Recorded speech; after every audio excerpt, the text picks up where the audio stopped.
Mientras todos los discípulos luchaban ferozmente en el campo, tú yacías envuelto en una gruesa manta, profundamente dormido debajo. Todos te consideraban el más holgazán de la secta, sin saber que tu sueño era un medio para hacerte más fuerte. Sin embargo, justo cuando roncabas plácidamente, se desató una acalorada discusión a tu lado. Frotándote los ojos para quitarte el sueño, murmuraste, hola, ¿podrían bajar el volumen? Me estáis molestando la siesta. Sorprendidos, replicaron, ¿dormir en el campo de entrenamiento? ¿Por qué no cenar en el retrete? Al ver su falta de tacto, te enfureciste. ¡Qué insolencia! Parece que me veo obligado a tomar medidas. Sus expresiones cambiaron al instante. Sin embargo, al momento siguiente, sacaste un par de tapones para los oídos de tu pecho, te los pusiste y reanudaste tu sueño. Justo cuando todos se quedaron estupefactos, la voz del anciano resonó en la arena. Siguiente combate, Inbukyu contra Sange. Si no subís al escenario inmediatamente, perderéis el combate. Al oír esto, doblaste lentamente tu manta en un cuadrado perfecto y te dirigiste hacia la plataforma de combate. De repente, una voz resonó en tu mente. Tiempo de inactividad, 2 horas y media.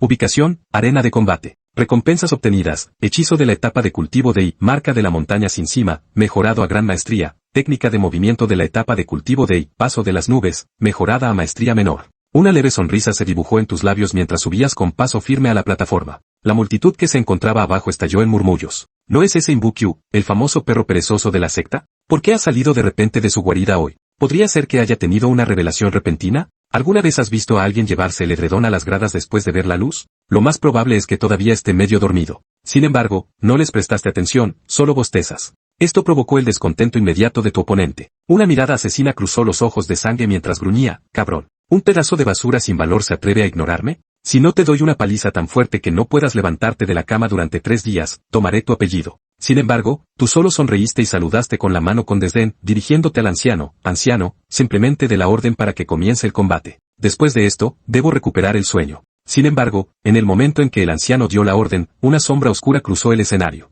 Al instante siguiente, solo quedaba tu figura en la plataforma de combate, mientras que Sange había desaparecido sin dejar rastro. Una mirada de vergüenza cruzó tu rostro mientras te volviste lentamente hacia el anciano y dijiste, bueno, anciano, ha pasado tanto tiempo desde la última vez que luché que no calculé bien mi fuerza. Un silencio sepulcral se apoderó de toda la arena. Antes de que los discípulos pudieran comprender lo que había sucedido, la contienda había terminado. Incluso el maestro de la secta Likingel estaba completamente atónito. Había visto claramente cómo te abalanzabas sobre Sange en el instante en que el anciano gritó, comiencen. Al momento siguiente, la energía condensada en tu palma golpeó el pecho de Sange, lanzándolo hacia atrás. Antes, habías ejecutado el paso de las nubes. La técnica desatada en ese instante parecía ser el sello sin montañas. Tanto tu juego de pies como tu lanzamiento de hechizos parecían haber alcanzado un notable nivel de maestría. Al presenciar esto, los 3 ancianos no pudieron evitar contener el aliento. Esto era bastante diferente del perro perezoso Inbukyu que habíamos visto antes, ¿no? Sin embargo, no les prestaste atención. Al enterarte de tu victoria, regresaste directamente a las gradas, extendiste tu manta una vez más y enterraste la cabeza debajo de ella para reanudar tu sueño.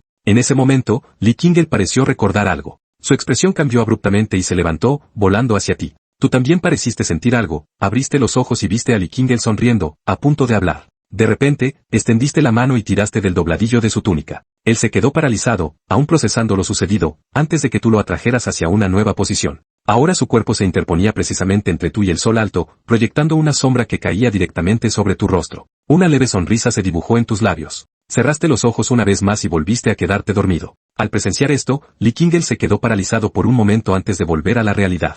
Pensó para sí mismo, este muchacho me trata como si fuera una sombrilla. Sin embargo, reprimió su creciente irritación y esbozó una sonrisa forzada. Busiu, no te duermas todavía. Levántate y habla con el maestro de la secta. Tu cultivo debería haber alcanzado el 9º rango de refinamiento del I, ¿verdad? Al oír estas palabras, los discípulos reunidos se quedaron en silencio, con expresiones de asombro en sus rostros. Maldita sea. Ese perro perezoso con sus raíces espirituales mixtas ha estado holgazaneando durante 3 años y, sin embargo, su cultivo ha alcanzado el 9º nivel de refinamiento de I. Al oír esto, solo murmuraste un débil reconocimiento, sin siquiera querer asentir con la cabeza. Likingel, al ver esto, se iluminó de alegría y preguntó, ¿cuándo alcanzaste el 9º nivel de cultivo de I? Parece que posees este cultivo desde hace bastante tiempo. En ese momento, lo único que deseabas era dormir, así que, sin pensarlo mucho, respondiste, hace 2 años. Sin embargo, Likingel frunció el ceño ante esto, sospechando que te burlabas de él. Según tu relato, te habías transformado de un mortal común en un cultivador que poseía un cultivo de refinamiento de 9º grado en solo 2 años, un logro que incluso aquellos bendecidos con raíces espirituales superiores podrían tener dificultades para alcanzar.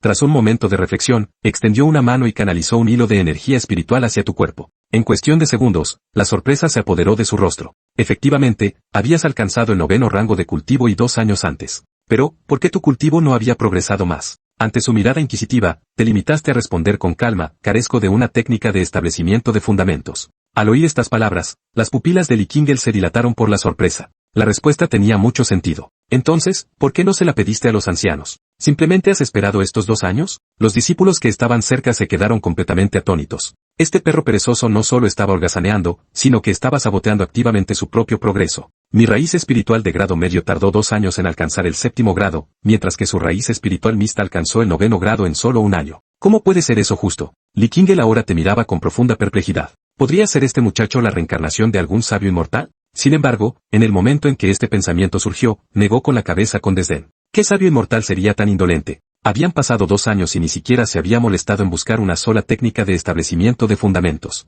Al ver esto, permaneciste en silencio, cerrando los ojos una vez más en tranquila contemplación. Momentos después, con tus abrumadoras 5 victorias consecutivas, tu clasificación había alcanzado el top 10. El anciano echó un vistazo al libro de puntuaciones que tenía en la mano y dijo, Insiu, la competición de los 10 mejores discípulos es la siguiente. Prepárate bien, muchacho. Tengo grandes esperanzas puestas en ti. Al oír esto, una leve sonrisa se dibujó en tus labios. Gracias, anciano. Regresaste rápidamente a tu asiento, recogiste tu manta y te diste la vuelta para marcharte. La multitud observó tu figura alejándose, con expresión de desconcierto en sus rostros. ¿Cómo podía alguien marcharse antes de que concluyera? Likingel, que observaba desde las gradas, se percató de la escena y gritó, Imbusiu, ¿qué estás haciendo? Pero te detuviste, te volviste hacia Likingel y respondiste, ¿acaso estar entre los 10 mejores no significa que puedo entrar en la secta interna? Likingel se enfureció al instante. ¿Te conformas con estar entre los 10 mejores? ¿Es eso todo lo que aspiras? Al oír esto, volviste a sentir con calma. Al presenciar esto, la furia se apoderó de Likingel, que se abalanzó hacia ti como si fuera a golpearte. Antes de que pudieras estar el golpe, el anciano que estaba a su lado lo agarró del brazo. Maestro de la secta, no pierda la compostura. No es más que un discípulo. Perdone la insignificante transgresión de un inferior. No se rebaje a su nivel. Aunque Likingel llevaba una máscara de furia, sabías que era fingida. Así que, para salvar la dignidad del maestro de la secta, te diste la vuelta y te escabulliste lo más rápido posible. A la mañana siguiente, antes incluso de levantarte de la cama, llamaron a la puerta. Al abrir la puerta, te encontraste con un anciano de la secta interior. ¿A qué esperas? Te preguntó el anciano. ¿Vas a ir a la secta interior o no? Solo entonces recuperaste el sentido común. Con una rápida respuesta, saliste inmediatamente de la habitación. Mientras varias personas subían una tras otra a la pequeña embarcación, el anciano puso en marcha la nave y voló hacia la secta interior de la secta etérea. Momentos después, llegaron a la secta interna. El anciano se volvió hacia el grupo y declaró, soy el anciano Liuen, del Salón de las Píldoras, dentro de la secta interna de la secta etérea. Inmediatamente tocó el anillo de piedra que llevaba en el dedo. Al instante, varios rayos de luz salieron disparados del anillo, transformándose en un libro y una ficha. Echaste un vistazo a los objetos que tenías en las manos, lo que parecían ser una ficha de discípulo de la secta interna y un manual de cultivo para el establecimiento de la base titulado El registro del establecimiento de la base etérea. Una vez que las fichas fueron distribuidas a todos, el anciano Liu continuó, con estas fichas de discípulo, podéis reclamar alojamiento en la secta interna y realizar tareas de la secta interna. Después de alcanzar el establecimiento de la base, debéis matar al menos 30 bestias demoníacas en la etapa de cultivo de y al mes para la secta. Sin embargo, el plazo de entrega no puede exceder los 3 meses, el incumplimiento de este requisito dará lugar a vuestro regreso a la secta externa. Al oír estas palabras, una expresión solemne se extendió por sus rostros. En la secta exterior, solo tenían que matar 5 bestias demoníacas de la fase de cultivo del y al mes, pero ahora la carga se había vuelto repentinamente pesada. En ese momento, sentiste vagamente que un par de ojos se fijaban en ti. Al levantar la vista, te encontraste con la mirada severa del anciano Liu. Imbukyu, en estos 3 años en la secta exterior, no has completado ni una sola tarea de la secta. 3 años, a 5 bestias al mes, debes la asombrosa cifra de 180 bestias. Para apaciguar las quejas de la gente común, el castigo está justificado. Redondeando, lo contaremos como 200. Tienes medio año para cumplir con esta cuota, o serás degradado de nuevo a la secta exterior. Sin embargo, tras reflexionar un momento, no pudiste evitar decir, anciano Liu, podríamos redondear a 100 bestias. Al oír esto, los discípulos que estaban cerca torcieron la boca en sonrisas maníacas, con el cuerpo temblando por contener la risa. El anciano Liu se quedó paralizado por un segundo antes de estallar en carcajadas. Sonrió, te revolvió el pelo y dijo, eso hace 210. Poco después, llegaste a tu dormitorio. Justo cuando te tumbaste, te sentaste de golpe. Como habías decidido convertirte en inmortal, no podías pasar los días tumbado en la cama aturdido. Este era el plan, dedicar 4.321 horas diarias al cultivo. A partir de mañana, te esforzarías diligentemente. Con eso, te quitaste los zapatos, te cubriste con la pequeña manta y te quedaste dormido. Flotando en el air masala de la vivienda de Chin Bushio, dos figuras observaban atentamente la casa. Estas dos no eran otros que el maestro de la secta Lichinha y el anciano Lu, que habían guiado a Chinbushio y a los demás. ¿Y es su primer día en la secta interna y se ha desmayado? ¿Estás seguro de que este muchacho podrá llegar a la alianza de las 5 sectas en 6 meses? El tono del anciano Lu rebasaba escepticismo. Lichinha tampoco pudo evitar fruncir el seno. Races espirituales mixtas. Entrenado en la secta externa. Alcanzó el noveno grado de cultivo de chi en un ano. Tien talento, pero es bastante perezoso. A decir verdad, en parte es culpa mía. Al ver que lo trajo el hermano menor Zhuang, pensé en cuidarlo un poco. Pero ahora parece que eso solo lo ha obstaculizado. Ante esto, Lichinha suspiró con impotencia. En cuanto a la alianza de las 5 sectas, si lo consigue, sería esplendido para el honor de la secta. Si no, no importa, todavía tenemos a Chingching. La base no es un problema. Utilizar esas 100 bestias demoníacas para prisionarlo ahora es simplemente para evitar que desperdicie su talento. El anciano lo asintió con la cabeza, aparentemente compartiendo la perspectiva de Lichinha. Al día siguiente, secta interna, aposentos de Chinbushio. Tiempo de inactividad, 6 horas. Ubicación, aposentos de los discípulos de la secta interna. Recompensas obtenidas, técnica de cultivo el registro etario del establecimiento de la base dominada avanza en el cultivo hasta la etapa 1 del establecimiento de la base. En el momento en que Chinbushio abrió los ojos, una olida de energía espiritual inundó su cuerpo. En cuestión de segundos, su cultivo alcanzó el establecimiento de la fundación, grado 1. Al sentir el avance, una leve sonrisa se dibujó en los labios de Chinbushio. Alcanzar el establecimiento de la fundación de la noche a la mañana podría parecer sorprendente. Pero, en realidad, lo había llevado 2 años completos alcanzar esta etapa. Después de todo, 2 años antes, su cultivo ya había alcanzado el 9º nivel de refinamiento del chi. Esos 2 años de inactividad habían condensado desde hacía tiempo la energía espiritual dentro de su cuerpo hasta su punto álgido. Alcanzar la etapa de establecimiento de la fundación era simplemente cuestión de dar ese último paso. Ahora, con la técnica de cultivo en sus manos, entrar en la etapa de establecimiento de la fundación no era más que una progresión natural, una hazana sin esfuerzo. Se ha alcanzado la etapa de establecimiento de la fundación. Lo siguiente es seleccionar un camino de cultivo secundario y saldar mis deudas. Al pensar en ello, una sonrisa irónica se dibujó involuntariamente en los labios de Chinbushio. Ahora le debía a la secta la asombrosa cantidad de 210 bestias demoníacas, una suma nada destinable. Aunque se le concedió medio año para pagarlas, eso seguía significando 35 bestias al mes. Sin embargo, según las instrucciones del anciano Lu del día anterior, al alcanzar la etapa de establecimiento de la fundación, debía matar 30 bestias demoníacas adicionales al mes para la secta. Esto significaba que, durante los siguientes 6 meses, la deuda total de Chinbushio, combinando sus pasivos existentes con la nueva cuota mensual, alcanzaría la asombrosa cifra de 390 bestias demoníacas. Casi 400 bestias demoníacas. Debo pagar esta deuda rápidamente. De lo contrario, ser degradado de nuevo a la secta exterior en 6 meses sería muy indecible. Aunque solo había pasado una noche dentro de la secta interior, Chinbushio ya había percibido intensamente la concentración profundamente más rica de energía espiritual que había ali, totalmente incomparable con la secta exterior. Durante esa única noche de cultivo, había absorbido 3 veces más energía espiritual que durante sesiones similares en la secta exterior. Triplicar su ritmo de cultivo supuso un importante impulso para el arduo camino de cultivo de Chinbushio. Primero, una visita al salón de las escrituras. Para matar bestias demoníacas, debo aprender algunos hechizos adecuados. A continuación, encontrar un arma que se adapte a mí. Por último, conseguir algunos elixirs para curarme y preservarme. Actualmente solo posee 2 hechizos, el seo rompe montañas y el paso caminante de nubes, siendo este último más bien una técnica de movimiento. Aunque el seo rompe montañas era formidable, dependía en gran medida de la fuerza bruta para lograr su efecto. Podía matar a enemigos varios niveles por encima de su lanzador, pero consumía grandes cantidades de energía espiritual. Adecuado para el combate 1 contra 1, resultaba inadecuado contra hordas de bestias demoníacas. Así, Chinbushio salió de su residencia y se dirigió hacia la sala de las escrituras. Cuando Chinbushio se marchó, un par de ojos observaron fijamente su figura mientras se alejaba. Esa persona no era otra que el maestro de la secta, Lichinha. Alver que chin bucio no se había encerrado en sus aposentos como solía hacer, el rostro de lichin hesa suavizo con un toque de satisfacción. Al fin y al cabo, el muchacho no ha defraudado mis expectativas. Pero entonces, como se hubiera dado cuenta de algo, frunció el seno de repente. Un momento.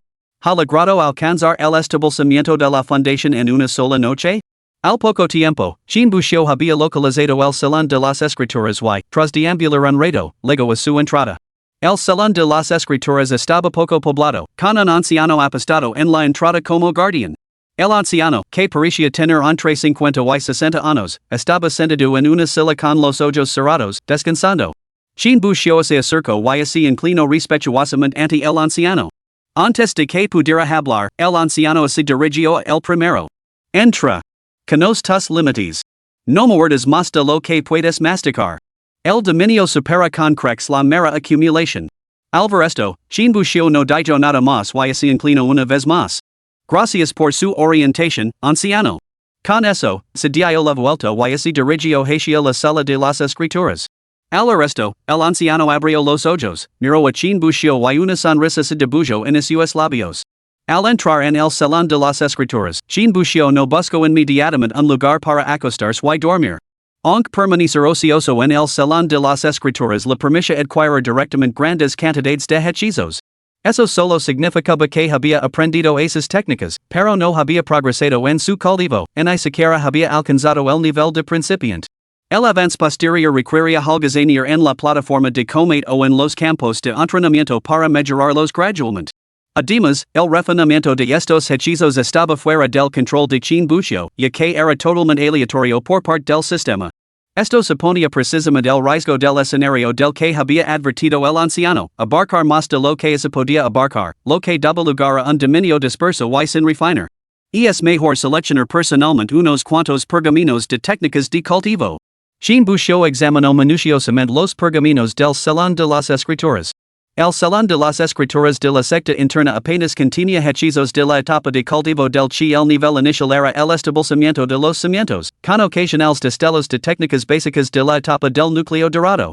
Sin embargo, estos hechizos del núcleo dorado estaban claramente fuera del alcance actual de Chin Bucio. Después de varios minutos, Chin Bucio había seleccionado a sus hechizos. Dos volúmenes en total, uno que contenía una técnica de espada de la etapa de establecimiento de fundamentos llamada técnica de espada escuchando el viento. El otro era un método de cultivo físico de la etapa de establecimiento de fundamentos llamado técnica de endurecimiento del cuerpo. La técnica de espada escuchando el viento proporcionaba capacidades ofensivas, mientras que la técnica de endurecimiento del cuerpo ofrecía defensa. Para escapar, tenía el paso caminando sobre las nubes. Esto debería ser suficiente para lidiar con las bestias demoníacas. Capítulo 7, Ocio en el campo de entrenamiento marcial. He elegido los hechizos. Ahora hay que mejorar su dominio. Con eso, Chin Bucio salió de la sala de las escrituras y se dirigió hacia los campos de entrenamiento marcial de la secta interna. Las recompensas del sistema de ocio iban más allá de la mera energía espiritual. Otorgaba diferentes bonificaciones por ocio en función de la ubicación de Chin Bucio. Holgazanear en sus aposentos lo reportaba recompensas de cultivo. Holgazanear en los campos de entrenamiento lo otorgaba bonificaciones de destreza con los hechizos. Holgazanear en el taller de alquimia, la sala de formaciones y otros lugares lo ofrecía los beneficios correspondientes. Sin embargo, debido a la extrema pereza de Chin Bucio, apenas se había aventurado a ir a otros lugares. Solo 3 años antes, cuando obtuvo el sistema por primera vez, había probado los campos de entrenamiento una vez. Eso fue solo para probar la funcionalidad del sistema de ocio desde entonces, nunca había salido de su residencia. Al poco tiempo, Chin Bucio llegó al campo de entrenamiento. El campo de entrenamiento estaba bastante concurrido y esa hora, con 2 o 3 docenas de personas presentes. Chin Bucio no los molestó, sino que se dirigió a un rincón desocupado del campo de entrenamiento, donde se tumbó rápidamente. Sin embargo, no se limitó a quedarse dormido. La fuerza humana tiene sus límites, y el sueño no es una excepción. Una vez que se ha dormido lo suficiente, resulta difícil volver a conciliar el sueño. 6 horas de sueño al día, 12 horas en total, era ya su límite. Durante la mayor parte del tiempo restante, en realidad estaba descansando los ojos. Por supuesto, esa era una forma más elegante de expresarlo. Para decirlo más claramente, simplemente estaba desconectando. Más tarde, parecía que precisamente por pasar tanto tiempo en ese estado, el sistema le concedió la comprensión de una técnica llamada método de cultivo del espíritu. Cada vez que su mente divagaba, en esencia, estaba practicando este método de cultivo del espíritu. Con el tiempo, Jean Bouchot podía sentir realmente que sus habilidades perceptivas se volvían significativamente más fuertes. Incluso ahora, tumbado en el suelo con los ojos cerrados, podía detectar cada movimiento en un radio de 10 metros a su alrededor. Aunque Jean Bouchot había elegido deliberadamente un rincón para tumbarse, seguía destacando de forma llamativa en todo el campo de entrenamiento. Al fin y al cabo, mientras todos los demás practicaban con diligencia, él era el único que yacía inmóvil en un rincón, lo que no pasaba precisamente desapercibido. Varios discípulos que acababan de llegar al campo de entrenamiento vieron inmediatamente a Jean Bouchot tumbado en la esquina y se quedaron desconcertados. ¿Quién demonios es ese tipo? ¿Por qué está tumbado ahí? ¿Podría ser que esté tan agotado por el entrenamiento que solo está descansando? ¿Ha terminado el entrenamiento y ni siquiera se molesta en volver a los dormitorios? ¿Simplemente se derrumba en el acto? ¿Cuándo ha conseguido nuestra secta interna un alma tan dedicada? Los discípulos que llevaban entrenando ali desde el principio no pudieron contener sus reacciones al arresto. Entrenamiento duro. Y una mierda duro. El tipo luego hace horas. Vino directamente y se tiró ali. ¿Entrenamiento? No le he visto mover un músculo, entrenamiento, y una mierda. Si no hubiera seguido respirando, habría pensado que estaba muerto. Al arresto, los discípulos recién llegados se quedaron paralizados por un momento antes de volverse hacia Jean Bouchot con expresiones de absoluto desprecio. Pensaban que era un practicante diligente, pero resultó ser un holgazán. Aunque menospreciaban a Jean Bouchot, no dijeron mucho más. Que cultivara o no era asunto de Jean Bouchot. Mientras no les molestara, no pestañearían ni aunque arrastrara su cama hasta ali. Y así, Jean Bouchot permaneció tumbado durante 5 horas. Cuando recuperó el sentido, había quedado la noche y el campo de entrenamiento estaba desierto. Entonces, la voz del sistema volvió a sonar en su mente. Duración de inactividad, 5 horas. Ubicación, campo de artes marciales. Recompensas obtenidas, dominio de la técnica de la espada que escucha el viento experto, dominio de la técnica del cuerpo duro nevado, mejora de la destreza del sayo sin montañas gran maestría, mejora de la destreza del paso que camina sobre las nubes a gran maestría. La destreza en las artes marciales y los hechizos se dividía normalmente en 5 niveles, ascendiendo desde principiante, maestría, logro menor, gran logro y perfección. Al oír la voz en su mente, Jean Bouchot esbozó una sonrisa. Los hechizos de la etapa de establecimiento de fundamentos son, en efecto, algo más exigentes de cultivar que los de la etapa de refinamiento del chi. Recordó su primera sesión en el campo de entrenamiento, donde apenas 2 horas de cultivo ocioso habían impulsado tanto el sayo sin montañas como el paso caminando sobre las nubes directamente a la maestría. Sin embargo, ahora, tras 5 horas de cultivo ocioso, la técnica de la espada que escucha el viento apenas había alcanzado la maestría, mientras que la técnica de endurecimiento seguía en un mero nivel principiante. Aún así, Jean Bouchot no sentía ninguna urgencia. A este ritmo, otros 5 o 6 días de cultivo deberían bastar para que el paso que camina sobre las nubes y el sayo sin montaña alcancen la perfección.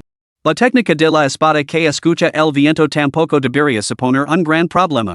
La técnica del endurecimiento parece la más difícil de cultivar, pero después de 5 o 6 días, al menos debería alcanzar un gran logro. Justo cuando Jean Bouchot estaba a punto de levantarse y regresar a sus aposentos, la voz en su mente sonó una vez más. Has obtenido el talento innato perspicacia de la técnica del espíritu nutritivo. ¿Talento? ¿Perspicacia? Jean Bouchot se quedó paralizado, aparentemente incapaz de comprender lo que había sucedido. Era la primera vez en 3 años que el sistema le concedía una recompensa del tipo talento. Apresuradamente abrió su panel de atributos. Anfitrión, Jean Bouchot. Raíz espiritual mixta. Talento, perspicacia al activar la perspicacia, se pueden discernir las debilidades inherentes del enemigo. Reino, etapa de establecimiento de la base, primer grado. Técnicas, registro de establecimiento de la baseteria, método de nutrición del espíritu, técnica de endurecimiento del cuerpo principiante. Hechizos, técnica del sueño de la tortuga maestría, sayo sin montañas gran maestría, paso que camina sobre las nubes gran maestría, técnica de la espada que escucha el viento competencia. Al leer la descripción de perspicacia, una leve sonrisa se dibujó en el rostro de Jean Bouchot. Este talento parecía realmente patente. Pero, en serios, ¿por qué tardó 3 años el sistema en otorgar su primer talento? ¿Es este sistema un poco tacano? Sistema. Si el sistema pudiera hablar en este momento, sin duda emplearía el lenguaje más elegante para saludar calurosamente a los antepasados de Chin Bushio durante 18 generations. ¿Qué es I soy tacano? Soy muy tacano. Has sido más vago que un cerdo estos últimos 3 años, tumbado bajo tu mentira todos los días. Tu mayor esfuerzo diario era darte la vuelta en la cama. Ni siquiera he podido encontrar un lugar donde darte una ventaja. ¿Que soy tacano? Pues claro que soy tacano. Afortunadamente, Chin Bushio no estaba del todo ajeno a la situación. Después de un momento, recobró el sentido. Ahora que lo pienso, tumbado durante los últimos 3 años, supongo que nunca tuve la oportunidad de ganar ningún beneficio. Si no me hubiera quedado confinado en mis aposentos estos 3 años, durmiendo ocasionalmente en otros lugares, probablemente habría obtenido bastantes recompensas. Parece que de ahora en adelante debería visitar más lugares para pasar el tiempo. El mejor momento para plantar un árbol fue hace 10 años, el segundo mejor momento es ahora. Empezar ahora a cultivar con diligencia no es imposible. Por supuesto, para alguien como Chin Bushio, empezar dentro de 10 años tampoco sería demasiado tarde. Capítulo 8, una victoria segura. Los días siguientes vieron como la vida de Chin Bushio se volvía algo repetitiva. Cada mañana, al despertarse, se dirigía directamente al campo de entrenamiento para pasar el tiempo. Lo hizo durante 5 días consecutivos, sin falta. Al cabo de un tiempo, los discípulos que frecuentaban el campo de entrenamiento se familiarizaron con Chin Bushio. Sentían desprecio hacia Chin Bushio, pero no podían evitar sentir una pizca de curiosidad y desconcierto.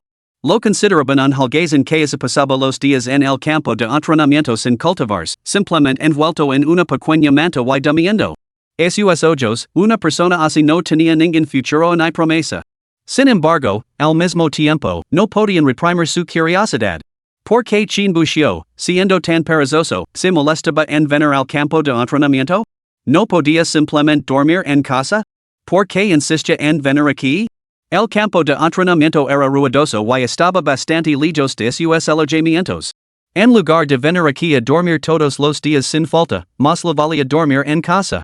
Aún así, Chin Bushio no les molestaba. Cada vez que venía a dormir, siempre sabía un rincón. No podían decir mucho al respecto. El tiempo pasó rápidamente y transcurrieron 3 horas. El sonido de una conmoción interrumpió el sueño de Chin Bushio. Frunció ligeramente el seno y miró hacia el origen del ruido. Los ocupantes del campo de artes marciales estaban ahora aponados en círculo, rodeando a un hombre corpulento en el centro. La imponente figura sostenía una espada larga, con una expresión ligeramente jactanciosa en el rostro mientras gritaba a la multitud. Lo mismo de siempre, los que están en la fase intermedia de establecimiento de la base, 10 piedras espirituales cada uno. Derrotam y este tesoro mágico de la etapa de establecimiento de la fundación que tengo en la mano será vuestro. Bueno, ¿alguien se anima hoy? Al resto, Chin Bushio, que estaba tumbado, se animó al instante. ¿Un tesoro mágico de la etapa de establecimiento de la fundación? De la casualidad de que necesito uno. Aunque ese tipo tampoco parece especialmente débil. Mientras reflexionaba, la voz del sistema resonó de repente en la mente de Chin Bushio. Duración de inactividad, 3 horas. Ubicación, campo de entrenamiento de artes marciales. Recompensas obtenidas, dominio de la técnica de la espada que escucha el viento elevado a la perfección, dominio de la técnica del cuerpo duro elevado a gran maestría. Al escuchar el anuncio del sistema, Chin Bushio no pudo evitar reflexionar. Llevaba 5 días completos inactivo en el campo de entrenamiento. El sello de la montaña y el paso de la nube habían alcanzado la perfección hacía tiempo. La técnica de la espada que escucha el viento acababa de ascender a la perfección, mientras que la técnica del endurecimiento había alcanzado la gran maestría. Ni siquiera he tenido la oportunidad de utilizar ese talento de perspicacia que he adquirido recientemente. Esta es una oportunidad perfecta para desplegar este talento. Y para evaluar el alcance de mi destreza actual. Con este pensamiento, Chin Bushio se dirigió hacia la multitud. Sin embargo, no gritó inmediatamente para retar al tipo corpulento. Entendía el principio de conocerse uno mismo y conocer al oponente. En su lugar, apartó a un discípulo y le preguntó: Hermano mayor, ¿quién es ese tipo? El discípulo, al oír la pregunta de Chin Bushio, no se dio la vuelta al responder. Chinchón, quinto grado de establecimiento de la base. Ese tipo leva bastante tiempo cultivando la técnica del cuerpo duro, levándola a la cima del dominio. Entre los discípulos de la secta interna de su nivel, casi nadie puede romper sus defensas. Cada pocos días, aparecen los campos de entrenamiento, blandiendo ese artefacto mágico para desafiar a otros a combatir. Y solo acepta desafíos de aquellos de igual nivel o de menor cultivo. Desde hace medio año hasta ahora, no ha sabido la derrota. Después de escuchar esto, Shin Bushio volvió a sumerse en una profunda contemplación. El establecimiento de la base de quinto grado no parece particularmente formidable. Al escuchar estas palabras, el discípulo que conversaba con Shin Bushio no pudo evitar girar la cabeza bruscamente. Parecía decidido a ver quién podía pronunciar un comentario tan arrogante como el establecimiento de la base de quinto grado no es muy fuerte. Sin embargo, en el momento en que el discípulo se giró y vio a Shin Bushio, se quedó paralizado. ¿Por qué demonios eres tú, muchacho? La voz del discípulo se elevó ligeramente, atrayendo la atención de la multitud que rodeaba a Shin Bushio. Incluso Chen Chong lo lanzó una mirada curiosa. ¿Quién es ese tipo? Preguntó Chen Chong a un subordinado que estaba a su lado. El subordinado, un habitual del campo de entrenamiento, reconoció a Shin Bushio inmediatamente. Un holgazán que se ha unido recientemente a la secta interna. Viene al campo de entrenamiento todos los días, pero nunca lo he visto practicar. Solo arrastra una pequeña manta a un rincón para dormir, perdido en sus propios pensamientos. Al arresto, Chen Chong recordó haberlo visto él mismo. Cuando había llegado antes, efectivamente había visto algo tirado en un rincón. No lo había prestado mucha atención, pensando que se trataba de algún objeto abandonado. El grupo inicialmente lo descartó como un incidente menor, sin querer pensar mucho en Shin Bushio. Sin embargo, en ese mismo momento, Shin Bushio dio un paso al frente. Deseo entrenar contigo. Al oír estas palabras, todas las miradas se volvieron hacia Shin Bushio, llenas de asombro. Incluso la expresión de Chen Chong delató su sorpresa. Parecía que nadie había previsto que un tipo que acababa de entrar en la secta interna y se pasaba los días holgazaneando fuera a desafiar activamente a Chen Chong. ¿Desafiar a Chen Chong? ¿Se ha vuelto loco el chico? Chen Chong es un cultivador de quinto grado de establecimiento de fundamentos que ha dominado a la perfección la técnica de endurecimiento. Este muchacho apenas leva en la secta interna. Puede que ni siquiera haya alcanzado el establecimiento de fundamentos todavía. ¿Desafiar a Chen Chong? Debe de estar loco. ¿Podría ser algún maestro recludo? ¿Un maestro recludo? ¿Escondiéndose holgazaneando a diario en los campos de entrenamiento? ¡Qué tontería! Mientras la multitud seguía desconcertada por las acciones de Shin Bushio, Chen Chong ya había percibido algo. Inmediatamente corrió al lado de Shin Bushio. ¡Excelente! Yo, Chen Chong, admiro a los jóvenes como tú, intrépidos y dispuestos a desafiar. Acepto tu desafío. Rápidamente extendió su mano hacia Shin Bushio. Ahora bien, primero entrega la cuota del desafío. Un pequeño tesoro. Entregar dinero. Chen Chong, naturalmente, no dejaría pasar una oportunidad tan dorada. Al ver esto, Shin Bushio no dudó y sacó una pequeña bolsa de su pecho. Dentro estaba el estipendio que había acumulado durante esos 3 años como discípulo externo. Aunque había pasado esos 3 años tumbado en la cama sin hacer nada, no lo habían dejado de pagar en un solo este estipendio. Y precisamente porque había estado holgazaneando todo ese tiempo, apenas había tenido oportunidad de gastar nada. Acumulada durante 3 años, la suma había crecido bastante. Shin Bushio sacó 10 piedras espirituales de la bolsa y se las entregó a Chen Chong sin dudarlo. Un tesoro mágico en phase de establecimiento de la base, incluso el más básico, costaría al menos 100 piedras espirituales. Ahora, Shin Bushio podía adquirir uno por solo 10 piedras espirituales. En su opinión, era una ganga absoluta. Capítulo 9, un movimiento basto. Al ver que Shin Bushio lo entregaba las piedras espirituales tan fácilmente, Chen Chong esbozó una sonrisa. Excelente. Hermanito. Así hace. Dada tu generosidad, no me provocar de ti. Ahora bien, ¿cómo te llamas? ¿Cuál es tu nivel de cultivo? Al oír esto, Shin Bushio se quedó algo desconcertado.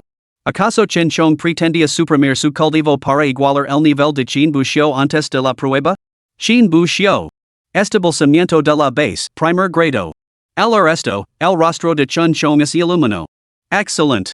¿Ya que eres establecimiento de la base, primer grado? Te considera un movimiento. Vamos, entonces. Chin busio lanzo a chun chong una mirada algo atenida. Entre nosotros hay una diferencia de 4 niveles menores de cultivo. ¿Solo me vas a dar un movimiento? ¿No deberías darme al menos 3 o 5 movimientos? Aun así, chin bucio no dijo nada más. Después de todo, para él, un movimiento era suficiente. Chenchong se plantó firmemente, con los pies ligeramente separados hacia los lados, adoptando una postura que recordaba a la de un caballo. Sus palmas presionaban contra su pecho, preparadas para interceptar el ataque de Chin Buxiu en cualquier momento. Los discípulos que los rodeaban dieron un paso atrás, creando un amplio espacio entre ellos. Después de todo, se trataba de un campo de entrenamiento, no de una arena de combate, y carecía de la plataforma de lucha designada. Alvara Chen Chong listo, Chin Buxiu no perdió más tiempo en cortillas. Con un destello de su intención, su talento perspicacia es activo al instante. Inmediatamente, unas tenues luces karma se aparecieron en la visión de Chin Buxiu, marcando el cuerpo de Chun Chong. Una luz se posó en la frente de Chun Chong, otra en su dantian y una tercera en su cintura. Estos puntos karma se, al parecer, eran los puntos vulnerables de Chun Chong. Chin Buxiu formó una palma con su mano derecha, reuniendo energía en su centro. Sin embargo, justo antes de golpear, Chin Buxiu frunció el seno de repente, reflexionando sobre una pregunta. Si puedo discernir las debilidades de Chun Chong, ¿no sería el mismo consciente de ellas? Al pensar esto, un destello pasó por los ojos de Chin Buxiu. Pero al instante siguiente, su mano derecha se lanzó hacia el dantian de Chun Chong. Al ver esto, Chun Chong no mostró ni una pizca de preocupación en su rostro, sino que esbozó una leve sonrisa. Habiendo cultivado la técnica del cuerpo duro durante tanto tiempo y habiéndose enfrentado en combate más de una docena de veces. Conoce muy bien sus propias vulnerabilidades y hacia tiempo que había preparado contramedidas. No importaba donde golpeara Chin Buxiu, él podía interceptar el ataque en el primer instante. Extendió ambas manos para agarrar la palma de Chin Buxiu, con la intención de bloquear el golpe. Sin embargo, justo cuando estaba a punto de agarrar la palma de Chin Buxiu, la forma de este último cambió repentinamente. La palma que había apuntado al dantian cambió rápidamente de dirección, golpeando la cintura de Chun Chong con un mayor velocidad. Al presenciar esto, Chun Chong se quedó paralizado por un momento antes de recuperar el sentido, con una expresión sombría. Intentó interceptarlo, pero ya era demasiado tarde. ¡Pum! La palma de Chin Buxiu golpeó a Chun Chong directamente en la cintura antes de retirarse rápidamente. ¡Put! Una bocanada de sangre brotó de los labios de Chun Chong. Al instante siguiente, pareció perder completamente el conocimiento. Cerró los ojos mientras caía pesadamente al suelo. Al presenciar esto, la multitud quedó en silencio, atenida. Cuando finalmente volvieron a la realidad, no pudieron evitar jadear. Hiss. Imposible. Chen Chong es un cultivador de quinto grado que ha dominado a la perfección la técnica de endurecimiento. Ese muchacho rompió las defensas de Chun Chong con un solo golpe. ¿Podría ser realmente un poder oculto? Imposible. Solo ha tenido suerte, como un gato ciego que tropieza con un ratón muerto. Exacto. Creo que Chun Chong subestimó a este chico, pensando que era demasiado débil, y por eso salió volando. Probablemente ni siquiera activó su técnica de endurecimiento. Al resto, Chin Buxiu no había dicho nada, pero alguien más se enfureció primero. ¿Un gato ciego que tropieza con una rata muerta? Yo diría que son ustedes los que están ciegos como murciélagos. En los campos de entrenamiento no faltaban personas con habilidades genuinas, que conocen muy bien el calibre de Chin Buxiu. Al verles calumniar hacia Chin Buxiu, no pudieron evitar indignarse. Aunque Chun Chong cultivó la técnica del cuerpo duro, nunca alcanzó su máximo nivel. Inevitablemente, siguen existiendo defectos en su físico. Chin Buxiu apuntó inicialmente al dantian de Chun Chong. Esto demuestra que conoce la debilidad de Chun Chong desde el principio. Luego desvió su golpe hacia la cintura, acelerando en lugar de desacelerar. Esto demuestra que tenía un plan desde el principio, finger un ataque al dantian para atraer la defensa de Chun Chong. Luego golpeó la cintura con mayor velocidad, sin dejar tiempo a Chun Chong para defenderse. Además, cuando Chin Buxiu asestó su golpe final, claramente se contuvo y no utilizó toda su fuerza. De lo contrario, ese único golpe habría sido suficiente para matar a Chun Chong. ¿Y me dices que esto es como un gato ciego que tropieza con un ratón muerto? Intenta tropezar con uno tú mismo. Después de escuchar este análisis, aquellos que antes habían descartado la victoria de Chin Buxiu como mera suerte se quedaron en silencio. En cuanto a los demás espectadores, la explicación del maestro los dejó completamente asombrados. Habían asumido que la pelea entre Chinbushio y Chinchong era simplemente un caso en el que Chinchong había sido derrotado instantáneamente por un solo golpe de Chinbushio. Sin embargo, ahora, al escuchar el análisis de los expertos, se dieron cuenta de lo formidable que era realmente Chinbushio. No solo había identificado sin esfuerzo la debilidad de Chinchong, sino que también había ejecutado una magistral táctica de atraer al enemigo. Y al final, incluso se había conocido y no había utilizado toda su fuerza. Todas las miradas se volvieron hacia Chinbushio. Pero Chinbushio no prestó atención a las reacciones de la multitud en ningún momento. Se acercó a uno de los secuaces de Chinchong. El hombre empuñaba la espada larga de grado fundación de Chinchong. Chinbushio simplemente extendió la mano y tomó la espada.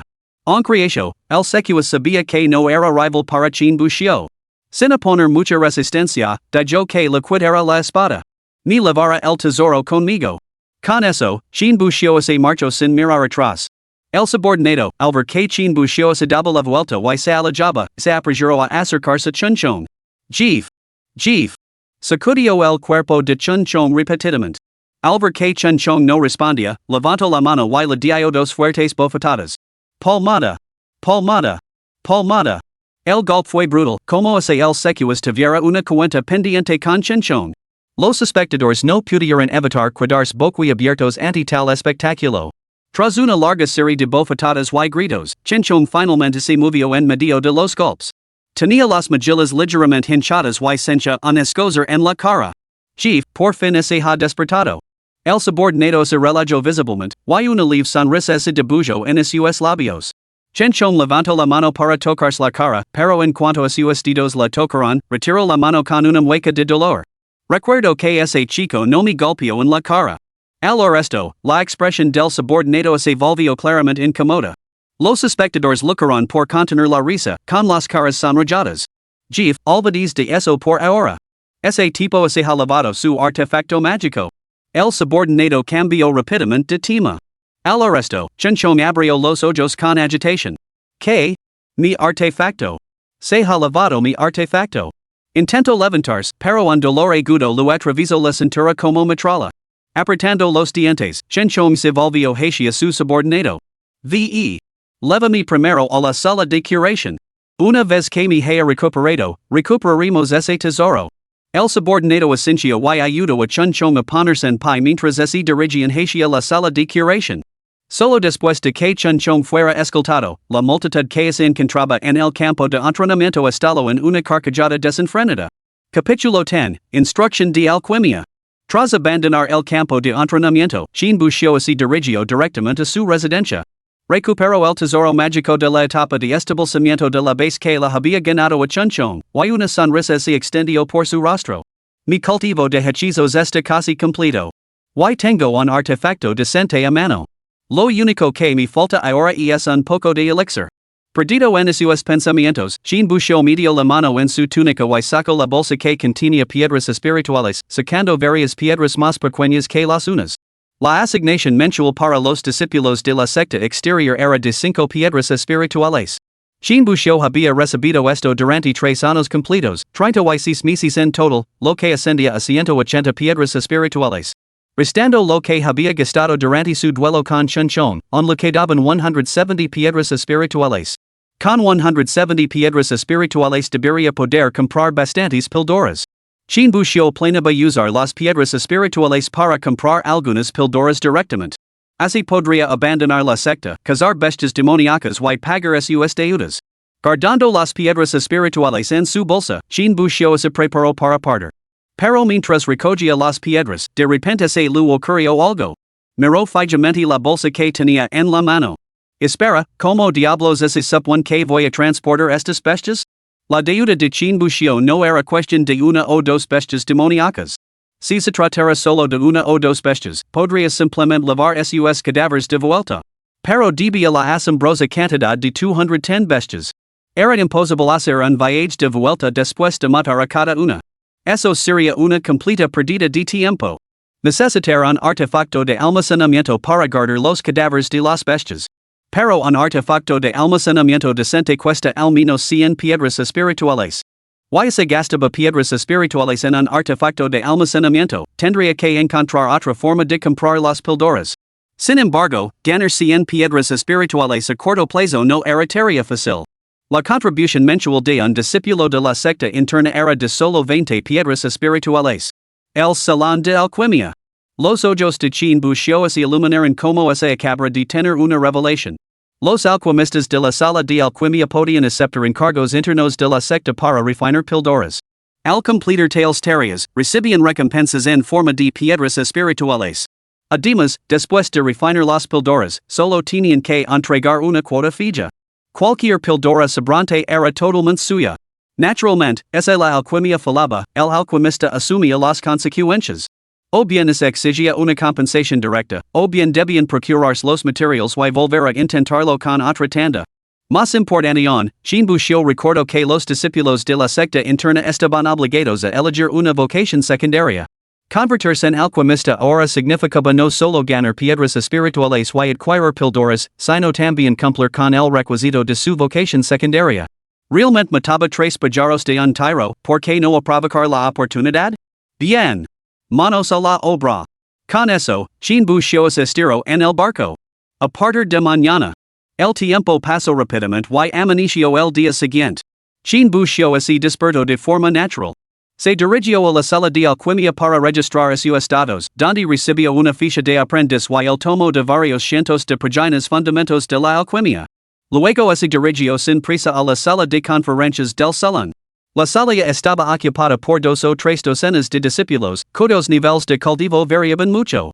Sentados con las piernas cruzadas en el suelo, escuchaban atentamente las enseñanzas del anciano que presidia sobre ellos. La figura que estaba en el atril era alguien a quien Chin Buxiao reconoce bien. No era otro que el anciano Luen, el mismo anciano que los había guiado al interior de la secta. Luen pareció notar algo y giró la cabeza hacia la puerta para encontrar a Chin Buxiao ali de pie. ¿Qué te trae por aquí? Preguntó el anciano Lu, frunciendo ligeramente el seno. Chin Buxiao sacó con calma su insignia de aprendiz del salón de alquimia de su túnica y luego agitó los varios cientos de páginas de fundamentos de alquimia que tenía en la mano. He venido a la clase. El resto, Luen se quedó paralizado, con un destello de sospecha en los ojos. Examinó a Chin Buxiao de pies a cabeza, como se temera que alguien se estuviera haciendo pasar por él. Una vez convencido de que el hombre que tenía ante sí era sin duda Chin Buxiao, no pudo evitar fruncir el seno de nuevo. Qué extraño, murmuró Luen entre dientes. Durante su etapa como discípulo externo, Chin Buxiao había sido famoso por ser un holgazán. O estaba durmiendo o había camino de dormir. ¿Cómo era posible que hoy el sol hubiera salido por el oeste? ¿Por qué no estaba este muchacho tumbado en la cama? En lugar de eso, ¿había aparecido en la sala de alquimia? ¿Podría ser? ¿Li Qingha había tenido razón después de todo? ¿Este muchacho se había reformado de verdad? Aunque Luen no albergaba dudas, no importaba. Habiendo tomado la ficha de aprendiz del salón de alquimia, ahora era un aprendiz del salón de alquimia. Puesto que estaba dispuesto a asistir a las clases, como instructor, tenía el deber de enseñar. Además, si Chin Buxiao realmente se había reformado, como anciano, Luen estaría encantado de verlo. Elijan asiento. Chin Buxiao entró en la sala de conferencias. Las primeras filas ya estaban ocupadas, así que eligió un asiento en la última fila. Nada más sentarse, la voz de Luen volvió a sonar. La sala de conferencias del salón de alquimia abra a la hora de Chun. No legues tarde la próxima vez. Además, las conferencias se imparten cada 3 días, con un anciano diferente enseñando en cada sesión. Además, el último día de cada mitad superior, media y inferior del mes, se imparten sesiones prácticas de alquimia. Podíais asistir a las cámaras de alquimia para observar y contemplar. Chin Buxiao sabía que Luen se dirigía específicamente a él, así que asintió con la cabeza en señal de reconocimiento. Luen se dispuso entonces a continuar con su conferencia. Pero, al mirar a Chin Buxiao, pareció recordar algo. Tras un momento, carraspeo y dijo. He olvidado donde lo había dejado. Empecemos de nuevo. Al resto, los discípulos reunidos se quedaron paralizados, con expresión de desconcierto en sus rostros. Sin embargo, rápidamente parecieron comprender lo que eso significaba y sus miradas se dirigieron instintivamente hacia Chin Buxiao. Entendieron que el anciano lo estaba impartiendo places particulares a Chin Bushio. También que se hubiera perdido los puntos anteriores, lo que dificultaría la comprensión de las enseñanzas posteriores. Los discípulos mostraban expresiones de resignación, pero no se atrevían a expresar ninguna objeción. Después de todo, lo que el anciano decidía enseñar y por donde empezaba eran asuntos que escapaban a la autoridad de los simples aprendices. Sin embargo, algunos discípulos mostraban expresiones de alegría, y sus miradas hacia Chin Bushio incluso delataban un atisbo de gratitud. Porque la verdad era que no habían comprendido del todo lo que el anciano lo les había enseñado anteriormente. Sin embargo, el anciano lo era famoso por su severidad, lo que les hacía temer hacer preguntas cuando estaban confundidos. También disgustarlo o causar una mala impresión. Ahora, con el anciano lo repitiendo la lección, era como si les hubiera concedido una segunda oportunidad. Chin Bushio, sin embargo, no prestó atención a nada de esto. Abrió la copia de fundamentos de la alquimia que tenía en las manos. Mientras contemplaba el texto densamente escrito, que parecía un enjambre de hormigas, una ola de somnolencia lo invadió. Al momento siguiente, cerró los ojos. Sentado con las piernas cruzadas, se sumergió en un estado de vagabundio espiritual. Luan impartió la clase con gran atención, totalmente absorto en su enseñanza. Los discípulos que estaban debajo escuchaban atentamente sus instrucciones. Además, el asiento de Chin Bushio estaba en la última fila, con pocos compañeros cerca. Por lo tanto, nadie se dio cuenta de que Chin Bushio ya había cerrado los ojos. Capítulo 11, Resolution. Por lo tanto, al refinar la píldora de restauración menor, nunca se debe sustituir la hierba del espíritu verdadero por la hierba del espíritu débil. Aunque la hierba del espíritu verdadero y la hierba del espíritu débil apenas difieren en ningún aspecto, salvo en su potencia espiritual. La fuerza espiritual excesiva de la hierba del espíritu verdadero impide que las otras hierbas de la fórmula de la píldora de restauración menor se fusionen con ella, lo que frustra la formación exitosa de la píldora. Varias horas de instrucción continua habían dejado a Lu en algo cansado. Traigo saliva, con la intención de concluir la lección de ese día. Levantando la mirada hacia los estudiantes reunidos, comentó. En el arte de la alquimia, la atención meticulosa a los detalles es primordial. Como dice el refrán, un error del grosor de un cabello conduce a una desviación de 1000 miles. A veces, incluso la más mínima variación en las propiedades de una hierba puede provocar cambios inmensos. De repente, las palabras de Lu en se detuvieron.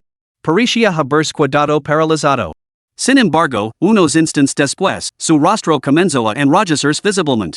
Los discípulos, al presenciar esto, se quedaron paralizados por la sorpresa antes de seguir instintivamente la mirada de Luan.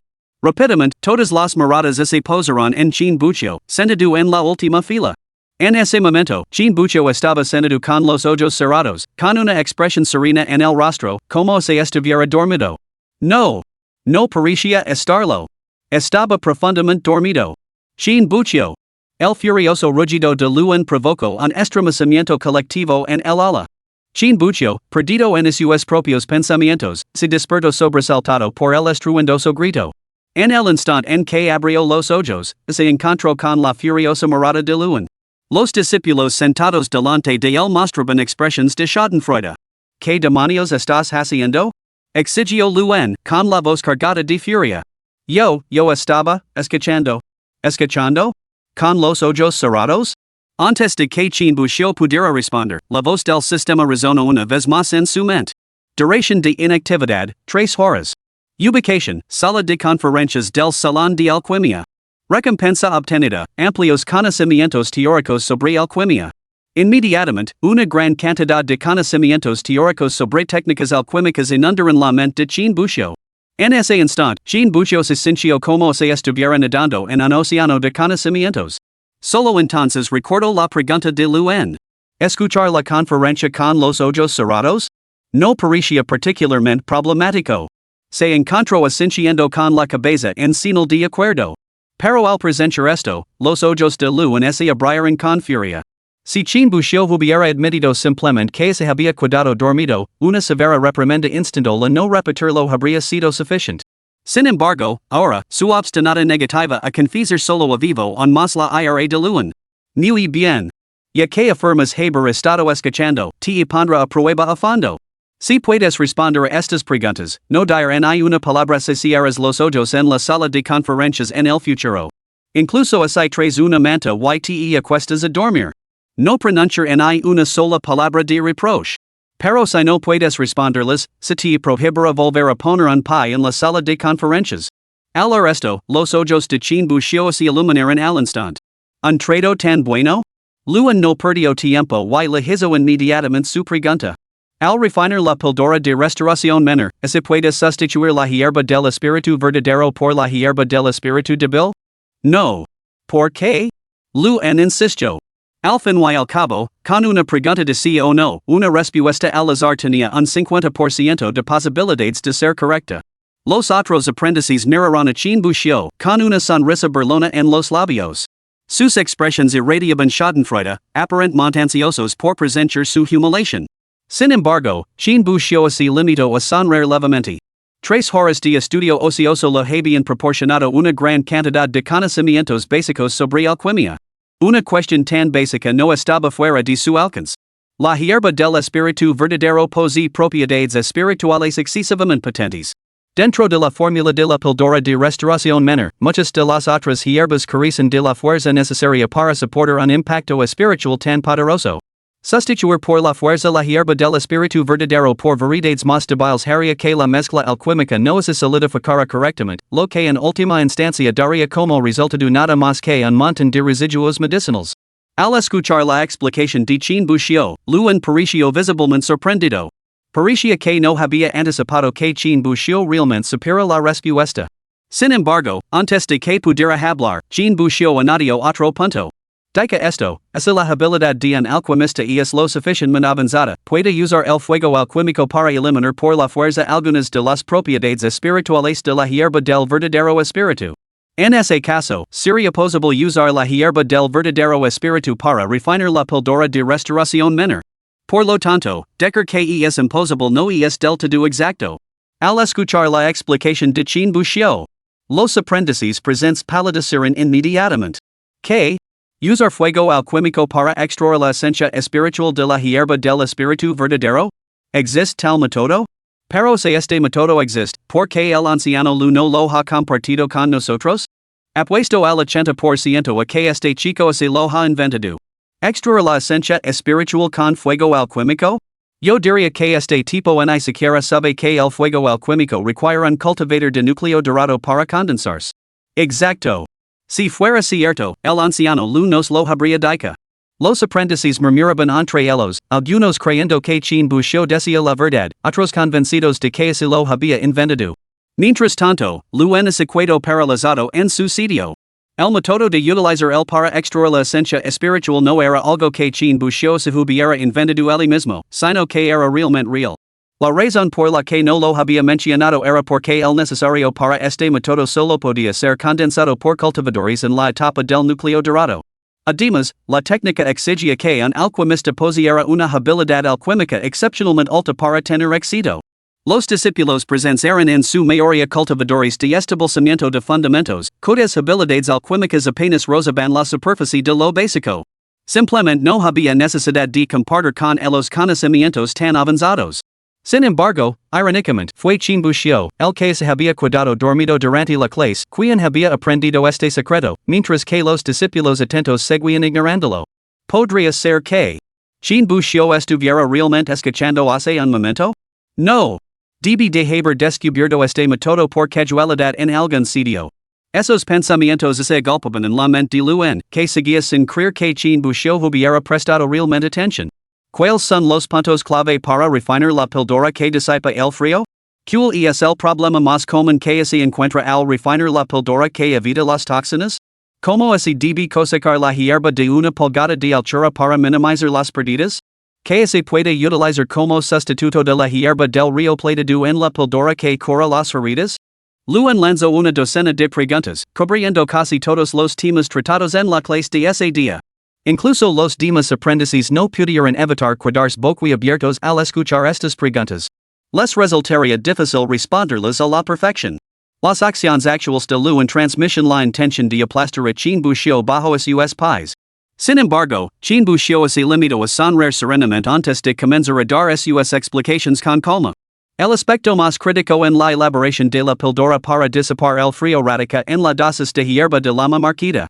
Aunque la hierba de lama marquita posee una eficacia notable contra las dolencias relacionadas con el frío, una cantidad excesiva puede hacer que la potencia de la píldora sea abrumadora, lo que podría dañar aquí en la injera. Sin embargo, la solución es sencilla, solo hay que incorporar una cantidad medida de madera espesa de primavera. La madera espesa de primavera posee una naturaleza cálida, lo que atenúa eficazmente la potencia de la hierba lama marquita y proporciona excelentes propiedades protectoras. Naturalmente, este enfoque no se recomienda en general. La madera espesa de primavera es extremadamente rara y serve como ingrediente indispensable en numerosos elixirs de grado supremo. Emplearla para la píldora para disipar el frío sería como usar un mazo para romper una nuez. El problema más común durante el refinamiento de la píldora para evitar el veneno es, naturalmente, la fuga de sus propiedades tóxicas. Aunque se llama píldora para evitar el veneno, su refinamiento requiere la adición de al menos 5 venenos diferentes. La multitud escuchó mientras Chin Buxiu respondía una por una a las numerosas preguntas de Luan. Sus expresiones paran gradualmente del destino y la burla inicials a la conmoción y la incredulidad total. Capítulo 12, El talento malleable. Las respuestas de Chin Buxiu fueron casi todas correctas. No solo respondió a todas las preguntas que le planteó Luan, sino que, en casi todas ellas, Chin Buxiu fue capaz de aportar conocimientos que Luan no había cubierto. La aplicación de la hierba del espíritu verdadero en la píldora restauradora menor, el uso de la madera espesa de primavera para suprimir el poder de la hierba de la lama marquita en la píldora disipadora del frío. Si Chin Buxiu hubiera mencionado solo uno o dos puntos desconocidos, podrían haberlo descartado. Podrían haber sospechado que estaba inventando las respuestas o que simplemente había encontrado ese conocimiento por casualidad. Pero cuando Chin Buxiu reveló constantemente detalles desconocidos para ellos en cada una de las preguntas, sus suspecas paran de Chin Buxiu a ellos mismos. ¿No estaba dormido en clase hace un momento? ¿Cómo puede responder correctamente a todas las preguntas, y además revelar tantas cosas que yo no sabía? No puedo decir sus otras afirmaciones son inventadas.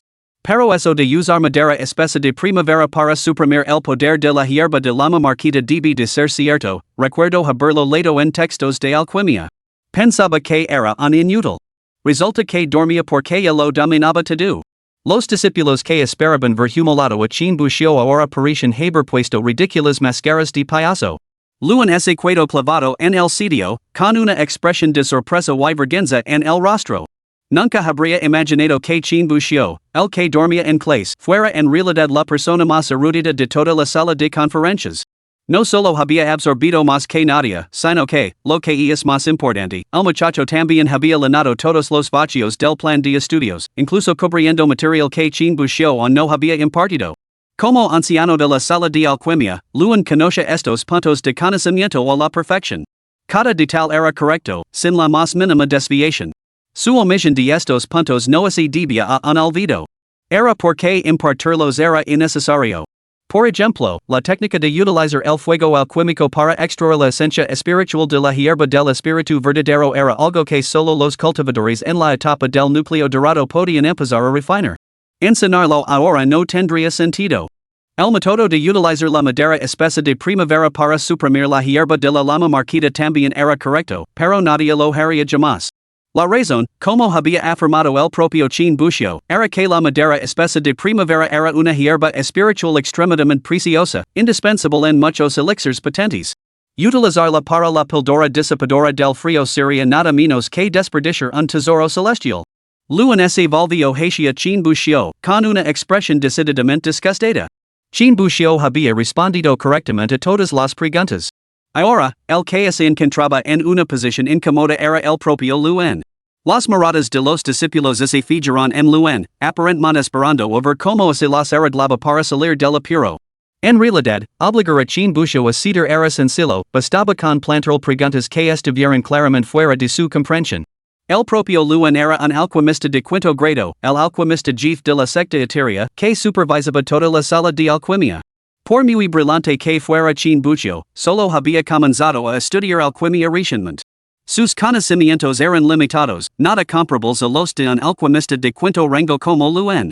Si Luen lo hubiera planteado algunas preguntas que estuvieran claramente fuera del alcance de Chin Buxiu, este último habría sido inevitablemente incapaz de responder y se habría visto obligado a admitir su derrota. Sin embargo, Luen se negó a recurrir a tales tácticas, ya que hacerlo lo haría parecer un mal perder. Además, no inspiraría ningún respeto. Como alquimista jefe de la secta etérea, en el momento en que vio a Chin Buxiu dormido.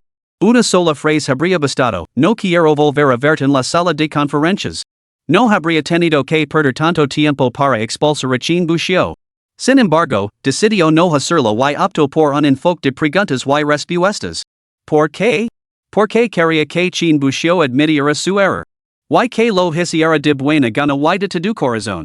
Sin embargo, hace la hacia preguntas que iban más allá de sus propias clases, más allá de la comprensión de Chin Buxiu.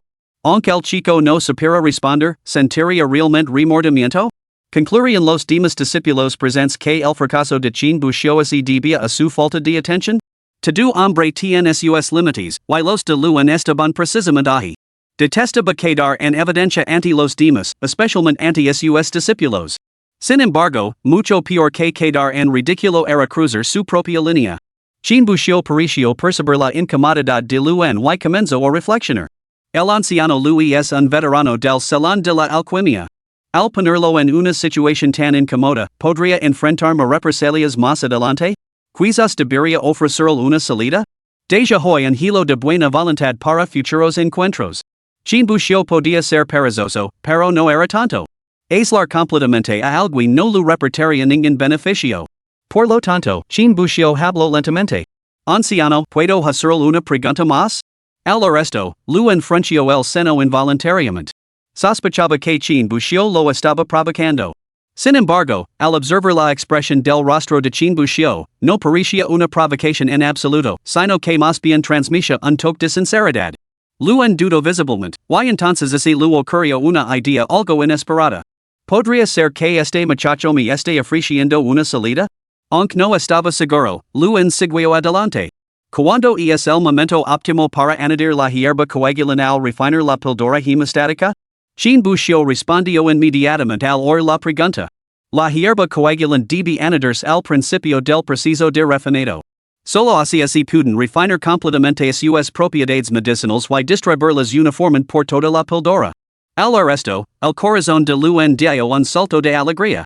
Porque todos y cada uno de los consejos que le había dado Chin Buxiu eran completamente erróneos. Sin embargo, logró reprimir la sonrisa que se dibujaba en sus labios y negó con la cabeza mientras respondía. Incorrecto. La hierba coagulante no debe añadirse al principio. Solo debe introducirse al final del proceso de refinamiento. La hierba coagulante de sangre se refina fácilmente. Si se coloca en el horno demasiado pronto, la hierba se agotará antes de que la píldora tome forma. Al refinar las píldoras hemostáticas, la hierba coagulante de sangre debe añadirse en el último momento. Al resto, Chin Buxiu admitió inmediatamente su error. Y es la falta de habilidad de este discípulo. Por favor, anciano, castigame. Al resto, Luen sintió una amarga sonrisa en su corazón. El muchacho sin duda sabía cómo manejarse. Pero como Chin Buxiu le había dado una salida, ¿cómo iba a castigarlo? De la docena de preguntas que te hice, solo te equivocaste en una. Esto demuestra que prestabas la atención adecuada. Los pequeños errores ocasionales no son perjudiciales. Esta vez, era una excepción y te perdonar el castigo. Pero la próxima vez. Luen tenía la intención de añadir que la próxima vez, Chin Buxiu debería abstenerse de dormir durante las clases. Pero entonces recordó que, a pesar de tener los ojos cerrados, Chin Buxiu había registrado cada palabra de su lección sin cometer ningún error. Así que se tragó la segunda parte de la frase. La lección de hoy concluye aquí. Podíais retiraros. Los discípulos se levantaron al unísono y se inclinaron ante Luen antes de marcharse. Al observar la figura de Chin Buxiu alejándose, Luen sintió que una sonrisa involuntaria se dibujaba en sus labios. Atento en las clases, ingenioso y bastante hábil para desenvolverse en situaciones sociales. Este muchacho es prometedor. De ahora en adelante lo vigilaré más de cerca. Mientras Luen ofrecía esta valoración de Chin Buxiu, parecía haber olvidado que solo unos días antes, durante su conversación con Li Qinghe, había descartado a Chin Buxiu como un discípulo que nunca llegara a nada. Sin embargo, en un abrir y cerrar de ojos, en cuestión de días, Este discípulo sin esperanza se había transformado en alguna quien ahora consideraba un talento prometedor. Capítulo 13, así es como trabajas. Durante los días siguientes, al no haber clases en la sala de alquimia, Chin Buxiu no asistió. En su lugar, se quedó en casa, continuando con su vida de ocio. Como Chin Buxiu se había lavado los fundamentos de la alquimia a su habitación, podía seguir recibiendo recompensas por estudiar las teorías fundamentales de la alquimia mientras estaba en casa. Duración del ocio, 6 horas. Ubicación, aposentos de los discípulos de la secta interna. Recompensas obtenidas, avanzan el cultivo hasta el grado 2 de establecimiento de la base. Dominio de los fundamentos de la alquimia. Al oír la voz en su mente, Chin Buxiu no pudo evitar esbozar una leve sonrisa. Habían pasado aproximadamente 10 días desde su último avance al grado 1 de establecimiento de la base. Avanzar todo un reino menor en 10 días. Si los forasteros se enteraran de esto, probablemente cuestionarían la verdadera naturaleza de Chin Buxiu. Inmediatamente después, los conocimientos básicos de alquimia inundaron la mente de Chin Buxiu. En cuestión de segundos, lo había asimilado todo. Efectivamente, el lugar donde se pasa el tiempo libre influye significativamente en las recompensas. En comparación con la sala de conferencias, los conocimientos de alquimia adquiridos en casa siguen siendo demasiado escasos. Habían pasado 3 días completos desde su regreso de la sala de alquimia ese día. Durante esos 3 días, Chin Buxiu durmió 6 horas al día y se quedó dormido otras 6. 12 horas al día, casi todas dedicadas al ocio. Sin embargo, a pesar de ello, el conocimiento total de cultivo que Chin Buxiu había adquirido durante esos 3 días no superaba lo que había adquirido durante esas 3 horas en la sala de conferencias. Esto no era de extrañar, dado que su instructor, Luen, era un alquimista de quinto grado, el maestro más destacado de la secta en este arte. Las recompensas del tiempo ocioso se calibraron según el nivel de enseñanza de un alquimista de quinto grado. Aunque Chin Buxiu había holgazaneado durante 3 días completos en sus aposentos, este periodo solo podía considerarse como estudio autónomo. Las recompensas obtenidas palidecen, naturalmente, en comparación con las que se obtenían por asistir a las clases en el aula. El hermano mayor Luen mencionó que las sesiones prácticas de alquimia se celebran el último día de la primera, la mitad y la última mitad de cada mes. Y es precisamente el último día de la mitad, el momento perfecto para asistir a la clase. Chin Buxiu declaró, levantándose inmediatamente para dirigirse a la sala de alquimia y observar la práctica de alquimia de los ancianos. Basándose en su experiencia pasada, una vez concluido el periodo de inactividad, su habilidad en alquimia debería alcanzar el nivel de alquimista de primer grado. Sin embargo, a mitad de camino, Chin Buxiu pareció recordar algo y se detuvo abruptamente. Se volvió para mirar la cama detrás de él, perdido en sus pensamientos. El anciano Luen mencionó antes que se podía responder a su pregunta, no le importaría que lavara una manta en el futuro. Me preguntó si eso sigue en pie. Sin embargo, unos instantes después, Chin Buxiu negó con la cabeza. No importa. Lavarla sería realmente demasiado. Con eso, salió de sus aposentos sin mirar atrás. La secta etérea, sala del maestro. Li Qinghe estaba inclinado sobre su escritorio, atendiendo a sus obligaciones oficiales. Un discípulo entró lentamente por la puerta de la sala. Li Qinghe miró al discípulo y dijo a un lado los documentos que estaba manejando. El discípulo que tenía ante sí era el que Li Qinghe había asignado para vigilar a Chin Buxiu. Tenía un interés especial en Chin Buxiu. Después de todo, tanto la relación de Chin Buxiu con Zhuang Qing como el talento innato que demostraba justificaban tal atención. Sin embargo, Li Qinghe era, al fin y al cabo, el patriarca de la secta etérea, y no le faltaban deberes oficiales que atender cada día. Además, todavía tenía su práctica diaria de cultivo. El tiempo que le quedaba para su propio uso era bastante limitado, lo que lo impedía vigilar constantemente a Chin Buxiu. Por lo tanto, había asignado a un discípulo para que lo ayudara a vigilar a Chin Buxiu. Para observar lo que había estado haciendo en los últimos días. Luego, cada 10 días, el discípulo lo informaba. Bueno, ¿qué ha estado haciendo ese muchacho en los últimos días? Al verlo acercarse, el discípulo no perdió tiempo, sacó un pequeño cuaderno de su túnica y se lo presentó. Li Qinghe abrió el cuaderno ante él y inmediatamente levantó las cejas.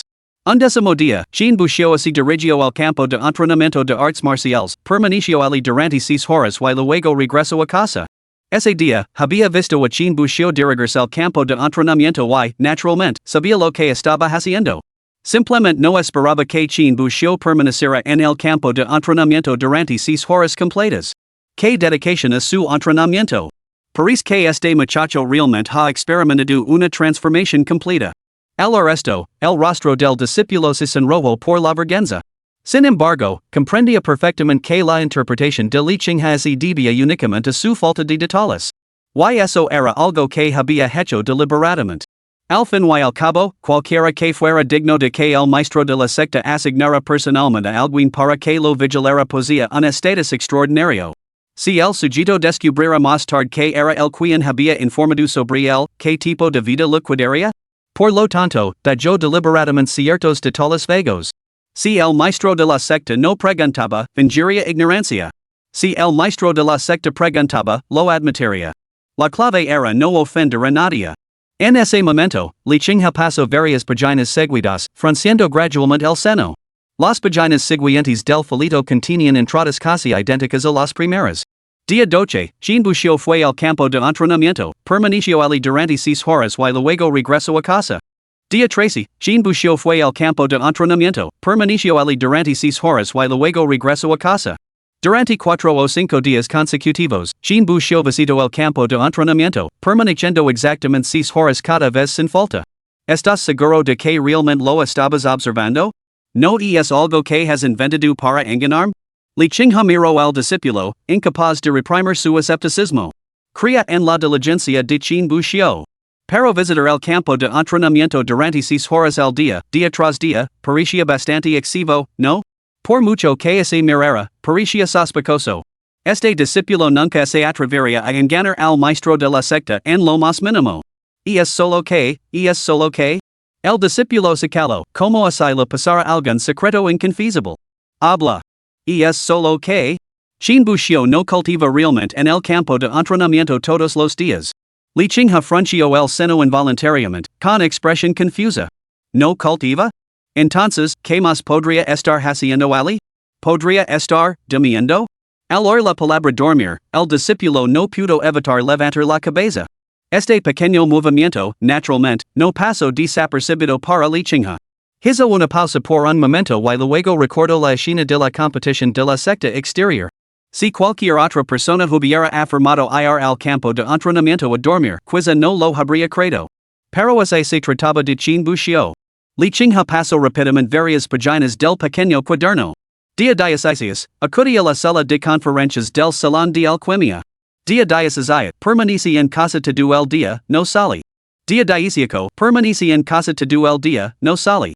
Día 19, permanece en casa todo el día, no salí. Día 20, salí al Salón de Alquimia. La última página contenía la entrada de hoy. Después de leer detenidamente el registro completo de los días, Li Qingha sintió una olita de furia brotar dentro de él. Del 10º al 20º, días completos. 5 días durmiendo en el campo de artes marciales. 3 días durmiendo en casa. Jean Buxiu. Así es como te esfuerzas por convertir en inmortal? Li Qingha rugió con furia, abandonando a sus deberes oficiales sin terminar. Se levantó abruptamente y voló hacia el Salón de Alquimia. El discípulo, al presenciar esto, lo siguió inmediatamente. Capítulo 14, sub y pruébalo tú mismo. Dentro de la sala de alquimia. Al observar la tardía llegada de Jean Buxiu, Lu se abstuvo de reprenderlo. Simplemente señaló con calma un asiento en la parte trasera. Scientate. Jean Buxiu dudó visiblemente ante este gesto, pero no dijo nada más, encontró un lugar y se sentó lentamente. Notó que algo no iba bien con Lu en ese día. Al levantar la vista, vio que el otro hombre lo miraba fijamente. Jean Buxiu no pudo evitar fruncir el seno. Tenía la intención de cerrar los ojos y dormir nada más llegar. Pero ahora, con Lu mirándolo así, se sentía bastante incómodo al cerrar los ojos.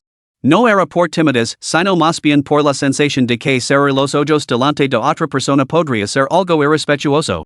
Tenía que Lu simplemente lo hiciera.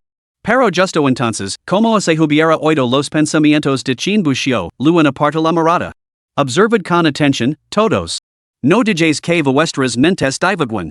Si os aplicáis con diligencia, obtendríais un gran beneficio de esta sesión.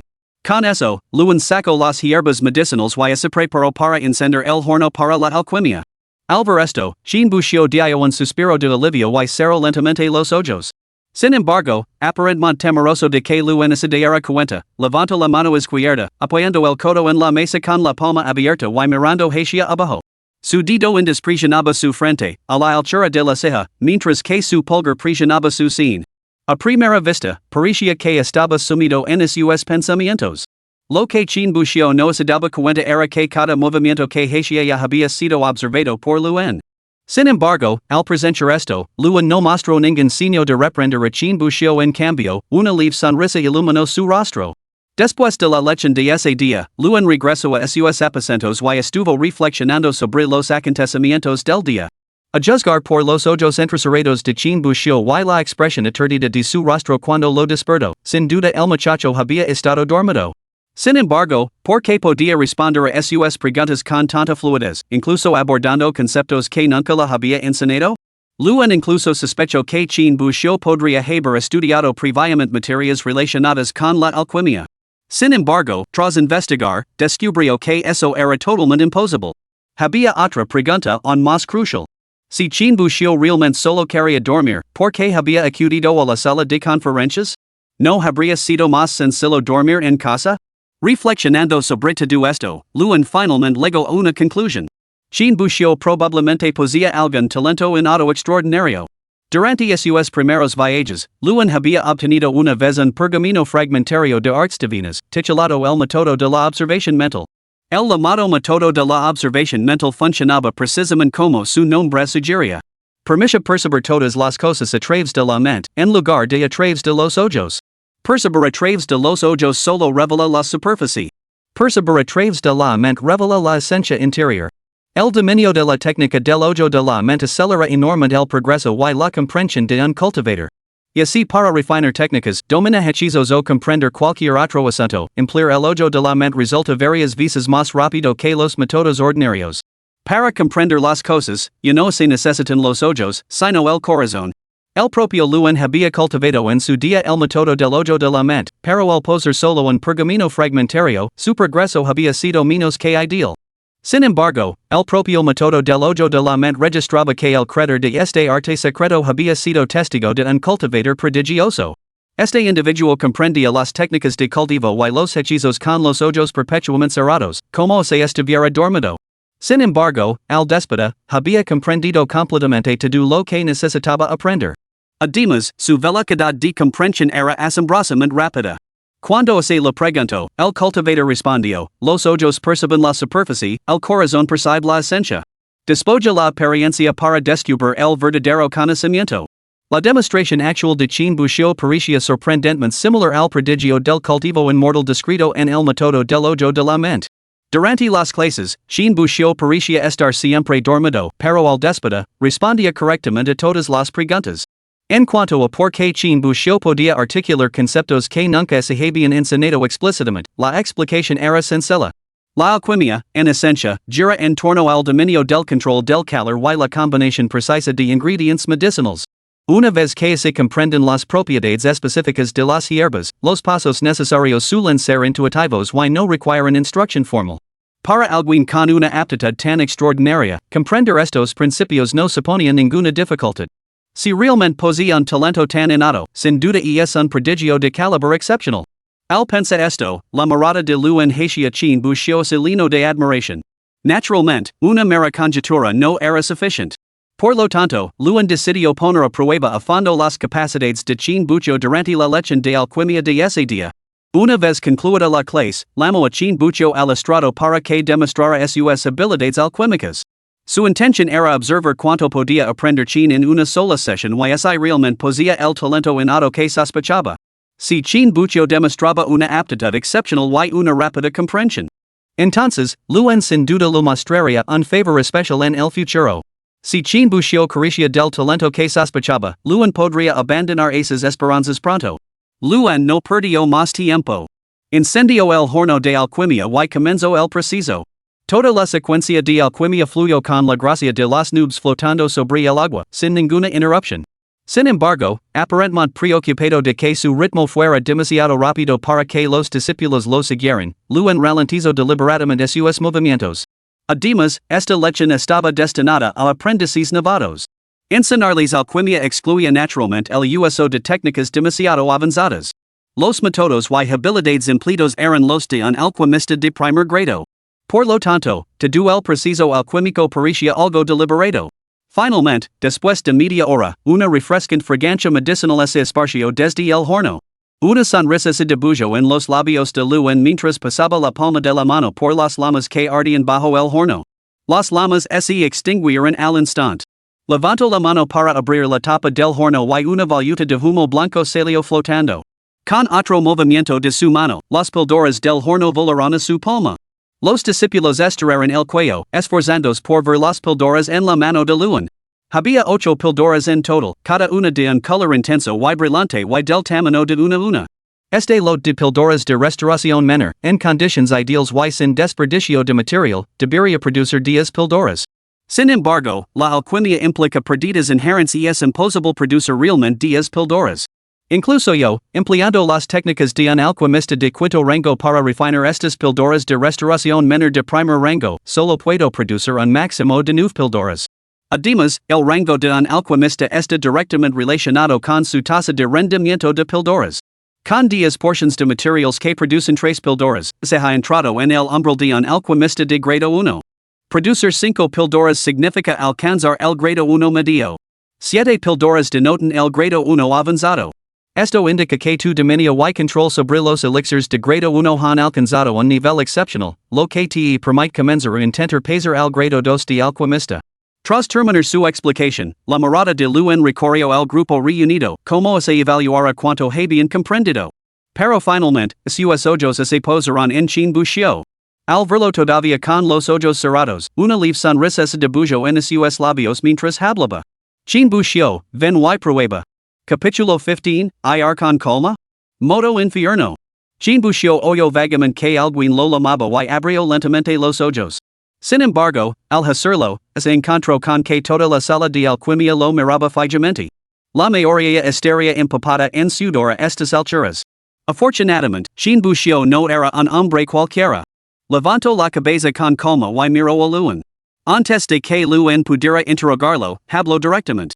Anciano, asistí a la conferencia. El resto, Luen se quedó paralizado por un momento antes de recuperar el sentido y estallar en una carcajada, ahogado por la exasperación. Te pedí que subieras aquí. ¿Quién te preguntó si asististe a la conferencia? Las acciones de Chin Buxiu no eran más que una confesión sin que se le preguntara. Los discípulos que estaban abajo, el resto, lucharon por reprimir la risa hasta que sus rostros se sonrojaron y sus expresiones se contorsionaron. Sin embargo, Chin Buxiu parecía ajeno a todo ello, se levantó con calma y se dirigió hacia Luen. En ese momento, la voz del sistema resonó en la mente de Chin Buxiu.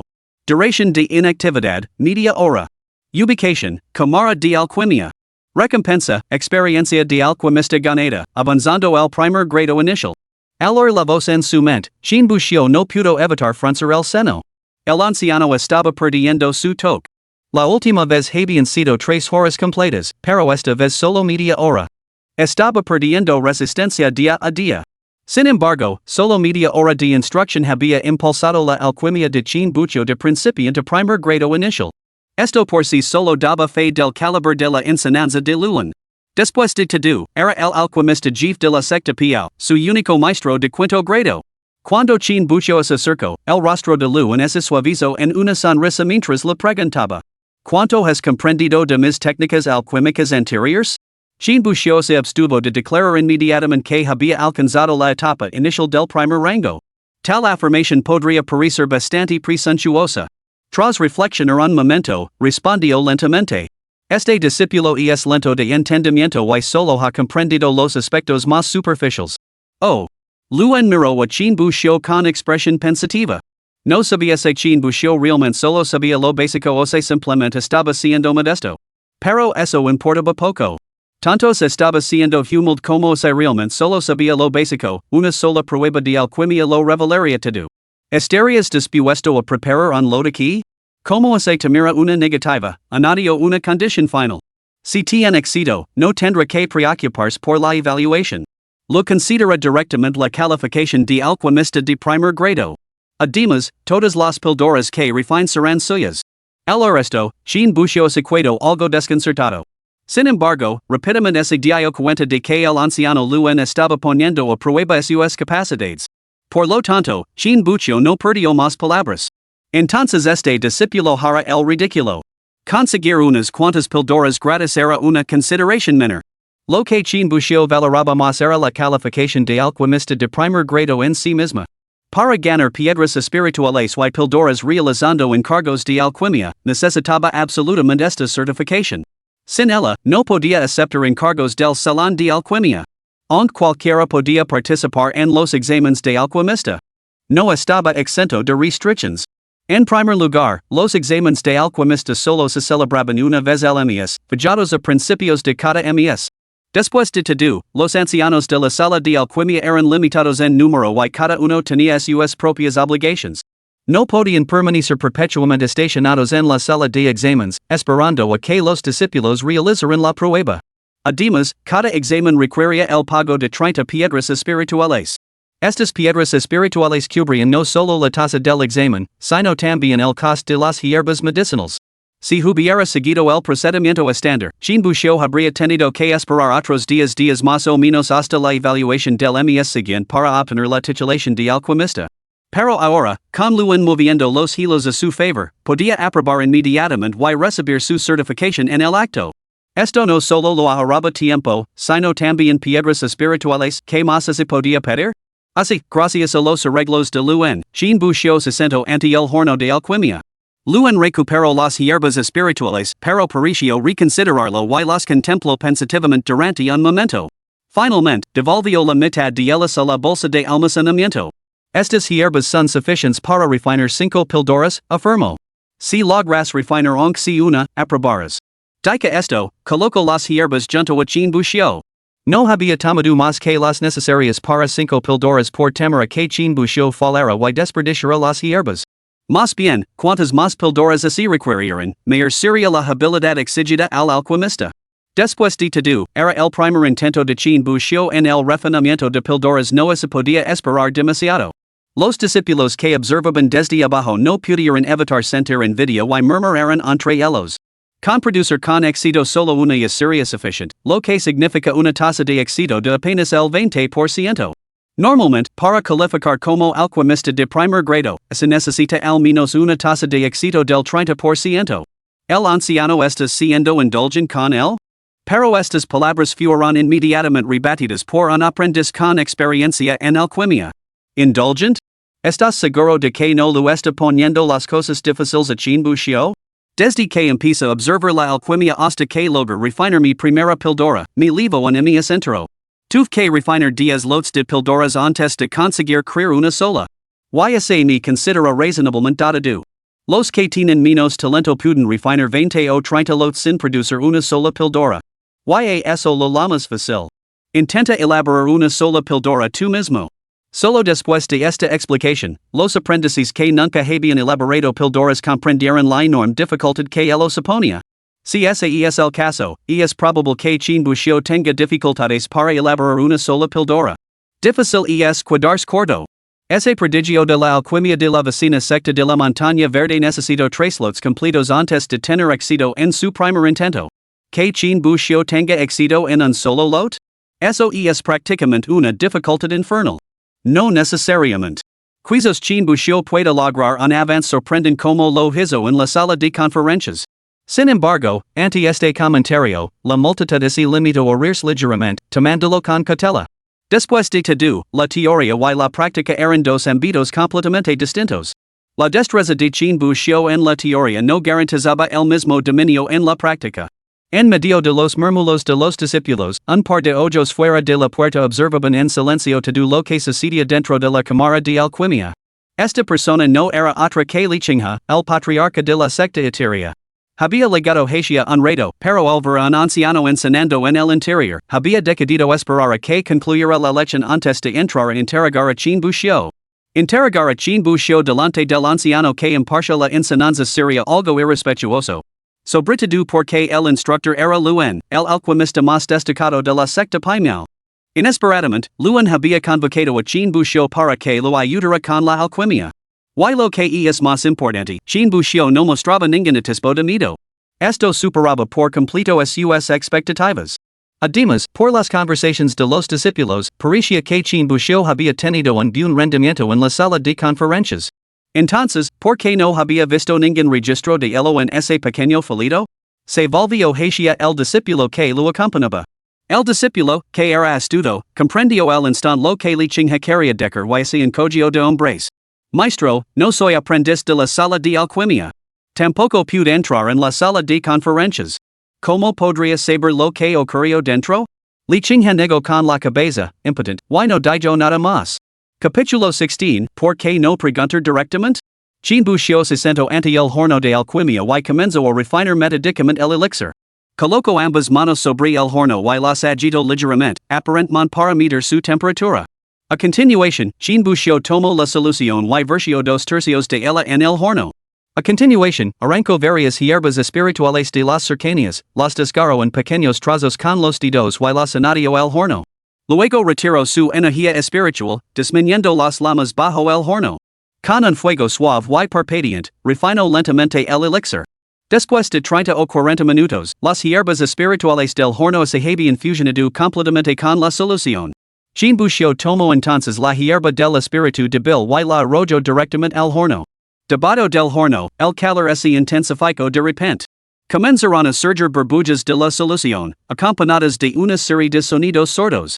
En solo 5 o 6 minutos, la hierba del espíritu débil se había disuelto por completo en la solución. Sin embargo, quien buscó no dio señales de detenerse y continuó calentando el horno con un calor intenso. Después de otros 10 minutos más o menos, la solución dentro del horno de quien buscó se había espesado considerablemente. El siguiente paso parecía estar listo para que el brebaje se solidificara en una píldora. Sin embargo, junto a quien buscó, 2/4 partes de las hierbas espirituales permanecen intactas, sin haber sido añadidas en el horno. Sin embargo, en el instante siguiente, quien buscó versió las hierbas restantes y la solución sin terminar en el horno de una sola vez. Los discípulos observaron las acciones de quien buscó, frunciendo el seno con perplejidad. El método de quien buscó parece completamente diferente al del anciano. Durante todo el proceso, el anciano lo en apenas alteró el calor, manteniendo una llama media constante. Quien buscó, sin embargo, alterna entre calor alto y bajo. Además, el momento de añadir las hierbas es completamente erróneo. Además, el anciano lo versió toda la botella de solución de una vez, mientras que quien buscó la versió en 2 tandas separadas. ¿De verdad podría haber estado dormido hasta ahora, sin observar nada en absoluto? La asamblea albergaba un profundo escepticismo con respecto a la metodología de quien buscó. Claramente, nadie se inclinaba a creer que pudiera refinar con éxito ni siquiera una sola píldora. Sin embargo, al observar esta escena desde detrás de la puerta, Li Qinghe tenía una expresión contemplativa. Por alguna razón, intuía que quien buscó no estaba actuando al azar. Aunque él mismo no era alquimista, ciertas cosas eran discernibles incluso para un ojo inexperto. Si quien buscó realmente carecía de la habilidad necesaria y simplemente estaba improvisando. Debería haber parecido nervioso y desorganizado, tanto al añadir las hierbas como al controlar la llama. Sin embargo, al observar las acciones anteriores de quien buscó, completamente diferentes a los métodos de Luan. Ya fuera añadiendo hierbas, controlando la llama o vertiendo la solución. Cada paso transmitía una confianza deliberada, como se supiera exactamente lo que tenía que hacer. Tal compostura no podía fingers. En ese momento, quien buscó cogió una pequeña bandeja que había cerca. La bandeja contenía 5 esferas de color blanco perlado, cada una no más grande que un grano de arroz. Se conocen como perlas tan condensadas, utilizadas específicamente para consolidar la esencia del elixir.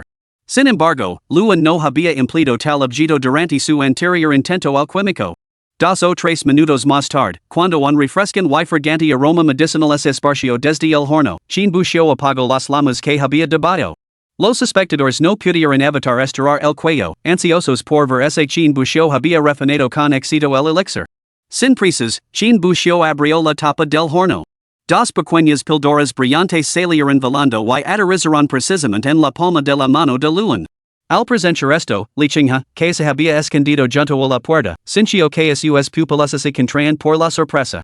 Aunque él mismo era incapaz de practicar la alquimia, no era del todo ignorante en el arte. Conseguir producer dos píldoras de un lote inicial de cinco en su primer intento. Entendía muy bien lo que significaba tal logro. Un prodigio, un alquimista nato con un físico divino. Desde la fundación de la secta etérea, ningún alquimista había demostrado un talento comparable al de Chin Buxiu.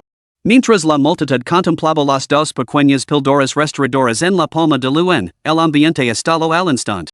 Que sus píldoras han salido bien. Y dos de ellas. ¿Cómo es posible? Acaba de empezar con la alquimia. Además, sus métodos eran completamente diferentes a los del anciano Luen, deberían haber fallado. Podría haberlas introducido cuando no mirábamos. La asamblea albergaba un profundo escepticismo hacia los elixirs de Chin Buxiu.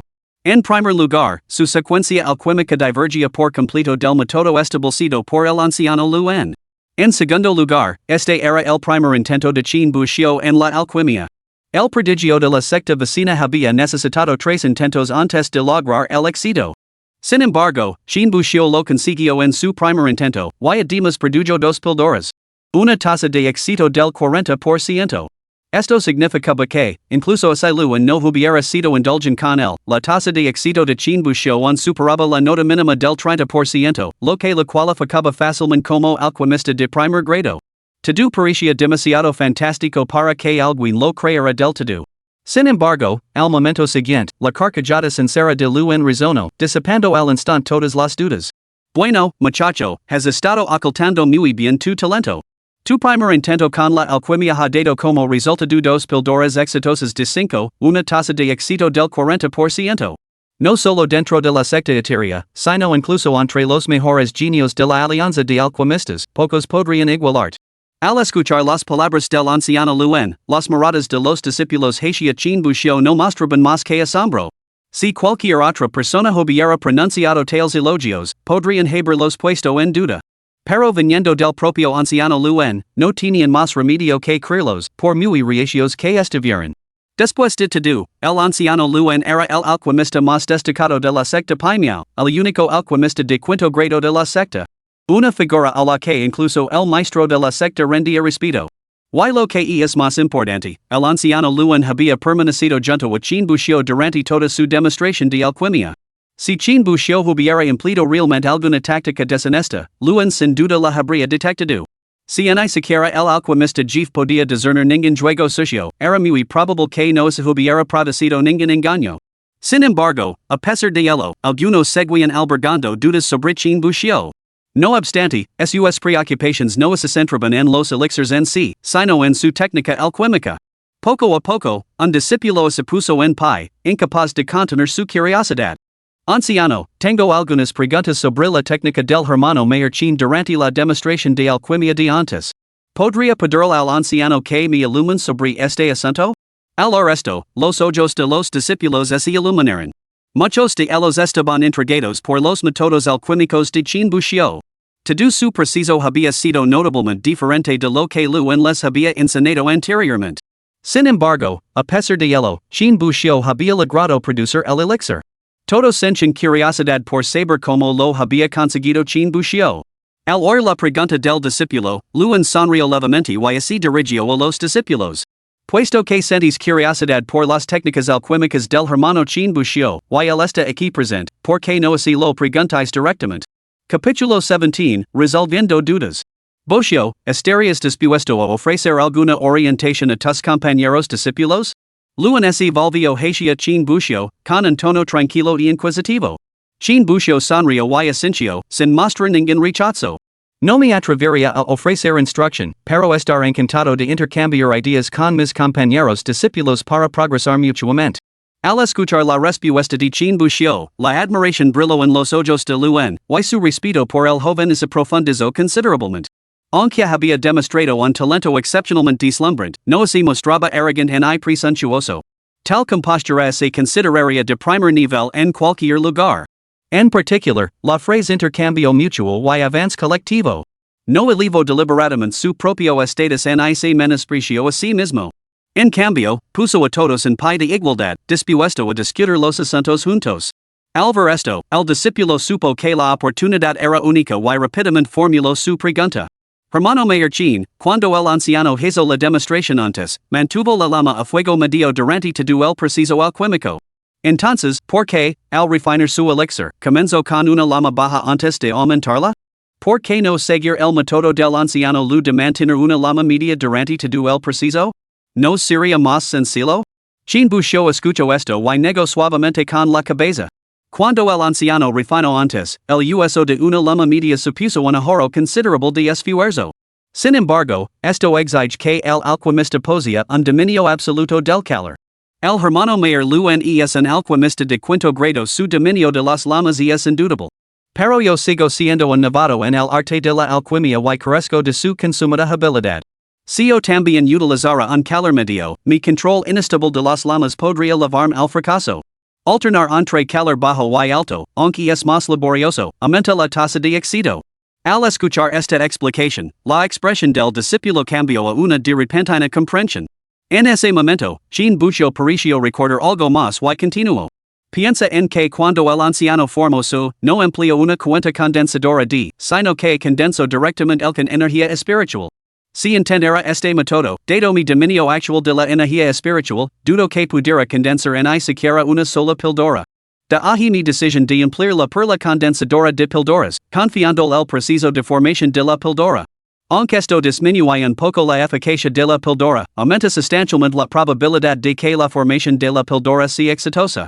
Los demás asintieron con la cabeza, comprendiendo el razonamiento de Chin Busho. A su lado, Luen sonrió y asintió con frecuencia, bastante satisfecho con la explicación de Chin Busho. A decir verdad, lo que Chin Busho había compartido no era complejo. Se reduce a dos principios, conoce tus límites y compensa tus deficiencias con ingenio.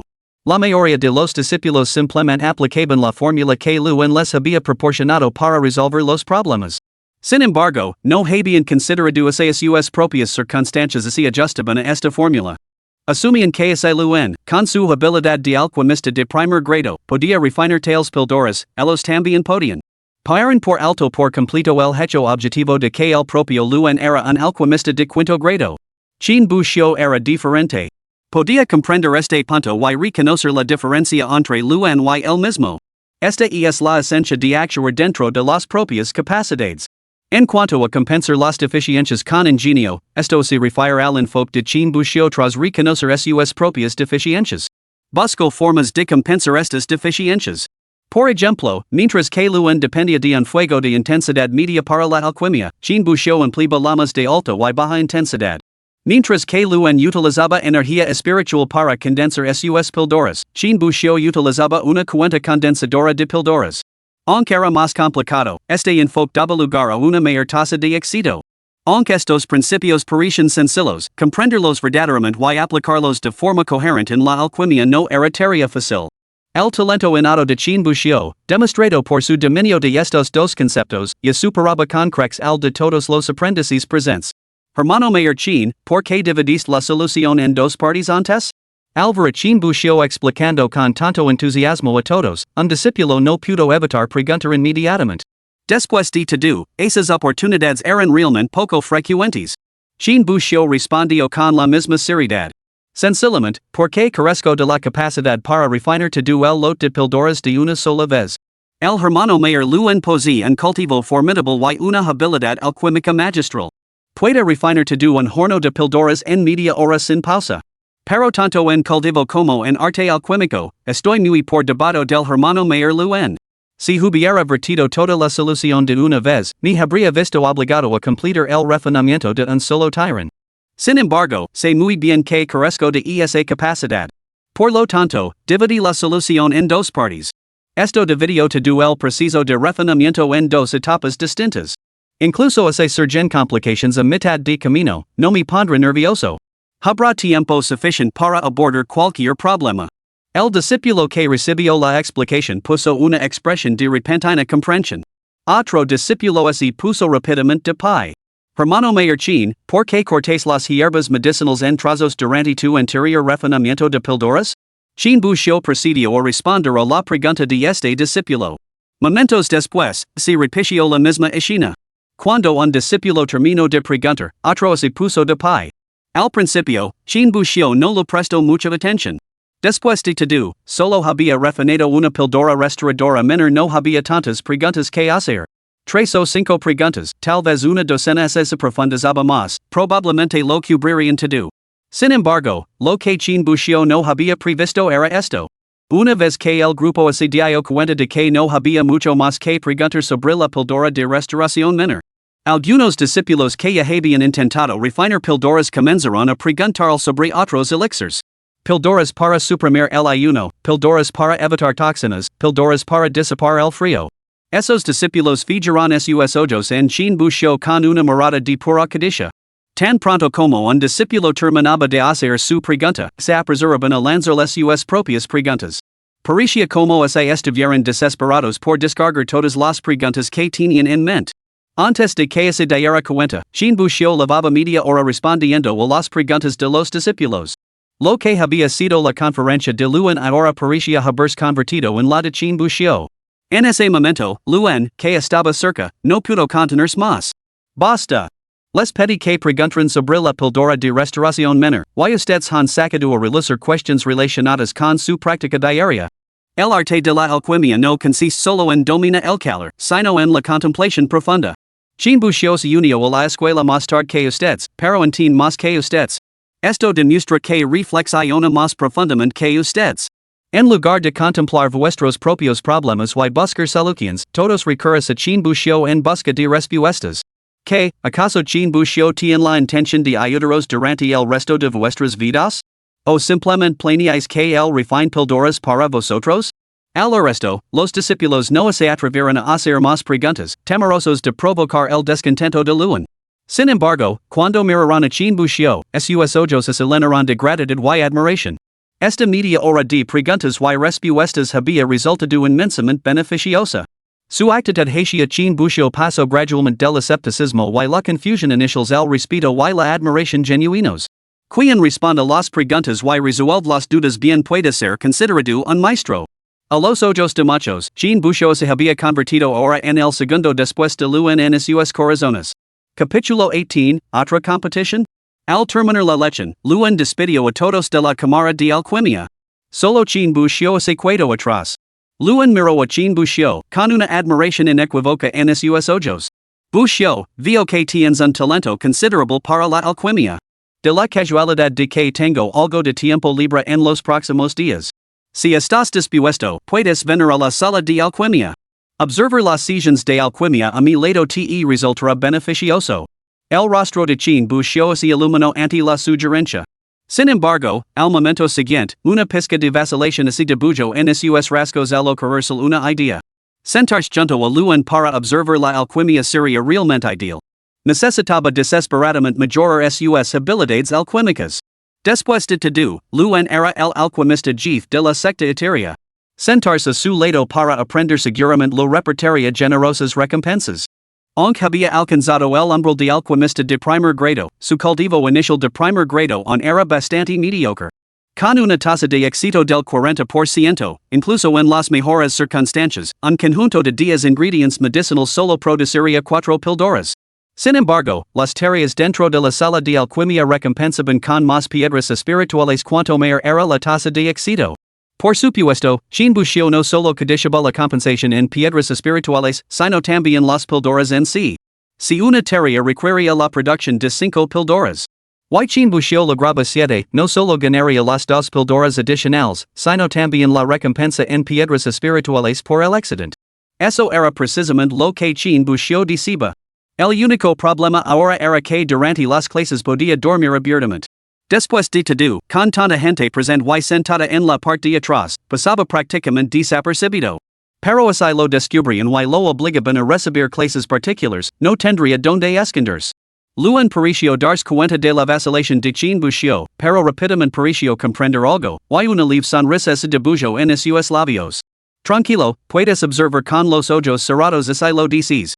Al resto, Chin Bushio se detuvo visiblemente. Sin embargo, tras reflexionar, Luan parecía algo diferente hoy. No lo había reprendido por llegar tarde, ni le había llamado la atención por dormir. Incluso lo había invitado a intentar la alquimia él mismo. ¿Podría ser que el anciano lo haya notado algo? Reflexionando cuidadosamente, su actuación en la sala de conferencias había sido realmente deslumbrante. Y también la sesión de alquimia de hoy había logrado una tasa de éxito del 40% en su primer intento. Aunque el propio Chin Buxiu consideraba que esta tasa no era impresionante, para los demás era nada menos que asombrosa. Gracias por su amabilidad, anciano. No lo rechazo. Al resto, una sonrisa se dibujó en los labios de Luen mientras escuchaba a Chin Buxiu. Por cierto, anciano, ¿cuándo sería un buen momento para visitarlo mañana? Si iba temprano, Chin Buxiu podría retirarse temprano y esa noche. Después de todo, a lo largo de los años, se había acostumbrado a dormir solo 6 horas al día. En absoluto. Ven cuando te plazca. Luen estaría entre dientes y le dio una palmada en el hombro a Chin Buxiu. Para un prodigio del calibre de Chin Buxiu, un talento que solo nace una vez en cada generación, conceder algunos privilegios era lo más natural. Con eso, despidió a Chin Buxiu para que descansara. Sin embargo, al salir de la cámara de alquimia, Chin Buxiu no encontró rastro alguno de Li Qinghe. En ese momento, Li Qinghe flotaba en el aire sobre un artefacto volador, acompañado por el discípulo encargado de vigilar a Chin Buxiu. Se sentía bastante incómodo al enfrentarse a Chin Buxiu, dado que su visita inicial había sido para reprenderlo. Sin embargo, ahora descubría que Chin Buxiu no había estado holgazaneando en absoluto. Esto le hizo sentir completamente avergonzado. Aunque el propio Chin Buxiu seguía sin darse cuenta de ello, Li Qinghe seguía sintiéndose algo incómodo al enfrentarse a él. ¿Has mencionado antes que Chin Buxiu no hace más que dormir todo el día? El discípulo hizo una pausa, luego pareció darse cuenta de algo y añadió apresuradamente. Maestro, realmente no he mentido. Si no me cree, via el campo de entrenamiento y preguntas a los otros discípulos, ellos también lo saben. Li Qinghe miró a Chin Buxiu con expresión pensativa. Creía que el discípulo no había mentido. Cuando llegaron por primera vez a la cámara de alquimia, ellos también habían visto a Chin Buxiu con los ojos cerrados, como si estuviera dormido. Estaba totalmente dispuesto a darle una buena reprimenda a Chin Buxiu una vez que concluyera la lección de Luen. Sin embargo, la fuerza que Chin Buxiu había demostrado ahora dejó a Li Qinghe completamente estupefacto. No solo por su formidable talento alquímico, sino también por su base de cultivo. El cultivo de Chin Buxiu parecía haber alcanzado el segundo nivel de la etapa de establecimiento de la fundación. Esto era algo que Li Qinghe nunca había previsto. Tras un momento de silencio, habló lentamente. Puedes retirarte. No hay necesidad de vigilar a Chin Buxiu de ahora en adelante. Su intención original al asignar a este discípulo para vigilar a Chin Buxiu había sido evitar que desperdiciara sus días como lo había hecho en la secta externa, malgastando su talento innato. Después de todo, él mismo no podía vigilar constantemente a Chin Buxiu. Pero ahora, tanto el nivel de cultivo de Chin Buxiu como sus recientes conferencias en el salón de alquimia demostraban claramente que Chin Buxiu estaba experimentando una verdadera transformación. Naturalmente, ya no era necesario que el discípulo lo vigilara. Justo cuando Li Qinghe estaba a punto de partir, sus pupilas se contrajeron de repente por la sorpresa. Vio a un grupo de personas bloqueando el paso a Chin Buxiu. ¿Quiénes son esos hombres? ¿Por qué obstaculizan el paso a Chin Buxiu? Preguntó Li Qinghe con urgencia. Aunque era el maestro de la secta y tenía grandes esperanzas puestas en Chin Buxiu. No podía intervenir sin comprender primero la situación. El discípulo echó un vistazo y inmediatamente reconoció a los que bloqueaban el paso a Chin Buxiu. Ese discípulo es Chen Chong. Hace unos días estaba jactando en el campo de entrenamiento. Afirmaba que quien lo derrotara podría quedarse con su tesoro mágico de la etapa de establecimiento de fundamentos. A juzgar por la situación ali, parece que Chin Buxiu ganó. Li Qinghe se detuvo, sorprendido. El discípulo asintió. Al ver esto, una leve sonrisa se dibujó en los labios de Li Qinghe. Juzgó que la cultivación de Chen Chong era al menos de quinto grado de establecimiento de fundamentos. Derrotar a un oponente así demostraba claramente la fuerza de Chin Buxiu. Sin embargo, Li Qinghe no se apresuró a intervenir y resolver el asunto por Chin Buxiu. Quería esperar y observar. Una vez que Chin Buxiu hiciera su movimiento, evaluaría cuidadosamente el progreso que el joven había hecho en los últimos días. Si Chin Buxiu demostraba ser incapaz de imponerse, intervenir entonces sería lo suficientemente oportuno. Chin Buxiu, devuélveme mi artefacto mágico. Devuélvelo ahora mismo. Chen Chong se adelantó, exigiendo sin preámbulos.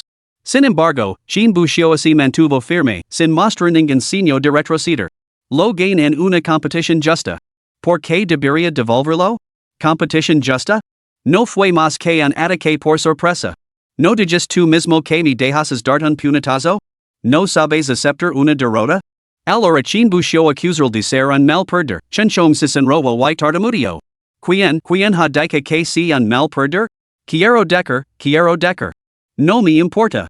Debes devolver mi artefacto mágico. De lo contrario, tendremos otra peli. Sí, otra peli.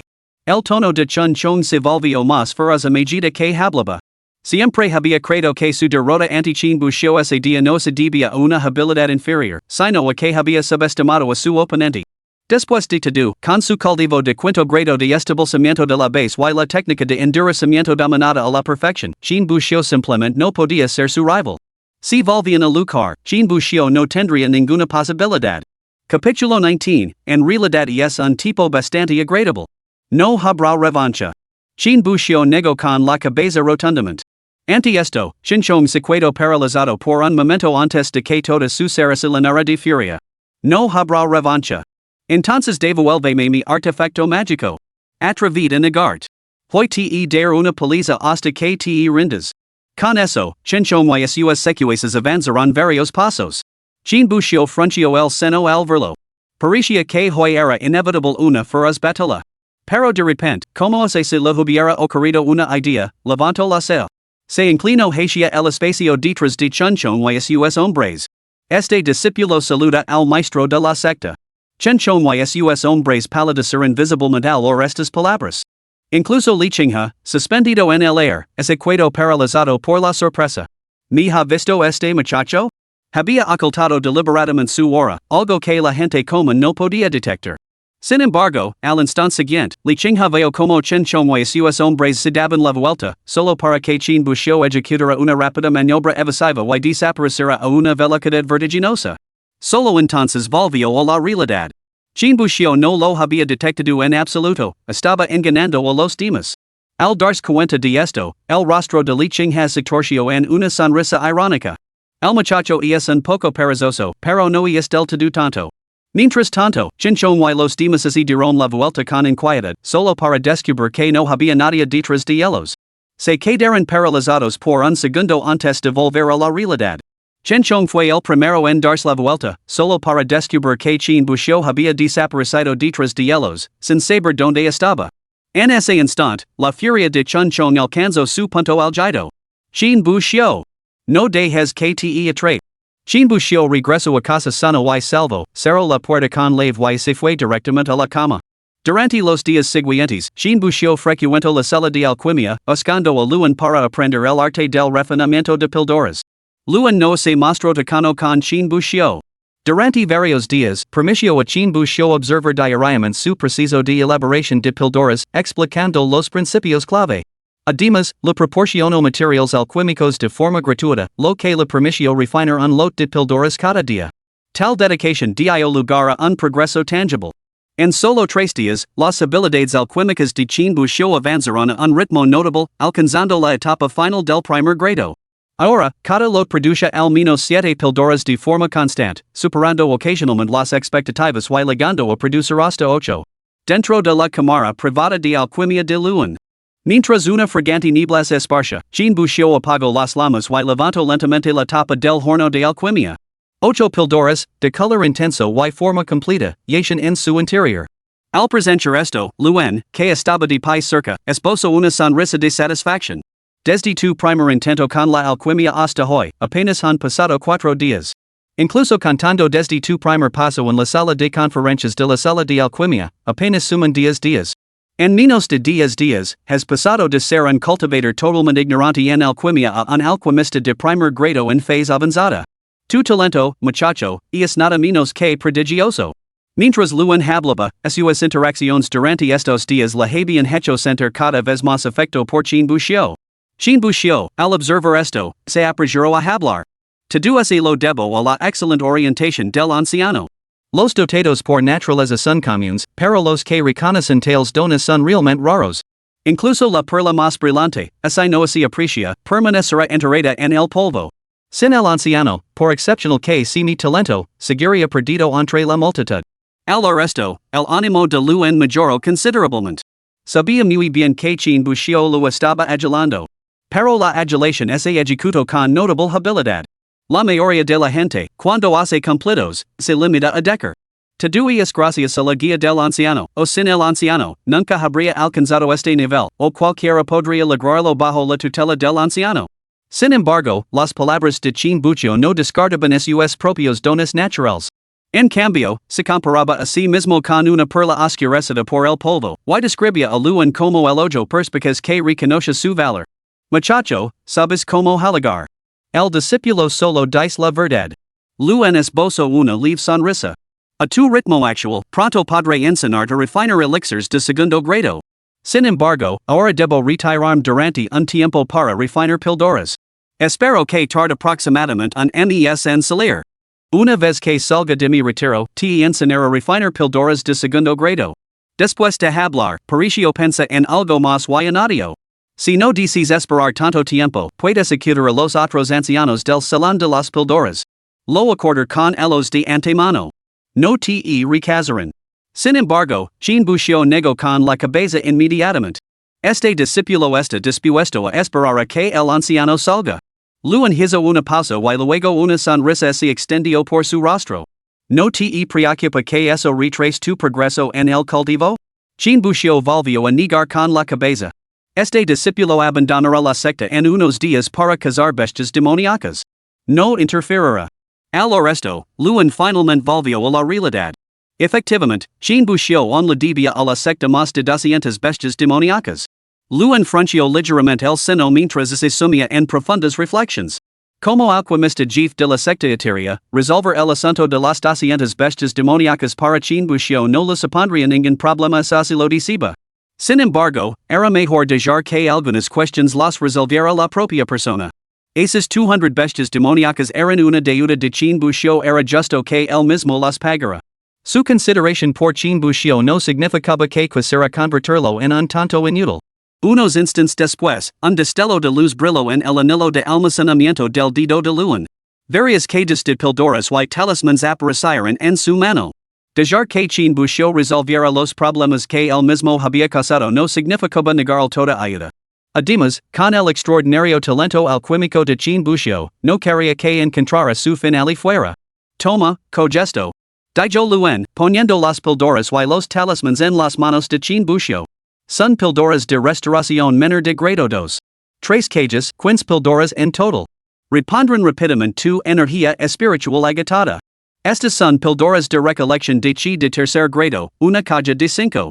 Úsalas durante el cultivo para acelerar enormemente tu progreso. Estas son píldoras regeneradoras de carne de cuarto grado, una caja de 3. Pueden revivir de cualquier lesión no mortal. Además, 3 talismans de movimiento rápido. Úsalos para aumentar tu velocidad si te encuentras en peligro. Y esto es un talismán de invocación del alma. Si alguna vez te encuentras en una situación en la que no puedes escapar o vencer a tu enemigo, activa este talismán. Podré rastrear su señal y acudir en tu ayuda. Chin bucio se quedó mirando el puñado de píldoras y talismans que le habían puesto en la palma de la mano, momentáneamente sin palabras. Al ver esto, Luan pareció recordar algo más. ¿No tienes donde guardarlos, eh? Entonces aquí tienes una pequeña bolsa especial. Aunque solo tiene un metro cuadrado de espacio, debería ser suficiente. Dica esto, saco otra bolsa especial y transfirió todos los objetos que había dentro. Y lo que dica antes de las 210 cabezas era solo una broma, con 200 bastara. Chin bucio miró al anciano Luan que tenía delante, sintiéndose invadido por una olida de gratitud. Al fin y al cabo, el anciano Luan era un tipo bastante decente. Capítulo 20, el cultivo es muy caro. De vuelta en sus aposentos, chin bucio examinó las numerosas píldoras y talismans que le había dado el anciano Luan, sumido en sus pensamientos. En cuanto a las píldoras, solo necesitar refinar algunas píldoras de restauración menor de primer grado y píldoras curativas, eso debería bastar. Aunque Luan lo había dado bastantes píldoras, casi todas eran de alta calidad. No podía tomar una píldora regeneradora de huesos blancos y carne por un simple rasguño. Necesitaba refinar el mismo algunas píldoras de restauración menor y píldoras curativas de primer grado. También necesitar comprar otra bolsa especial. Un compartimento es demasiado pequeño no cabran muchos cadáveres de bestias. Además, las hierbas medicinales y demás no se pueden almacenar junto con los cadáveres de las bestias. De lo contrario, cuando se recuperan las píldoras, es probable que estén manchadas con sangre de bestia. Algunos tesoros de almacenamiento poderosos otorgan a los objetos espacios relativamente independientes en su interior, lo que evita la contaminación mutua. Pero el tesoro que la había dado luz no era un objeto de alta calidad, su espacio interior formaba un único compartimento unificado. Era más bien como un gran frigorífico en el que todos almacenaba junto, por lo que los contenidos inevitablemente absorberían los olores de los demás. Además, una unidad equivalía a un metro cuadrado de tamaño. Incluso si se llenara al máximo, probablemente no podría contener más de 10 cadáveres de bestias como máximo. Era simplemente demasiado pequeño para almacenar 200 bestias de una sola vez. Se necesitaría comprar al menos otra bolsa con una capacidad de unas 20 unidades. Chen Buxiu ya había investigado los precios de las bolsas especiales de antemano. No eran especialmente caras, y los discípulos de la secta interna disfrutaban de un descuento. Para los discípulos de la secta externa, el precio inicial era de 20 piedras espirituales por metro cuadrado, aumentando en 20 piedras espirituales por cada metro cuadrado adicional. Eso equivalía a 20 piedras espirituales por metro cuadrado. Para los discípulos de la secta interna, el precio bajaba de 20 piedras espirituales a 16 piedras espirituales por metro cuadrado. Esto suponía un descuento del 80%, una de las ventajas que se concedían a los discípulos de la secta interna. 16 piedras espirituales por unidad, 20 unidades por un total de 360 piedras espirituales. Al darse cuenta de esto, Chen Buxiu sacó una pequeña bolsa de su pecho.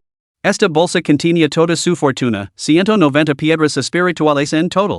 De ellas, 170 piedras espirituales las había ahorrado durante su estancia en la secta externa. Las 20 restantes eran la cuota de este mes.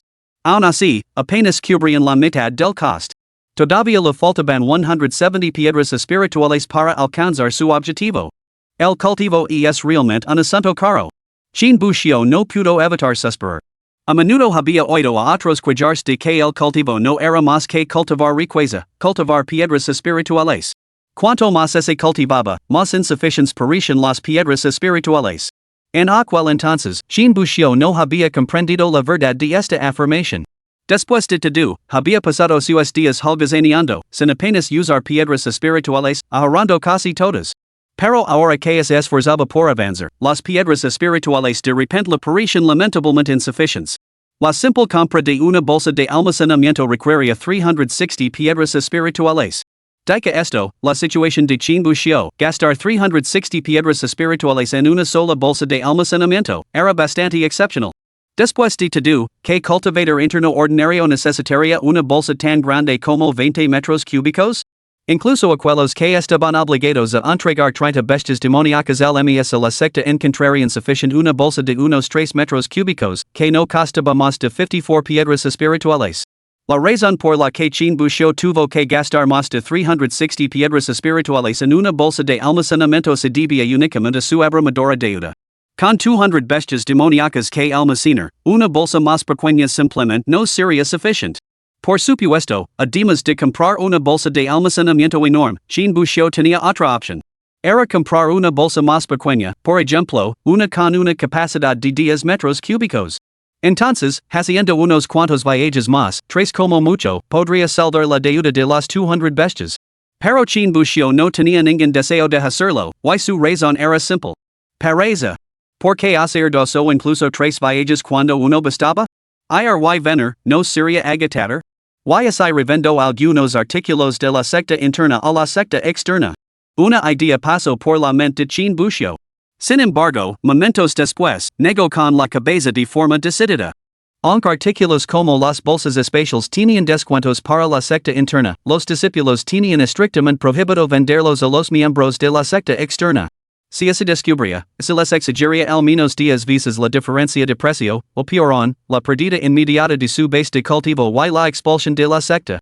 Entonces, mejor seguir refinando píldoras. Suspirando, Chen Buxiu se recostó en su cama.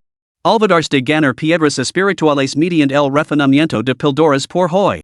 Mejor empezar de nuevo mañana. Así, chin busio saco una pildora de recolección de chi de su bolsa de espacial y se la medio en la boca. Esta pildora de recolección de chi podía acelerar el progreso del cultivo, mejorando naturalmente las recompensas que chin busio obtenía por estar ocioso. Me pregunto cuánto aumentará mi cultivo esta pildora de recolección de chi. Perdido en sus pensamientos, chin busio cerró los ojos momentos después y se sumió en el sueño. El tiempo pasó y otro día transcurrió en un abrir y cerrar de ojos. Chin busio abrió los ojos en la cama cuando la voz del sistema sonó en su mente como había prometido. Duración de inactividad, 6 horas. Lugar de inactividad, cuartos de los discípulos de la secta interna. Majora especial, pildora de recolección de chi. Recompensas obtenidas, base de cultivo mejorada. Chin busio sintió la energía espiritual recorriendo su cuerpo y sus ojos se iluminaron de inmediato. Aunque el sistema no había especificado cuánto la potenciaría la pildora de recolección de chi. Chin busio podía notar cierta diferencia. Después de tragar la pildora, podía sentir claramente que la mejora en su cultivo tras 6 horas de inactividad era 3 o 4 veces mayor que antes. Realmente digna de una pildora de recolección de chi de grado 3, un impulso tan sustancial. Si consumo las 5 pildoras, mi cultivo debería alcanzar el grado 3 de establecimiento de la base. Al pensar esto, la sonrisa de Chin busio se amplió. Rápidamente salió de su alojamiento y se dirigió hacia el salón de alquimia. Poco después de que Chin busio se marchara, un grupo llegó a su puerta. A la cabeza se encontraba nada menos que Chen Chong. ¿Estás seguro de que ese sinvergüenza de Chin busio reside aquí? Chen Chong se volvió hacia su subordinado, incapaz de contener su curiosidad. El subordinado asintió rápidamente. Tranquilo, jefe. ¿Cuándo han fallado mis operaciones de inteligencia? Sin embargo, al resto, Chen Chong no pudo evitar fruncir el seno. Entonces, ¿por qué te ha llevado tanto tiempo recopilar esta única información? Después de que Chin busio huyera ese día, había enviado al subordinado a localizar su residencia. Esperaba estar vigilando la casa de Chin busio al día siguiente, pero allí estaban, días después, todavía esperando. El rostro del subordinado se torció con amargura ante la pregunta. Chief, realmente no es culpa mía. El chico se levanta más tarde que un perro y se acuesta antes que un cerdo. Es muy difícil obtener información de él. Cuando los demás salen, él sigue durmiendo en casa. Cuando los demás no han regresado, él ya está durmiendo de nuevo. Es un vago de pies a cabeza. Leva medio mes en el patio interior, pero los vecinos apenas lo han visto. Pensábamos que la casa estaba vacía. Al resto, Chen Chong se quedó momentáneamente sin palabras. Jefe, parece que no está en casa. Otro subordinado intervino desde un lado. Chen Chong miró la puerta y hizo un gesto con la mano para indicar que no se preocupa. No importa, lo esperaremos aquí. No creo que no vaya a volver. Capítulo 21, las palabras una vez pronunciadas no se pueden retirar. Este trabajo no es apto para seres humanos. Chin busio no pudo evitar quejarse mientras caminaba hacia su casa. Hoy había ido al salón de alquimia para recoger sus tareas de alquimia, 3 en total. Eran para pildoras de restauración menor de primer grado, pildoras curativas de primer grado y pildoras antiveneno de primer grado. Cada una requería materiales equivalentes a 10 pildoras, con una modesta demanda de 5 pildoras por lot. Chin busio trabajó con constancia y produjo 8 pildoras por horno. Por los 2 primeros lotes 3 pildoras de restauración menor y 3 pildoras curativas, recibió 10 piedras espirituales por horno como pago. Las pildoras antídotos siguientes, al ser una tarea asignada por la secta, tenían un requisito mínimo, pero no un límite máximo. Como Chin busio no tenía ningún uso para las pildoras repelentes de veneno, entregó las 8 de una vez. Al final, superó los requisitos de la tarea y recibió una generosa recompensa de 15 piedras espirituales. Todo el preciso duró 3 horas en total. Sin embargo, Chin busio se encontró completamente agotado, sin energía para asumir más tareas o refinar más pildoras. El arte del refinamiento de pildoras era simplemente demasiado agotador. Exigía una intensa concentración mientras se manipulaba constantemente la energía espiritual para controlar las llamas. Después de 3 lotes consecutivos, Chin busio se sentía completamente agotado. A pesar de tal agotamiento, sus ganancias diarias ascendían a solo 35 piedras espirituales, menos el costo de las pildoras. A primera vista, esta cantidad parecía sustancial. Después de todo, el estipendio mensual de un discípulo de la secta interna era de solo 20 piedras espirituales. Chin busio había ganado 35 en un solo día. No era de extrañar que todo el mundo dijera que la alquimia era la profesión secundaria más lucrativa. Sin embargo, aunque 35 piedras espirituales representaban una suma decente para otros. Para Chin busio, lo parecía bastante insuficiente. Antes me faltaban 170 piedras. Añadiendo estas 35, todavía me faltan 135. Lo que significa que tendré que seguir refinando píldoras durante otros 4 días seguidos solo para reunir las piedras. La idea lo provocó un escalofrío a Chin busio, y una ola de pavor lo invadió. 3 horas de trabajo cada día, 6 horas en total, por unas miseras 35 piedras espirituales. Esto no es más que una existencia de esclavo. Absolutamente miserable. A este ritmo, realmente me matará trabajar. Chin busio no se dio cuenta de que, mientras hablaba, 3 discípulos de la secta interna paran a su lado. Al oír sus palabras, el trío se detuvo abruptamente y se volvió para mirar su figura que se alejaba. En busca de mayores recursos de cultivo para avanzar en su propio cultivo, habían asumido numerosas tareas. Ya fuera cazando bestias o recolectando hierbas espirituales. Sus jornadas laborales diarias se prolongaban habitualmente hasta 7 u 8 horas. A veces, para completar las tareas, pasaban días sin dormir. Los peligros que amenazaban sus vidas estaban siempre presentes. Sin embargo, sus ganancias diarias medias apenas alcanzaban las 10 piedras espirituales por persona. Hermano Mayor, ¿por qué de repente me siento completamente agotado? Estoy peor que un perro. El discípulo murmuró, mirando la figura de Chin busio que se alejaba como si una neblina hubiera descendido ante sus ojos. El segundo hermano Mayor se acercó y le dio una palmada en el hombro, como para ofrecerle palabras de ánimo. Pero antes de que pudiera hablar, las quejas de Chin busio resonaron una vez más. Esto no es vida para un ser humano. Las palabras destrozaron la determinación del segundo hermano Mayor de consolar a su subordinado. Su rostro se contorsionó en una máscara de agonía, con lágrimas y mocos brotando como un grifo sin tapón. La visión hizo que el hermano menor olvidara su propio dolor. Una mirada de disgusto cruzó su rostro mientras empujaba al segundo hermano Mayor. En ese momento, se acercó el discípulo Mayor. Tras un momento de silencio, se limitó a soltar una risa amarga. Cierto. Ni siquiera es digno de ser un perro. Lora si lo necesitas, pero hazlo rápido. Tenemos una misión que cumplir. El segundo discípulo, que le roba profusamente, se derrumbó por completo al oír las palabras misión que cumplir. Se abalanzó sobre el hermano Mayor y se aferró a él con fuerza. El hermano Mayor lo miró con una suave sonrisa en el rostro. Lo revolvió el pelo y le habló en tono suave. Mas te vale no manchar de mocos, o te retorcer el cuello. El segundo hermano tembló violentamente ante la amenaza y luego aspiró bruscamente. Sniff, sniff. El sonido de un vigoroso sonar la nariz lino el aire. Al oír esto, el primer hermano apretó la mandíbula con furia. Maldita sea. Ya estoy harto. Con eso, le dio un fuerte puñetazo al segundo hermano. Chin busio no se dio cuenta de que sus quejas improvisadas acababan de añadir otra alma desconsolada al mundo actual. Al poco tiempo, Chin busio regresó a su residencia. Inmediatamente, vio varias figuras muy familiares sentadas junto a la puerta. Ali, de ante él, no eran otros que Chunchon y sus secuaces. Chin busio frunció el seno al verlos. No necesitaba que hablaran para saber por qué estaban Ali. Los ojos de Chen Chong se iluminaron en cuanto vio regresar a Chin busio. Se puso un pie de un salto. Chin busio. A ver a donde huís esta vez. Con eso, Chen Chong lideró a sus hombres hacia adelante, rodeando instantáneamente a Chin busio. Frente al grupo que lo rodeaba, la expresión de Chin busio era de total resignación. Lo único que quería ahora era volver a su cama y quedarse quieto como una criatura sin espina dorsal. Entrega el artefacto. Oh, no me culpes por ser grosero. Chin Chong extendió la palma de la mano hacia Chin busio, como un mano pidiendo un plátano. Chin busio lo miró sin expresión. Sin embargo, Chin Chong parecía completamente ajeno al comportamiento de Chin busio, y en su rostro se dibujó una sonrisa burlona. Por supuesto, como he dicho antes, no soy irreasonable. Si te sientes agraviado, podemos resolver esto con otra competición. Se aplican las mismas condiciones, se ganas, el artefacto es tuyo y no hay más reclamaciones. Si gano yo, me devuelves el artefacto.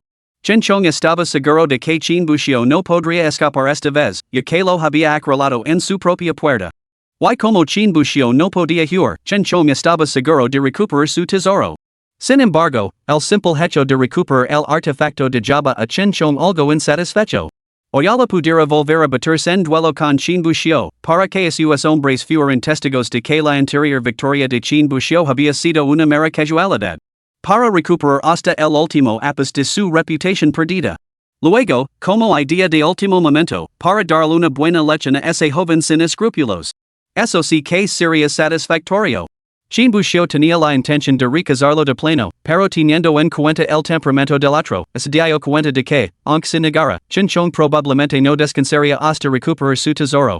Justo cuando pensaba en cómo deshacerse de él y volver a dormir, oyó a Chen Chong pronunciar estas palabras: hagamos otra partida. Al instante, se le ocurrió en plan a Chin Bucio y una sonrisa se dibujó en su rostro. Muy bien, hagamos otra partida.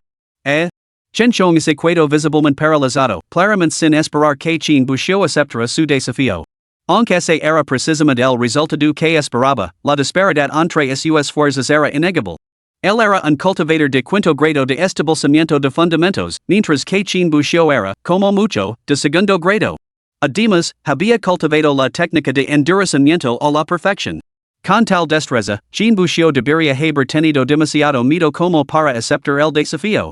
En su opinión, no debería Chin Bucio haber tenido demasiado miedo como para devolver el artefacto mágico? Una vez que recuperara el artefacto, todo lo demás era secundario. A Chen Chong no le importaba. Después de todo, en esta situación, era prácticamente lo mismo que Chin Bucio admitiera su derrota. Pero, inesperadamente, Chin Bucio había aceptado una revancha. Era como si alguien te trajera una almohada justo cuando empezabas a sentir cansado. No podía dejar pasar esta oportunidad, le daría una buena lección a Chin Bucio. Le mostraría lo que significaba el verdadero dominio de la técnica del cuerpo duro. De acuerdo. Mi palabra es mi compromiso. No vengas llorando después. Capítulo 22, no tocar el veneno del juego en con un palo largo. Chen Chong adoptó su postura, listo para zanjar el asunto de una vez por todas con Chin Bucio. Pero al ver esto, Chin Bucio se detuvo, sorprendido. Aquí? ¿Hay algún problema? Chen Chong miró a su alrededor y no encontró nada extraño. Chin Bucio sonrió levemente mientras hablaba lentamente. ¿Acaso no sabes, hermano mayor, que la secta etérea tiene normas explícitas que prohíben los conflictos privados entre discípulos dentro de la secta? Al oír esto, Chen Chong se quedó paralizado por un momento, pero rápidamente recuperó la compostura. Conoce bien las reglas de la secta etérea efectivamente, prohíben las disputas internas entre discípulos. Sin embargo, ciertas reglas, aunque se establecen explícitamente en la superficie, a menudo se pasaban por alto siempre que el asunto no causara demasiada conmoción. La mayoría hacía la vista gorda y no le prestaba mucha atención. Antes de que Chen Chong pudiera expresar su objeción, Chin Bucio continuó. Si dices competir, naturalmente debes hacerlo en la arena de artes marciales. De esta manera, se cumple con las normas explícitas y te permite competir con tranquilidad. No tenemos que temer que algún alma mezquina nos denuncie a los ancianos y estropee el asunto. Al oír esto, los ojos de Chen Chong se iluminaron. Le pareció que el razonamiento de Chin Bucio era bastante sensato. Excelente. Entonces procedamos como sugieres. Iremos al campo de artes marciales de inmediato. Dica esto, extendió la mano para tomar a Chin Bucio por el brazo y llevarlo hacia el campo. Pero Chin Bucio volvió a negar con la cabeza. Hermano mayor Chen Chong, espera un momento. No te precipites. ¿Qué más hay? Una mirada de confusión volvió a aparecer en el rostro de Chen Chong. Chin Bucio esbozó una leve sonrisa y habló. Hermano mayor Chen Chong, ya que dices recuperar el artefacto mágico que está en mi poder mediante el comete. Entonces eso significa que el tesoro es mi apuesta en esta contienda. Por lo tanto, ¿no deberías tú también poner algo en juego? Al oír esto, Chen Chong se mostró inmediatamente descontento. Después de todo, en su opinión, su contienda con Chin Bucio no era simplemente una apuesta entre dos individuos. Se debía al descontento con su anterior contienda, que exigía una revancha. ¿Por qué tenía que apostar algo más? Pero Chin Bucio no le dio oportunidad de hablar y siguió presionando inmediatamente. Quizás, a tus ojos, gain gracias a una emboscada, una victoria desagradable. Sin embargo, para los demás, independientemente de las circunstancias, yo gain antes. El tesoro está en mi poder, lo cual es perfectamente razonable. Ahora, sin embargo, de repente deseo disputar una revancha contigo y tú no ofreces ninguna apuesta. ¿Cómo percibirían esto los demás? Al resto, chinchom secreto paralizado, como si nunca antes hubiera considerado el asunto. Chin buscó aprovecho su ventaja. Piensa en esto, un cultivator de segundo grado de establecimiento de la fundación de repente acepta volver a enfrentarse a un cultivator de quinto grado de establecimiento de la fundación. Además, solo el cultivator del segundo grado de establecimiento de fundamentos ha ofrecido algo en juego, mientras que el cultivator del quinto grado no ofrece nada. Una contienda tan injusta y desigualaria que cualquiera que la presenciara suspectará que el cultivator del quinto grado está coaccionando al otro. ¿Qué clase de conducta es esta? Es un acoso sectario descarado. Si así corriera la voz, ¿cómo te verían tus compañeros discípulos? ¿Cómo te verían los ancianos? ¿Y que hay de esa encantadora hermana menor de al lado? ¿Cómo te vería ella? Si traspasaran nuestras paredes, ¿cómo te percibirían otras sectas? ¿Cómo verían en nuestra secta pial? Después de escuchar las sinceras tonterías de Chin Bushio, Chinchong no pudo evitar aspirar bruscamente, ya que encontraba su razonamiento bastante convincente. Entonces, ¿qué sugieres que ofrezca como apuesta? Al ver que Chinchong mordía el anzuelo, una sonrisa se dibujó en los labios de Chin Bushio. Sin embargo, su expresión seguía siendo solemne. Las recompensas comparables a los tesoros mágicos de la etapa de establecimiento de la fundación son extremadamente raras. ¿Cuántas piedras espirituales tienes a mano? ¿Piedras espirituales? Titubeó Chinchong. Unas 70 y 80, supongo? Ante esto, los ojos de Chin Bushio se iluminaron, aunque no dio ninguna señal externa. 70 y 80 piedras espirituales, eso sigue siendo un poco escaso. ¿Qué le parece esto, hermano mayor? ¿Podría reunir 200 piedras espirituales? Aunque no son 200, al menos 135 piedras espirituales serían suficientes. Después de todo, usted conoce el valor de un tesoro mágico de la etapa de establecimiento de la fundación.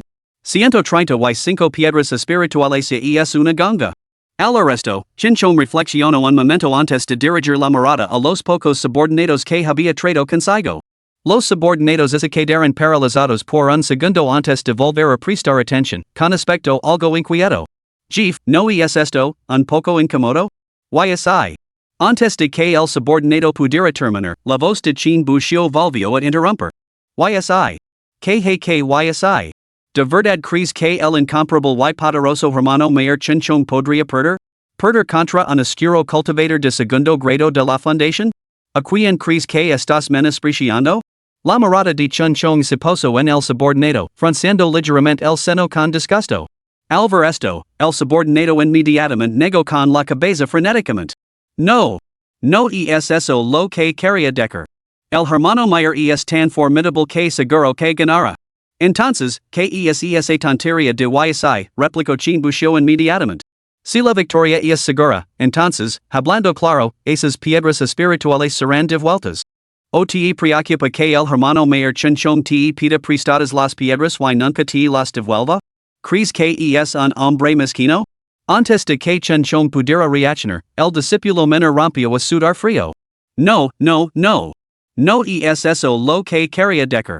El discípulo menor no se atrevió a decir ni una palabra más, por miedo a que Chin Bushio lo acusara de deslealtad o ingratitud. Rápidamente sacó una bolsa de piedras espirituales de su túnica y se la entregó a Chinchong. Hermano mayor, esta es toda mi fortuna, 32 piedras espirituales en total. Sabes, hermano mayor, siempre he confiado en ti implícitamente. Al ver esto, los otros subordinados sacaron apresuradamente bolsas de piedras espirituales de sus túnicas. Hermano mayor, estas son mías. Y las mías también. Al final, las piedras espirituales en manos de Chinchong habían aumentado hasta alcanzar unas 300. Chin Bushio miró las piedras espirituales en manos de Chinchong y luego miró a los demás. Más allá de la mera satisfacción, una leve sensación de culpa se agitó en su interior. Se sentía como si estuviera incitando a los demás a la postura. Para Chin Bushio, que había cursado 9 años de educación obligatoria y defendía constantemente los 24 valores fundamentals, esto suponía una carga excepcionalmente pesada para su conciencia. Tras un momento de silencio, Chin Bushio se volvió hacia Chinchong y lo dijo. Sinceramente, no hay necesidad de tantas. 135 piedras espirituales serían suficientes. Sin embargo, al resto, Chinchong se embriagó instantáneamente con la perspectiva. que más da? No lo recuperar tu al final de todos modos? ¿O crees que voy a perder contra ti, pequeño granuja? ¿O tal vez quieres que los demás y Berlin de mí por ofrecer una apuesta demasiado pequeña? El resto, Jean Bouchot solo pudo negar con la cabeza y quedarse en silencio. Sin embargo, en lo más profundo de su ser, tomó una firme resolución. A partir de ahora, nunca volvería a tocar el juego ni los vicios relacionados con él. Capítulo 23, La persuasión del líder de la secta. La prueba final estaba programada para el mediodía del día siguiente. Jean Bouchot acababa de regresar de la sala de alquimia y estaba completamente agotado. Chen Chong se opuso inicialmente, pero Jean Bouchot lo silenció con una sola frase.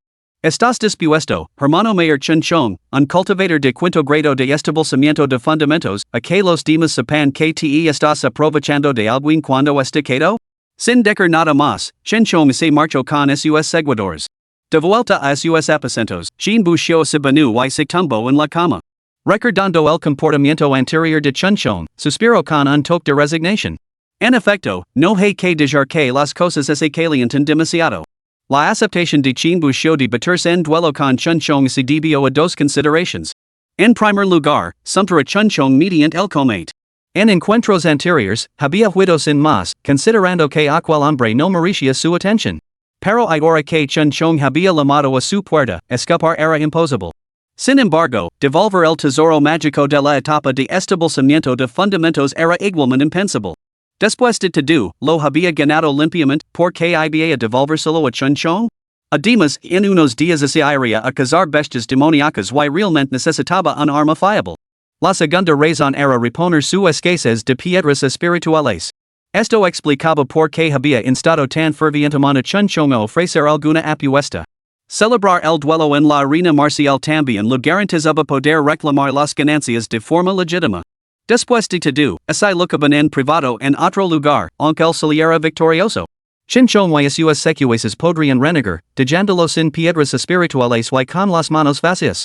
Elegir un lugar concurrido significaba que, aunque quisieran echarse atrás, tendrían que sopesar las consecuencias, se podrían volver a levantar la cabeza dentro de la secta interna. De hecho, si Jean Bouchot ganaba, nadie se opondría a que simplemente reclamara las ganancias. Después de todo, sería lo que le correspondía por derecho. Al día siguiente, al mediodía. Al llegar al campo de entrenamiento, Jean Bouchot se quedó paralizado al ver a la multitud reunida alrededor de la arena de combate. 200 o 300 personas se habían agolpado en el perímetro y, entre ellas, veo una cara familiar, Li Qinghe. Cuando la multitud se percató de que Jean Bouchot se acercaba, todas las cabezas se giraron para observarlo.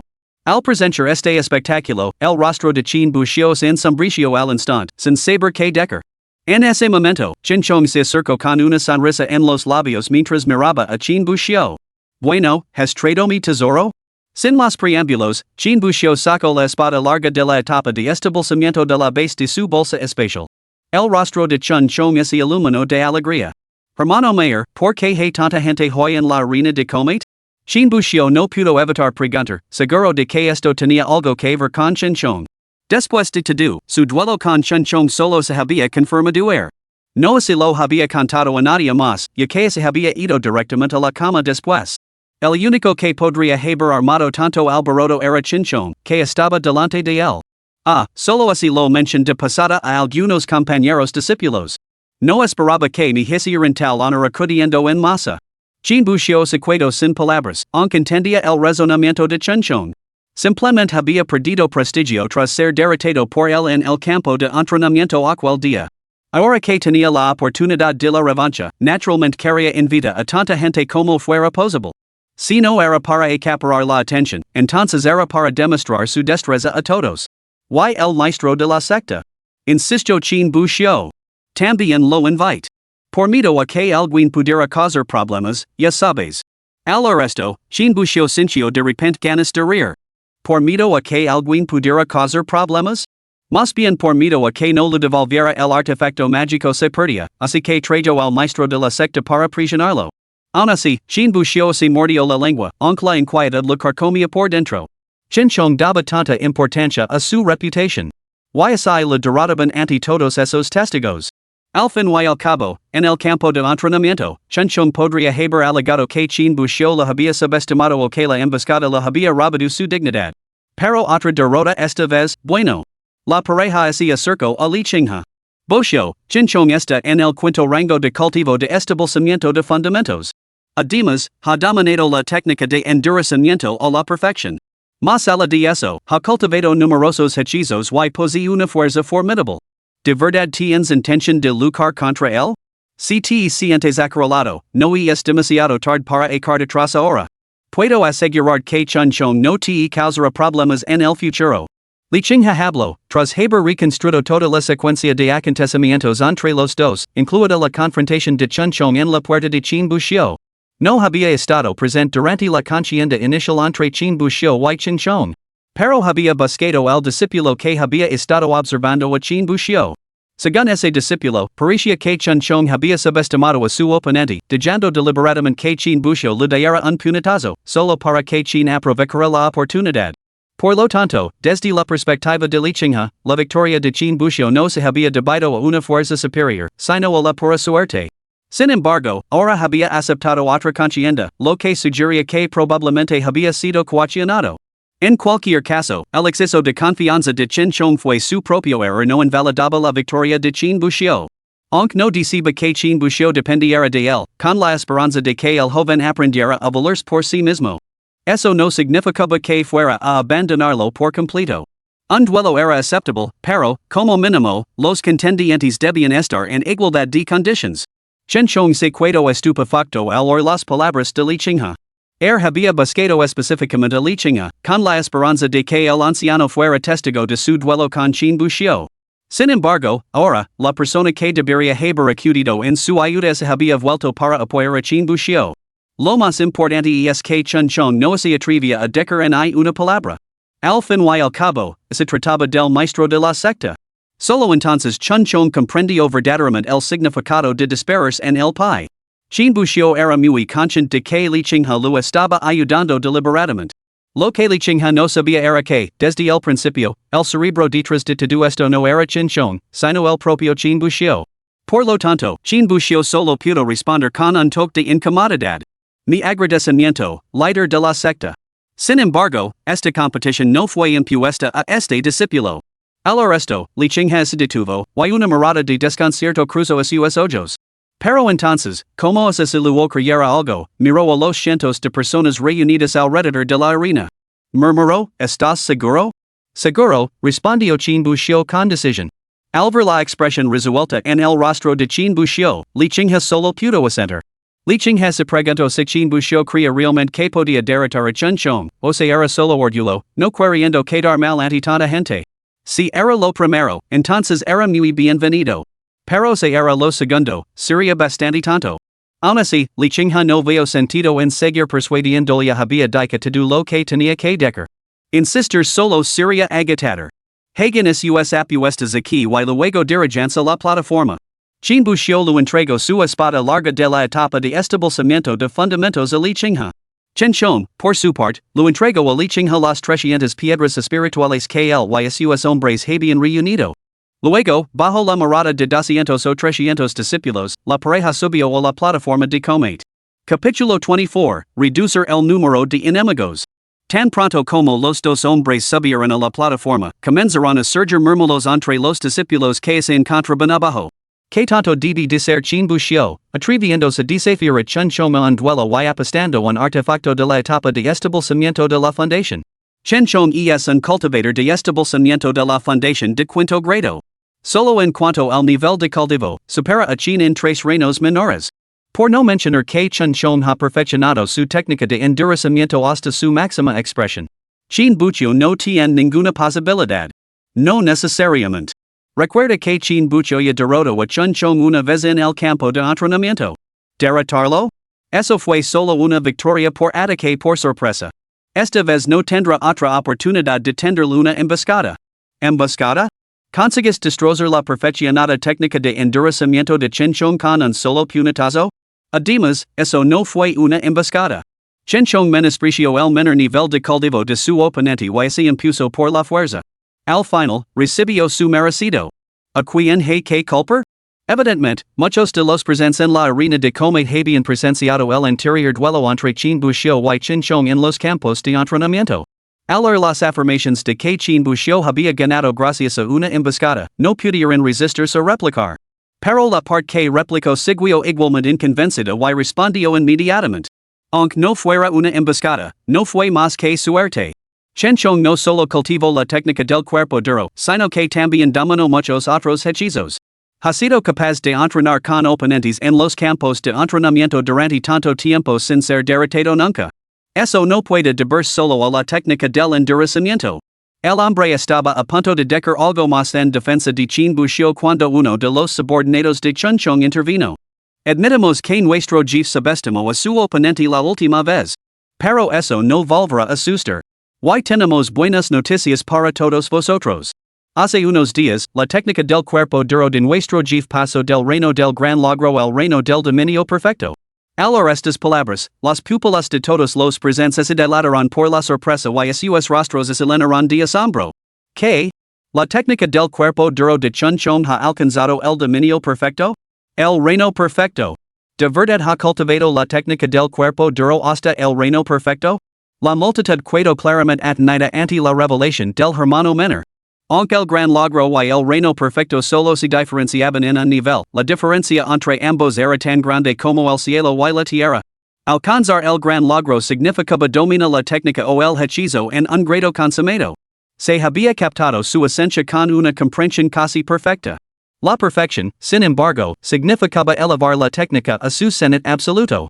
Lanzar hechizos o emplear técnicas requería poco más que un pensamiento fugaz.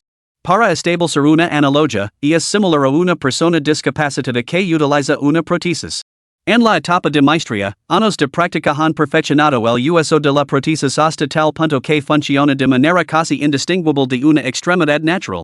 Sin embargo, en la etapa de perfección, la prótesis se convierte en una parte integral del propio cuerpo, como si fuera una extremidad genuina. Sin embargo, alcanzar tal estado es extremadamente difícil. Incluso entre los 200 o 300 discípulos presentes, casi ninguno podía cultivar una sola técnica o hechizo o la perfección. Y de los que podían, la mayoría había comenzado a cultivar tales técnicas durante su etapa de cultivo del chi. Sin embargo, la técnica de endurecimiento de Chen Chong era un método de cultivo genuino de la etapa de establecimiento de fundamentos, y notoriamente difícil de perfeccionar. Precisamente por esta razón, todos estaban completamente asombrados de que Chen Chong hubiera perfeccionado la técnica de endurecimiento. Parece que Qin Buxiu se enfrenta a un grave peligro esta vez. En la plataforma de artes marciales, Qin Buxiu escuchó naturalmente los murmullos de los discípulos que estaban abajo. Miró a Chen Chong con un toque de sorpresa. Perfeccionó la técnica de endurecimiento. Habiendo cultivado él mismo la técnica del cuerpo duro, Qin Buxiu sabía muy bien lo difícil que era perfeccionarla. Él mismo solo había alcanzado la etapa de gran logro. Por supuesto, esto no significaba que Qin Buxiu no pudiera alcanzar la perfección. Más bien, después de alcanzar el gran logro, sintió que era suficiente y se cansó de frecuentar los campos de entrenamiento, descuidando hacia el cultivo posterior de la técnica del cuerpo duro. De lo contrario, con solo un día más, no, con 5 o 6 horas de práctica ociosa, su técnica de endurecimiento habría alcanzado la perfección. Chen Chong observó el sutil cambio en la expresión de Qin Buxiu. A decir verdad, todo se lo debo a usted. Si ese día su puño no hubiera golpeado mi punto vital por pura suerte, revelando mis propias deficiencias. Dudo que hubiera podido perfeccionar la técnica de endurecimiento de otra manera. Mientras hablaba, una sonrisa de satisfacción se extendió por el rostro de Chen Chong. Al oír esto, Qin Buxiu no mostró ningún signo de enfado. En cambio, preguntó con notable calma. Entonces, ¿puedo pedir que me perdones un solo golpe? Chen Chong se quedó paralizado y miró a Qin Buxiu con sorpresa. Incluso la multitud que se encontraba debajo de la plataforma se quedó en silencio, aparentemente atenida por que Qin Buxiu dijera algo así. ¿Qué demonios? Qin Buxiu lo está pidiendo a Chen Chong que le deje ganar un movimiento? ¿Y lo está diciendo aquí, delante de todo el mundo? Parece que Qin Buxiu sabe que esta vez ha perdido, así que está recurriendo a esas tácticas.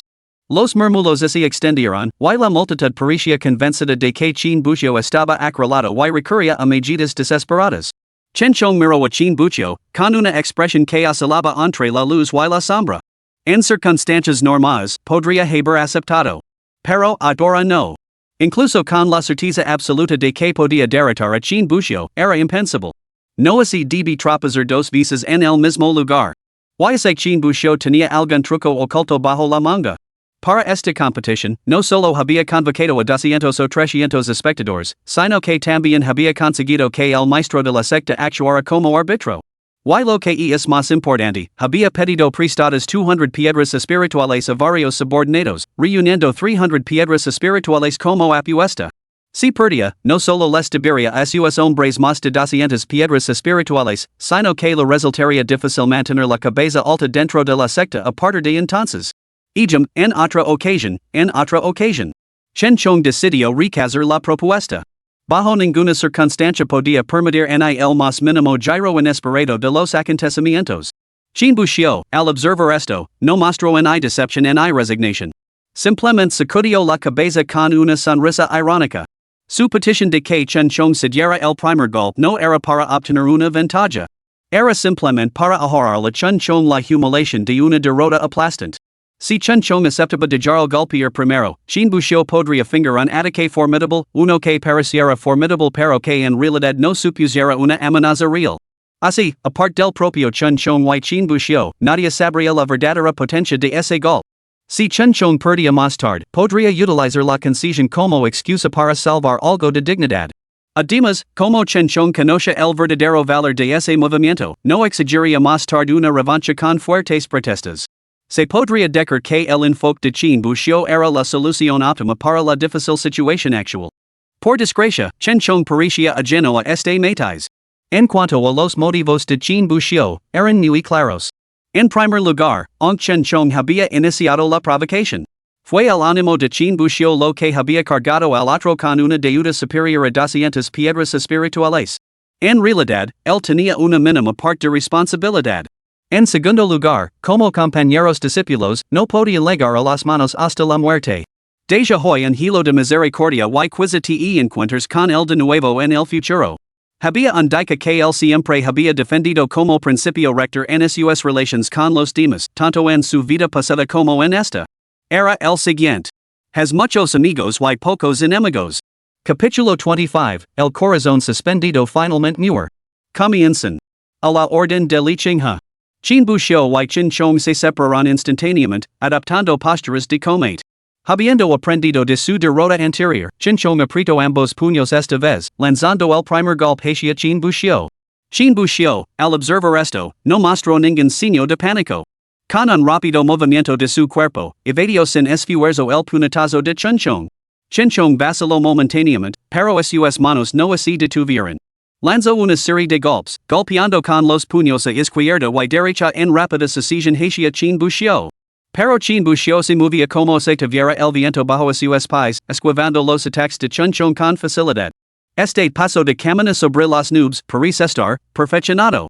Debajo de la plataforma, Li Qinghe se quedó paralizado, y su mirada se desplazó hacia Chin Bushio con sorpresa. Reconoció la técnica de pies que Chin Bushio estaba empleando ahora como el mismo paso de camina sobre las nubes mostrado durante la competición de la secta externa. La diferencia con respecto a hacia mediomias era que el paso de camina sobre las nubes de Chin Bushio entonces parecía estar solo en la etapa de logro menor. Ahora, sin embargo, se había cultivado hasta la perfección. Pesar de un dominio menor a la perfección en apenas mediomias. Parece que el talento de Chin Bushio es realmente formidable. Por desgracia, incluso con el paso de las nubes perfeccionado, derrotar a Chen Chong sigue siendo poco probable. Li Qinghe negó con la cabeza, sin estar convencido de que un paso sobre las nubes perfeccionado pudiera cambiar el rumbo de la batalla.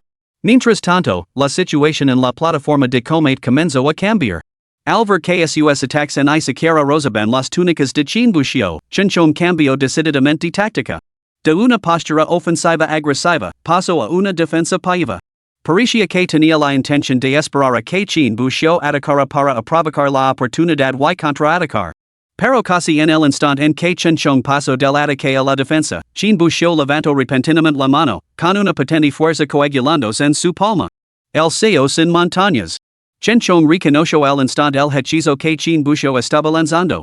Sus ojos se iluminaron y una pizca de satisfacción presumida se dibujó en su rostro. Como el hechizo de la etapa de cultivo del chi más practicado dentro de la secta etérea. El propio Chun Chong había cultivado el seo sin montañas. También sabía que lanzarlo requería un tiempo para reunir poder. Solo entonces podía desatar sufficient fuerza. Sin dudarlo un instante, aprovechó la oportunidad para pasar de la defensa al ataque una vez más. Su mano derecha formó un puño y golpeó violentamente hacia Qin Buxiu. Sin embargo, para su sorpresa, en ese mismo instante, Qin Buxiu también lanzó un golpe con la palma de la mano, lanzándose hacia él. Al presenciar esto, las pupilas de Chun Chong se dilataron por la sorpresa. Desde el inicio hasta la ejecución, el ataque de Qin Buxiu había durado apenas 2 segundos. Lógicamente, tal brevedad debería haber hecho que el seo sin montañas fuera incapaz de montar ningún ataque significativo. Sin embargo, por la fuerza del golpe de palma de Qin Buxiu, Qin Chong sintió claramente un poder que no podía subestimarse. Podría ser que el dominio de Qin Buxiu del seo sin montañas hubiera alcanzado un nivel excepcionalmente alto, tal vez incluso cercano a la perfección? Al pensar esto, Qin Chong rompió a sudar frío, pero no retrocedió. Porque sabía muy bien que ya era demasiado tarde. Incluso si retiraba la mano, el golpe seguiría conectando. Era mejor intercambiar heridas que sufrir solo. Protegido por su técnica del cuerpo duro, soportar el golpe no suponía una gran amenaza. Pero si su puño impactaba en Qin Buxiu, este último sufriría mucho. Con ese pensamiento, Qin Chong apretó la mandíbula y golpeó con el puño el cuerpo de Qin Buxiu. Simultáneamente, la palma de Qin Buxiu se estrelló con fuerza contra el pecho de Chun Chong. Pum! Pum!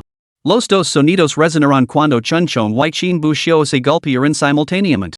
Al instante, ambos cuerpos retrocedieron como arrastrados por una fuerza invisible, tambaleando varios metros. Qin Chong apenas se había estabilizado cuando un dolor insoportable lo recorrió el pecho, como si le hubieran destrozado todas las costillas. Sin embargo, apretó los dientes y esbozó una sonrisa forzada. Según sus cálculos, las lesiones de Qin Buxiu eran sin duda mucho peores que las suyas. Aunque su puñetazo carecía de la potencia de la técnica del seo de la montaña de Qin Buxiu, este no poseía el arte del cuerpo duro para protegerse. De repente, la sonrisa se congeló en el rostro de Chun Chong. Se quedó clavado en el sitio, mirando fijamente a Qin Buxiu, que tenía delante. Ali estaba Qin Buxiu, respirando con regularidad, con la postura erguida y el rostro grabado con una calma absoluta. Como si ese puñetazo no lo hubiera causado ningún daño en absoluto. Esto no puede ser. ¿Cómo has podido siquiera? Las palabras acusatorias de Chun Chong se interrumpieron abruptamente. De repente, recordó el instante de su choque, el momento en que su puño golpeó al otro hombre. Lo pareció sentir un aura sobre el que le resultaba familiar más allá de toda medida. Al pensar esto, las pupilas de Chun Chong se dilataron por la sorpresa y fijó la mirada en Qin Buxiu, completamente incrédulo. ¿Tú también has cultivado la técnica del cuerpo duro? Qin Buxiu se limitó a sonreír levemente y respondió cortésmente. Este hermano menor no es digno no he cultivado la técnica del cuerpo duro a la perfección. Sin embargo, ahora poseo la fuerza del reino del gran logro.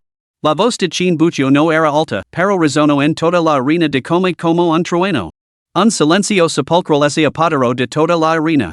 El reino perfeccionado del paso que camina sobre las nubes, el reino perfeccionado del seo sin montañas y el reino del gran logro de la técnica del cuerpo duro. La conmoción que causó Qin Buxiu fue tan profunda que dejó a toda la arena sin palabras. Incluso el maestro de la secta Liqing se quedó paralizado en su sitio. Apenas han pasado 15 días desde la última gran competición. Dos maestrías perfectas, un gran logro.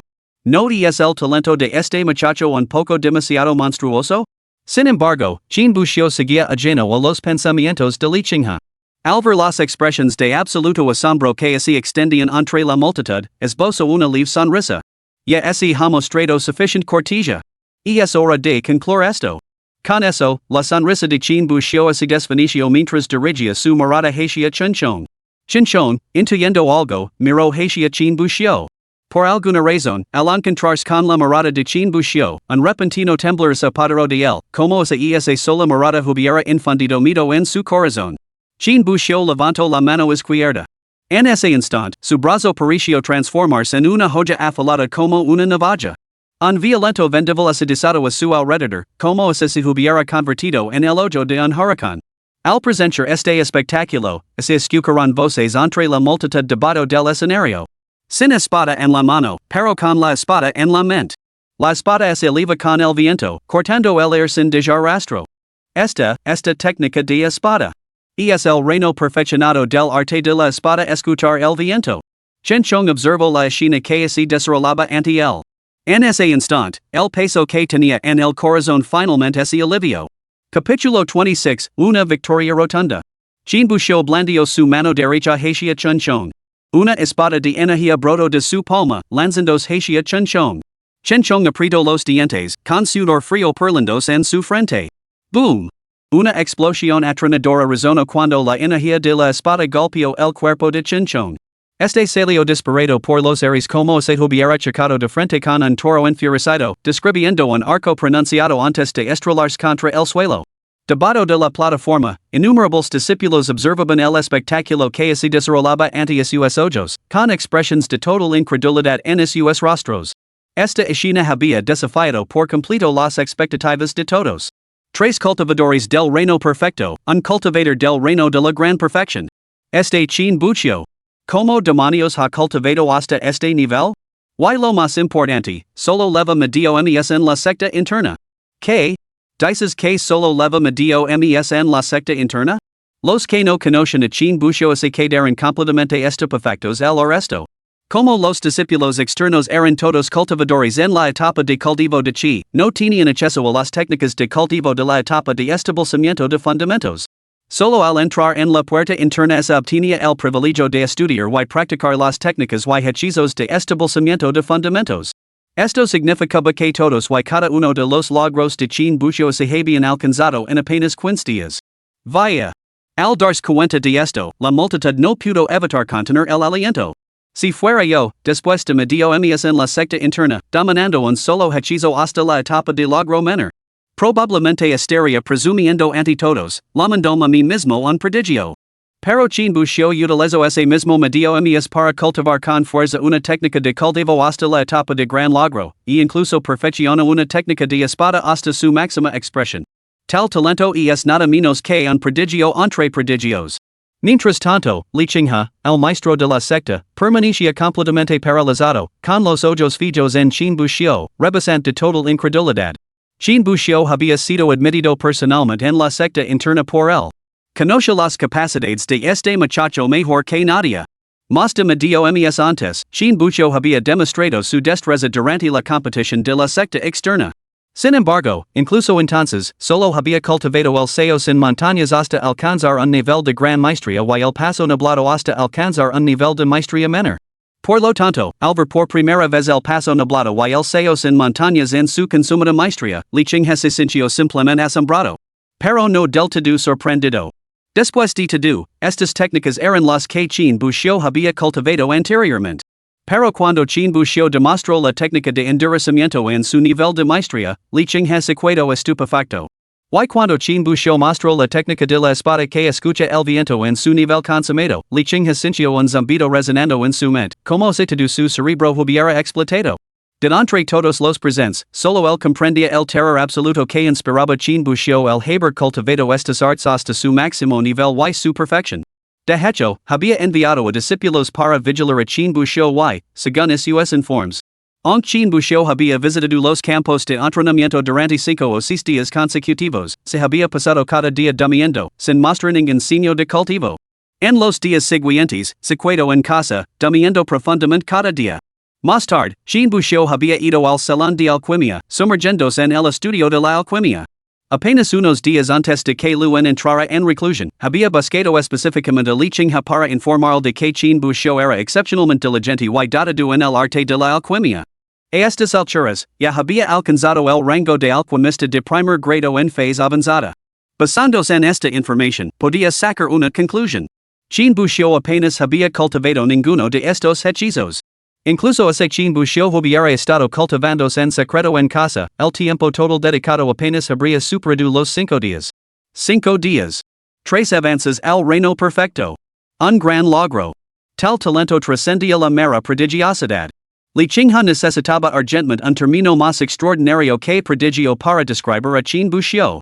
Después de derrotar a Chen Chong, Chen Buxiu no aprovechó su ventaja. En cambio, se quedó inmóvil, observando a su oponente. El golpe anterior no había sido asestado con toda su fuerza. De lo contrario, dada su destreza, un solo golpe habría dejado a Chun Chong gravemente herido, escupiendo sangre, incluso con la protección de su perfeccionada técnica del cuerpo duro. Chin Buxiao se acercó a Chun Chong, observando al hombre que yacía en el suelo. Hermano mayor, tal vez deberías admitir tu derrota. Chin Buxiao no pretendía burlarse de Chun Chong. Más bien, ese Chun Chong soportaba otro golpe, aunque no resultara gravemente herido, probablemente estaría postrado en cama durante 2 o 3 meses para recuperarse. Chun Chong levantó la cabeza para mirar a Chin Buxiao. En ese momento, las diversas palabras de persuasión que Chin Buxiao lo había ofrecido anteriormente paran repentinamente por su mente. Hermano mayor, 300 piedras espirituales y es demasiado. 135 piedras espirituales serían suficientes. Hermano mayor, ¿qué tal si me dejas dar el primer golpe?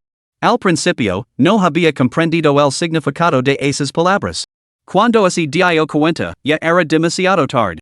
Solo cuando Chin Buxiao desató todo su poder y Chun Chong comprendió verdaderamente la formidable fuerza de su oponente, lo entendió. Finalmente vio que todas esas palabras anteriores habían sido dichas por su propio bien. Pedir que apostra solo 135 piedras espirituales no era para provocar las burlas de los demás. Más bien, era para evitar una gran pérdida. La oferta de dejar dar el primer golpe tampoco era una estratagema para un ataque por sorpresa. Porque la demostración de destreza de Chin Buxiao ya había demostrado que, incluso en una competición justa, Chin Buxiao poseía un dominio abrumador. Quizás fue para preservar su propia dignidad que sugirió ceder el primer movimiento. De esa manera, se perdía, podría atraerlo a que se la había concedido esa ventaja. Por desgracia, Chun Chong no supo provocar la buena voluntad de Chin Buxiao en ese momento. Cuando se dio cuenta, ya era demasiado tarde. Sin embargo, Chun Chong parecía no estar dispuesto a admitir la derrota. Con el rostro marcado por la tristeza, se volvió hacia Chin Buxiao. En un susurro que solo ellos podían oír, lo suplicó con sinceridad. Hermano menor, ¿podrías considerarme un favor más? ¿Te considera un movimiento? Al resto, Chin Buxiao negó con la cabeza, impotente. Hermano, no es que no quiera considerar ese favor. Pero si te considera un movimiento, perderías un más prestigio. Si ganaras, la gente diría que tu victoria fue deshonrosa. Si perdieras, la humiliación sería aún mayor. Chun Chong se quedó paralizado, pero tras reflexionar, las palabras de Chin Buxiao tenían cierta lógica. Solo entonces comprendió que algunas oportunidades, una vez perdidas, nunca se podían recuperar. Así, levantó lentamente la mano y pronunció esas palabras con voz tenida de tristeza. Me rindo. La voz de Chun Chong resonó en toda la arena. Solo entonces Li Qing salió de su estado de shock. Chin Buxiao es declarado vencedor de este combate. Tras el anuncio, Li Qing recogió las apuestas de ambas partes y, sin dar tiempo a los discípulos a recuperarse, se dio la vuelta y se llevó a Chin Buxiao. En ese mismo instante, Li Qing tomó una decisión. Centraria sus esfuerzos de cultivo en Chin Buxiao. Estaba seguro de que en medio año, no, en aproximadamente 5 meses y medio, en la cumbre de la Alianza de las 5 sectas, Chin Buxiao se convertiría muy probablemente en la base ganadora de la secta Paimiao. Capítulo 27, A través del fuego y el agua, sin dudar. Buxiao, ¿has tenido falta de fondos últimamente? Dentro de un pequeño pabellón, Li Qing miró a Chin Buxiao con una sonrisa. Los dos estaban sentados en una mesa de piedra dentro del pabellón, sobre la que yacían las apuestas de Chin Buxiao y Chun Chong. Una espada larga en faz de establecimiento de la base y una bolsa de piedras espirituales que contenía 300 piedras espirituales. Sí. Chin Buxiao respondió sin dudar. Pero antes de que Li Qing pudiera responder, añadió. Aunque ahora no. Señaló la bolsa de piedras espirituales que había sobre la mesa. Li Qing se detuvo, pero se encogió de hombres y continuó. Bueno, ¿has tenido algún problema con tu cultivo últimamente? ¿Podría el maestro de la secta ser de ayuda? No. Chin Buxiao volvió a negar con la cabeza.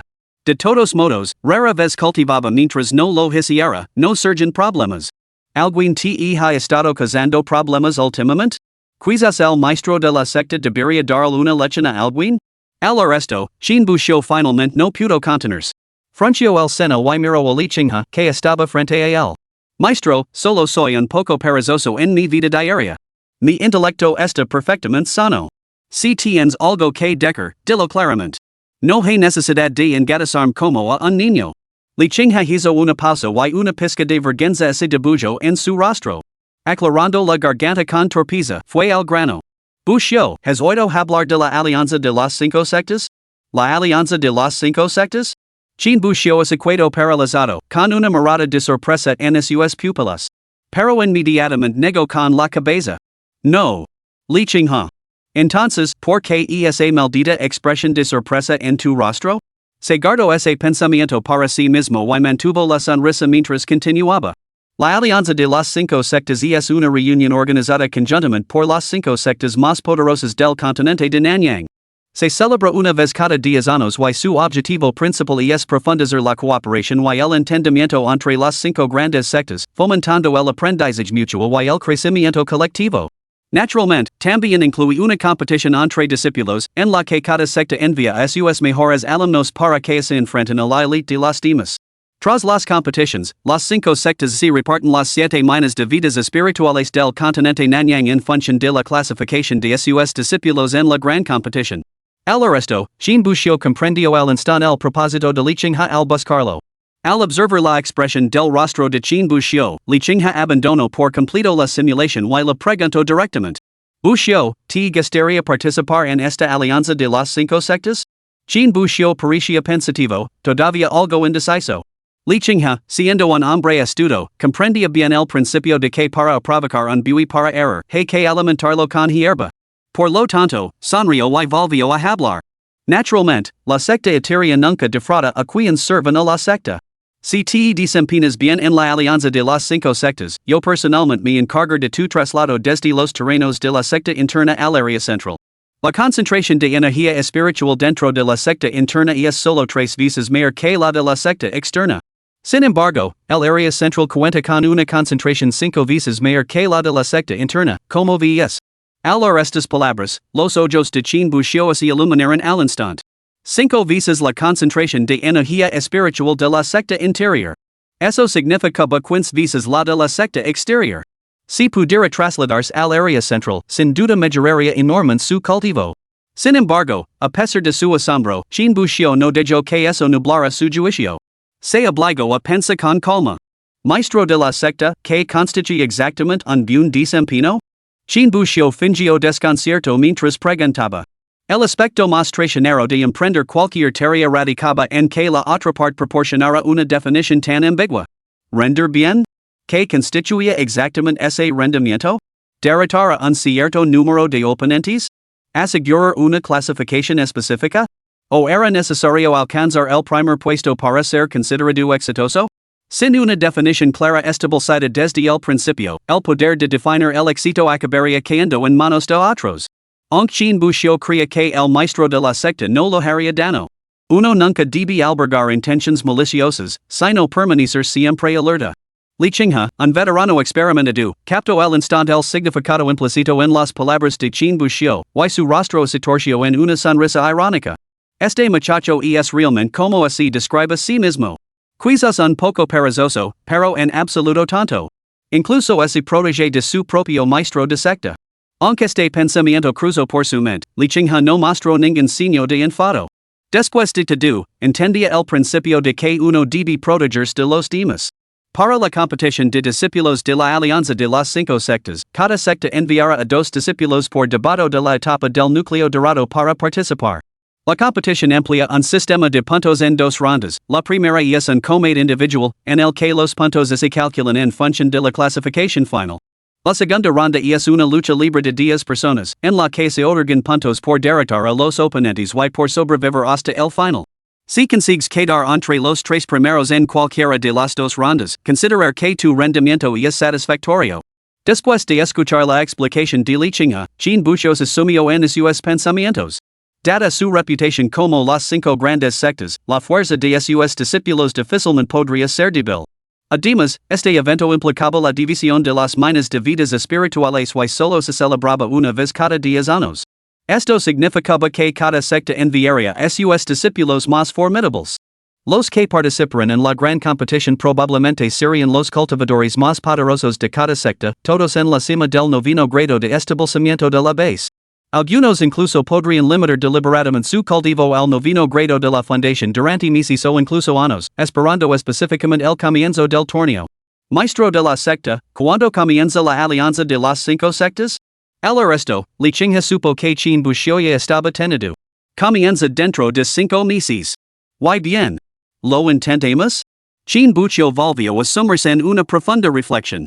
Lo había llevado aproximadamente 10 días avanzar de la etapa 1 a la etapa 2 de establecimiento de fundamentos.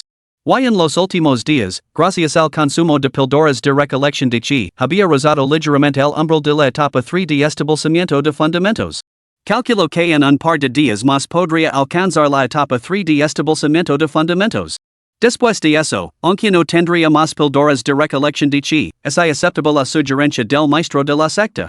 Esta gran competición, en la que podía ganar méritos para la secta y que tenía un interés directo para la propia secta, significaba que esta no podía dejar de ofrecer la ayuda. Alcanzar el noveno nivel de establecimiento de fundamentos en 5 meses no sería un reto insuperable. Qin Buxio decidió entonces plantear la última pregunta que le rondaba por la cabeza. Sin embargo, antes de que las palabras salieran de sus labios, se detuvo a reflexionar y se tragó la pregunta. Porque sentía que, en realidad, era innecesario plantearla. La pregunta era, ¿habría castigo si no lograba el objetivo? Sin embargo, tras reflexionar detenidamente, llegó a la conclusión de que la pregunta no tenía importancia real. Si los discípulos fueran castigados por la secta por fracasar en los esfuerzos destinados a traer honor a la secta, eso solo serviría para desanimar a otros que deciden luchar por la gloria de la secta. Como maestro de la secta, Li Qinghe seguramente comprendía este dilema. Después de sopesar los pros y los contras, Qin Buxio había tomado una decisión. Este discípulo está dispuesto a enfrentarse al fuego y al agua por la secta, sin dudarlo. Al resto, el rostro de Li Qinghe se iluminó de alegría. Sin decir nada más, procedió a ofrecer recompensas. Capítulo 28, La dificultad del cultivo. Con un gesto amplio, Li Qinghe sacó una caja de píldoras y un tomo. Este libro detalla una técnica secreta llamada el dedo que reúne el chi. Para los cultivadores en la etapa de establecimiento de la fundación, la energía espiritual dentro de sus cuerpos suele ser insuficiente para sostener técnicas mágicas genuinas. Solo tras formar el núcleo dorado, cuando la energía espiritual alcanza su cenit, se pueden lanzar hechizos verdaderos. Por lo tanto, tanto en la etapa de cultivo del chi como en la de establecimiento de la fundación, los practicantes cultivan principalmente hechizos adaptados de las artes marciales populares. Sin embargo, este dedo que reúne el chi es diferente. Es un hechizo genuino, que requiere la movilización de grandes cantidades de energía espiritual dentro del cuerpo. Al resto, los ojos de Qin Buxio se iluminaron al instante. Un hechizo genuino cultivable por los cultivadores del establecimiento de la base, no es de extrañar que se lo llamara arte secreto realmente no era una técnica ordinaria. Sin embargo, aunque este arte secreto permite lanzar hechizos genuinos en la etapa de establecimiento de la base, el coste es que su cultivo es extremadamente arduo. Exige un nivel excepcionalmente alto de control sobre la energía espiritual. Incluso cuando yo estaba en la etapa de establecimiento de fundamentos, solo pude dominarlo hasta un nivel competente. Pero una vez que se alcanza la etapa del núcleo dorado, el repentino aumento de energía espiritual dentro del cuerpo hace que este hechizo sea notablemente fácil de cultivar. Es el hechizo más difícil en la etapa de establecimiento de fundamentos, pero el más sencillo en la etapa del núcleo dorado. Después de entregarle el manual del dedo de reunir chi a Qin Buxio, Li Qinghe abrió el estuche de píldoras que tenía en la mano. 5 píldoras de reunir chi yacen silenciosamente en su interior. Píldoras de reunir chi. Es probable que el anciano Luenya te las haya proporcionado, así que no hay necesidad de que te dé más detalles. De ahora en adelante, la secta te proporcionará 5 píldoras de recolección de chi cada mes como forma de apoyo. A continuación, lo entregó las píldoras a Qin Buxio. En ese momento, Li Qinghe pareció recordar algo y se volvió hacia Qin Buxio, incapaz de resistirse preguntarle. He oído al anciano Luen que tienes intención de aventurar pronto a cazar bestias demoníacas. Qin Buxio asintió con la cabeza, sin mostrar intención alguna de ocultar la verdad. Li Qinghe observó a Qin Buxio durante un momento antes de hablar. ¿Dado que ahora te estás preparando para participar en la alianza de las 5 sectas? ¿Te barro tu deuda? No tienes que pagar esas 200 bestias demoníacas. Pero al resto, Qin Buxio negó inmediatamente con la cabeza. Pagar las deudas es lo correcto y lo adecuado. Sin embargo, estas 200 bestias demoníacas son mi obligación y es lógico que las liquide yo mismo. La negativa de Chinbushio al maestro de la secta no se debía a una terquedad excesiva. Más bien, tenía numerosas razones de peso para negarse. En primer lugar, no le gustaba deber favors a los demás. En segundo lugar, ya había realizado preparativos considerables para esta causa. Además, tras haber pasado demasiado tiempo dentro de la secta, ansiaba explorar más allá de sus límites. En tercer lugar, y lo más importante en opinión de Chinbushio. Una vez que se le debía algo a alguien, la decisión del creador de perdonar la deuda era una cosa, pero la decisión propia de renunciar al pago era otra muy distinta. Si realmente te negaras a devolverlo, sería como darles una ventaja. Más adelante podrían usar este asunto en tu contra, creando complications mucho mayores. Al escuchar la explicación de Chinbushio, Li Qinghe no mostró enfado. En cambio, una sonrisa iluminó su rostro. Parecía bastante impresionado por el sentido de la responsabilidad de Chinbushio. Con un amplio gesto, sacó una armadura blanda de su anillo de almacenamiento. Puesto que aposas un arma mágica adecuada, te regular una pieza de armadura. Este objeto se llama armadura blanda mística y clara, y es también un tesoro mágico de la etapa de establecimiento de fundamentos. Una vez que la leves puesta, será extremadamente difícil que alguien de tu nivel de cultivo te haga daño. Después de todo, Chinbushio era un contendiente de nivel similar para la próxima alianza de las 5 sectas. Li Qinghe no decía que Chinbushio sufriera ningún percance al aventurarse y encontrarse con bestias demoníacas. Chinbushio no dijo nada más, solo le dio las gracias y aceptó la armadura suave Xinqing. A continuación, Li Qinghe lo despidió. Chinbushio se dirigió entonces al salón lingua de la secta Pia, donde compró una bolsa Chenkuan de 20 codos de tamano. En ese momento, Chinbushio había reunido casi todos los objetos esenciales. Un artefacto mágico adecuado, píldoras restauradoras y curativas, una bolsa especial para almacenar cadáveres de bestias demoníacas y incluso una armadura blanda protectora. Además de eso, todavía poseía el talismán salvavidas que Luen lo había dado antes de entrar en reclusión. Eso debería bastar. Cultivaré durante 2 días más, alcanzar el tercer grado de establecimiento de la base e intentar cultivar la técnica del dedo que reúne el chi. Entonces partir. Así, Chinbushio permaneció en la secta interna durante otros 3 días. Espero hasta el tercer día, cuando su cultivo volvió a avanzar. Tiempo de inactividad, 6 horas. Ubicación, cuarteles de los discípulos de la secta interna. Recompensa, avanza al nivel 3 de establecimiento de fundamentos. La voz del sistema resonó en su mente, seguida de una olida de potente energía espiritual que inundó el cuerpo de Chinbushio. Establecimiento de la fundación, tercer grado, murmuró Chinbushio para sí mismo, con una leve sonrisa en los labios. Inmediatamente abrió su panel de atributos para echar un vistazo. Anfitrión, Chinbushio. Raíz espiritual mixta. Talento, perspicacia. Reino, establecimiento de la base, tercer grado. Técnicas, registro etirio del establecimiento de la base, método de nutrición espiritual, arte del endurecimiento corporal maestría. Hechizos, dedo recolector de chi nevado, técnica de la espada que escucha el viento maestría. El rostro de Chinbushio, que momentos antes sonría, ahora mostraba una expresión de resignación al ver el dedo recolector de chi. Sin duda, el hechizo más difícil de dominar en el establecimiento de los fundamentos. Después de 3 días consecutivos de entrenamiento AFK, apenas he alcanzado el nivel de competent. Durante esos 3 días, Chinbushio no se había encerrado en su habitación, perdiendo el tiempo. En cambio, regresaba cada noche para dormir 6 horas antes de dirigirse al campo de entrenamiento para hacer AFK durante otras 5 o 6 horas. Después de 3 días consecutivos de entrenamiento, su técnica de endurecimiento había alcanzado la perfección, pero el dedo recolector de chi seguía en el nivel de principiante. Chinbushio había supuesto que incluso el cultivo más difícil no lo llevaría más de 3 días dominarlo. Después de todo, cuando había cultivado la técnica de endurecimiento, la había dominado al segundo día después de comenzar el primero, lo que se consideraba un progreso lento. Lo que Chinbushio no había previsto era que domina el dedo que reúne el chi resultaría mucho más difícil de lo que había imaginado. Habían pasado 3 días completos y no había progresado desde el nivel básico hasta el dominio.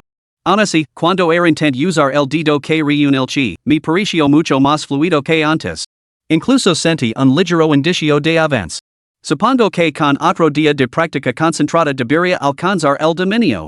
Con eso, sin buscio reunio sus pertenencias y así dirigio al campo de entrenamiento de artes marciales. En poco tiempo, llegó al campo de entrenamiento, donde un grupo de discípulos lo saludó inmediatamente. Hermano Mayor Chin. Saludos, hermano Mayor Chin. Saludos, hermano Mayor Chin. Chin buscio les respondió con una sonrisa en los labios. Desde aquella gran competición, su reputación se había extendido por toda la secta. Y como todo el mundo conoce la leyenda de Chin buscio, que había dominado tres hechizos perfectos y una gran técnica de cultivo en medio mías. Muchos acudían a él para preguntar sobre el cultivo. Todas estas personas eran muy consideradas, y se dirigían a él como hermano menor y solo le hacían preguntas después de que se hubiera levantado de dormir. Además, Chin buscio no se daba aires de grandeza cada vez que alguien le pedía consejo, estaba dispuesto a responder siempre que no estuviera ocupado. Así, en solo 3 días, aunque su dominio de la técnica del dedo recolector de chi mostraba pocos avances. La reputación de Chin buscio entre los discípulos del campo de entrenamiento había aumentado considerablemente.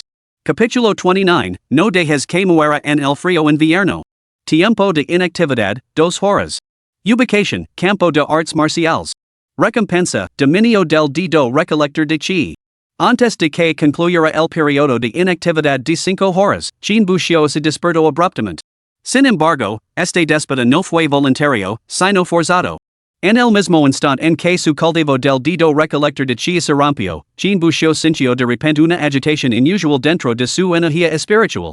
Hilos de energía espiritual circulaban lentamente por su cuerpo, atravesando sus meridianos y nutriendo todo su ser. Chin buscio sintió todo esto con una claridad cristalina, una sensación que nunca antes había experimentado. Sin embargo, a medida que se acostumbraba gradualmente a esta sensación, Chin buscio se dio cuenta de repente algo más. No parecía que la energía espiritual dentro de él hubiera sufrido alguna perturbación, sino más bien que su capacidad para controlar y percibir la energía espiritual había alcanzado un nuevo nivel.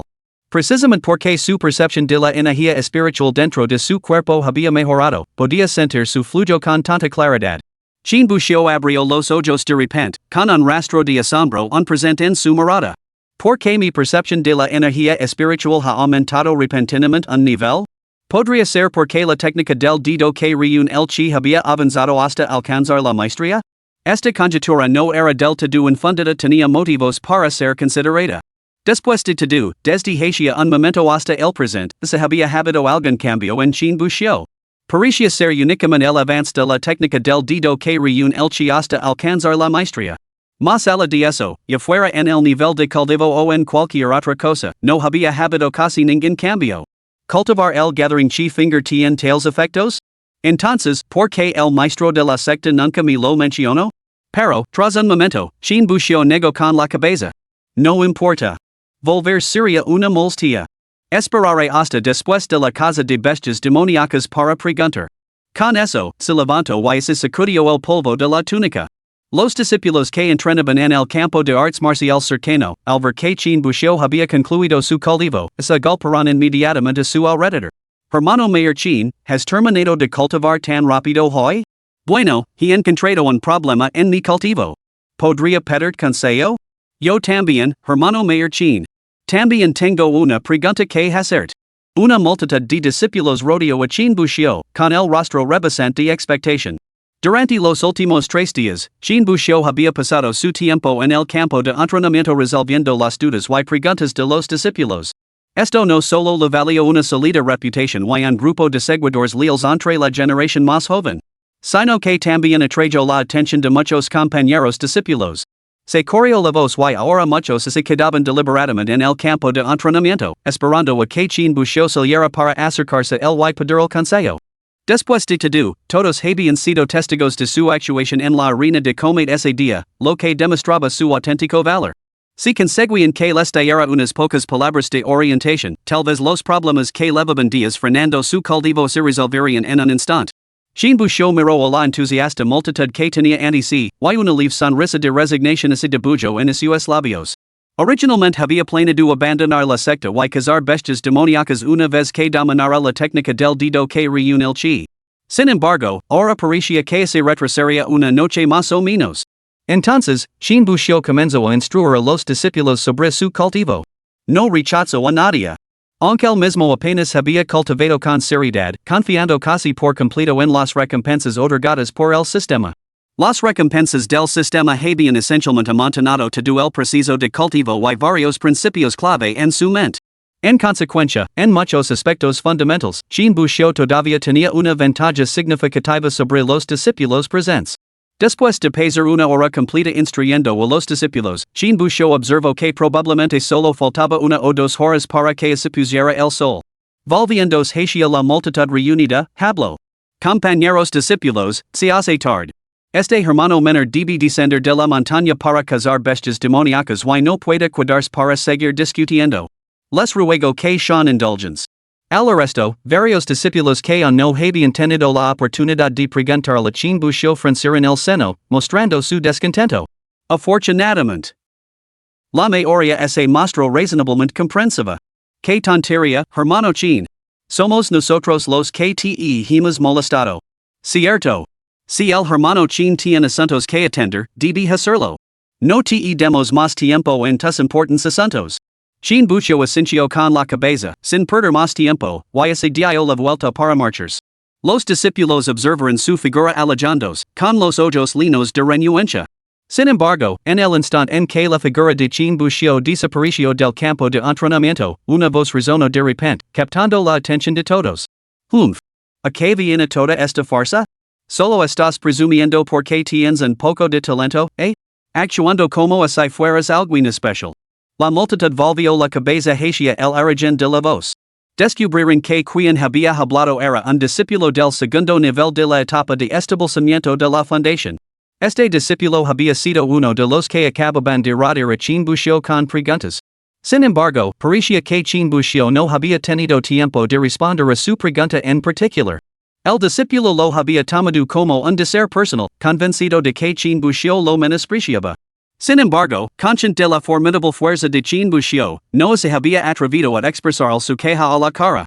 Así que esperó a que Jean Bouchot se marchara antes de lanzar insultos a sus espaldas. Pero tan pronto como el discípulo terminó su diatriba, sintió que algo no iba bien. Al girar la cabeza, se encontró con las miradas de toda la multitud fijas en él. Al ver esto, varios discípulos que lo habían acompañado retrocedieron alarmados, retirándose apresuradamente a un lado por miedo a verse implicados. El discípulo que había maldecido a Jean Bouchot estaba visiblemente conmocionado por el giro de los acontecimientos. Sin embargo, aparentemente reacio a perder prestigio, enderezó el cuello, se sonrojó y gritó. ¿Que he dicho malo? Solo está presumiendo porque tiene un poco de talento. En su opinión, solo había lanzado un par de insultos a Jean Bouchot. Las personas que tenía delante no tenían ninguna relación con Jean Bouchot, ¿realmente podían golpearlo solo por un par de insultos? Lo que no había previsto era que, en el momento en que las palabras salieron de su boca, una fuerza tremenda se estrelló contra su espalda, como si alguien le hubiera dado una patada salvaje. ¡Pum! Su cuerpo se tambaleó y cayó de bruces como un perro comiendo mierda. Antes de que pudiera recuperarse, una avalancha de furiosas maldiciones estalló detrás de él. ¡Maldita sea! ¿Cómo te atreves a insultar a nuestro hermano mayor Jean? ¿Cuántas madres tienes? Muchachos. Este tipo ha desenredado a nuestro hermano mayor Jean, ¿podíais soportarlo? No. Los discípulos respondieron al unísono, con los ojos ardientes de furia mientras fijaban la mirada en el ofensor. Entonces, ¿a qué esperamos? A por él. Antes de que las palabras se desvanecieran, el discípulo ni siquiera tuvo tiempo de suplicar clemencia cuando una lluvia de puñetazos comenzó a golpear su cuerpo. Soportando la avalancha de golpes y furia, el discípulo se sentía ahora completamente desesperado. Nunca imaginó que Jean Bouchot ocupara un lugar tan importante en el corazón de todos. Solo había hecho un par de comentarios imprudentes, pero ahora se enfrentaba a la ira de todo el grupo.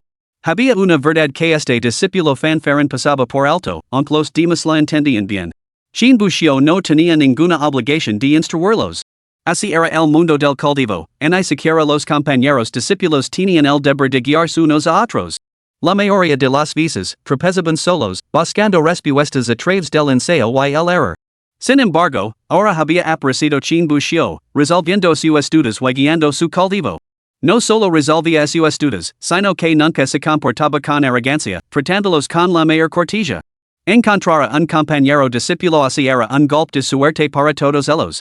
Sin embargo, ahora, un individuo así atrevía a insultar a chin bucio. ¿Podrían tolerar esto? El que recoge línea para la asamblea no debe perecer en el frío del invierno. Si este muchacho aguanta a chin bucio con esos insultos, ¿quién resolverá esas dudas en el futuro? Esto lo tenían muy claro. De ahí su furia hacia este discípulo ciegamente insolente. Hay que darle una lección. Mientras tanto, chin bucio ya había abandonado los terrenos de la secta, sin saber nada de lo que estaba ocurriendo en el campo de entrenamiento. Capítulo 30, El bosque de las 10,000 bestias. Al amanecer, en el bosque de las 10,000 bestias, al norte de la secta etérea. Varios demonios lobo de aspecto feroz cargaron contra chin bucio. Chin bucio permaneció impasible, empuñando su espada larga para lanzar un corte de energía espada. But el filo de la espada atravesó los cuerpos de las bestias, cortándoles limpiamente la cabeza. Cayeron muertos donde estaban. Chin bucio guardó tranquilamente los cadáveres de las bestias demoníacas en su bolsa especial, contándolos mientras lo hacía. 48, 49, 50. Exactamente 50. Todavía nos faltan 150. No, contando las 30 de este mes, deberían faltar 180. Chin bucio habló con un toque de resignación en su rostro. Ya era su tercer día fuera y solo había matado 50 bestias demoníacas. Para la mayoría de la gente, esto sería un logro respetable.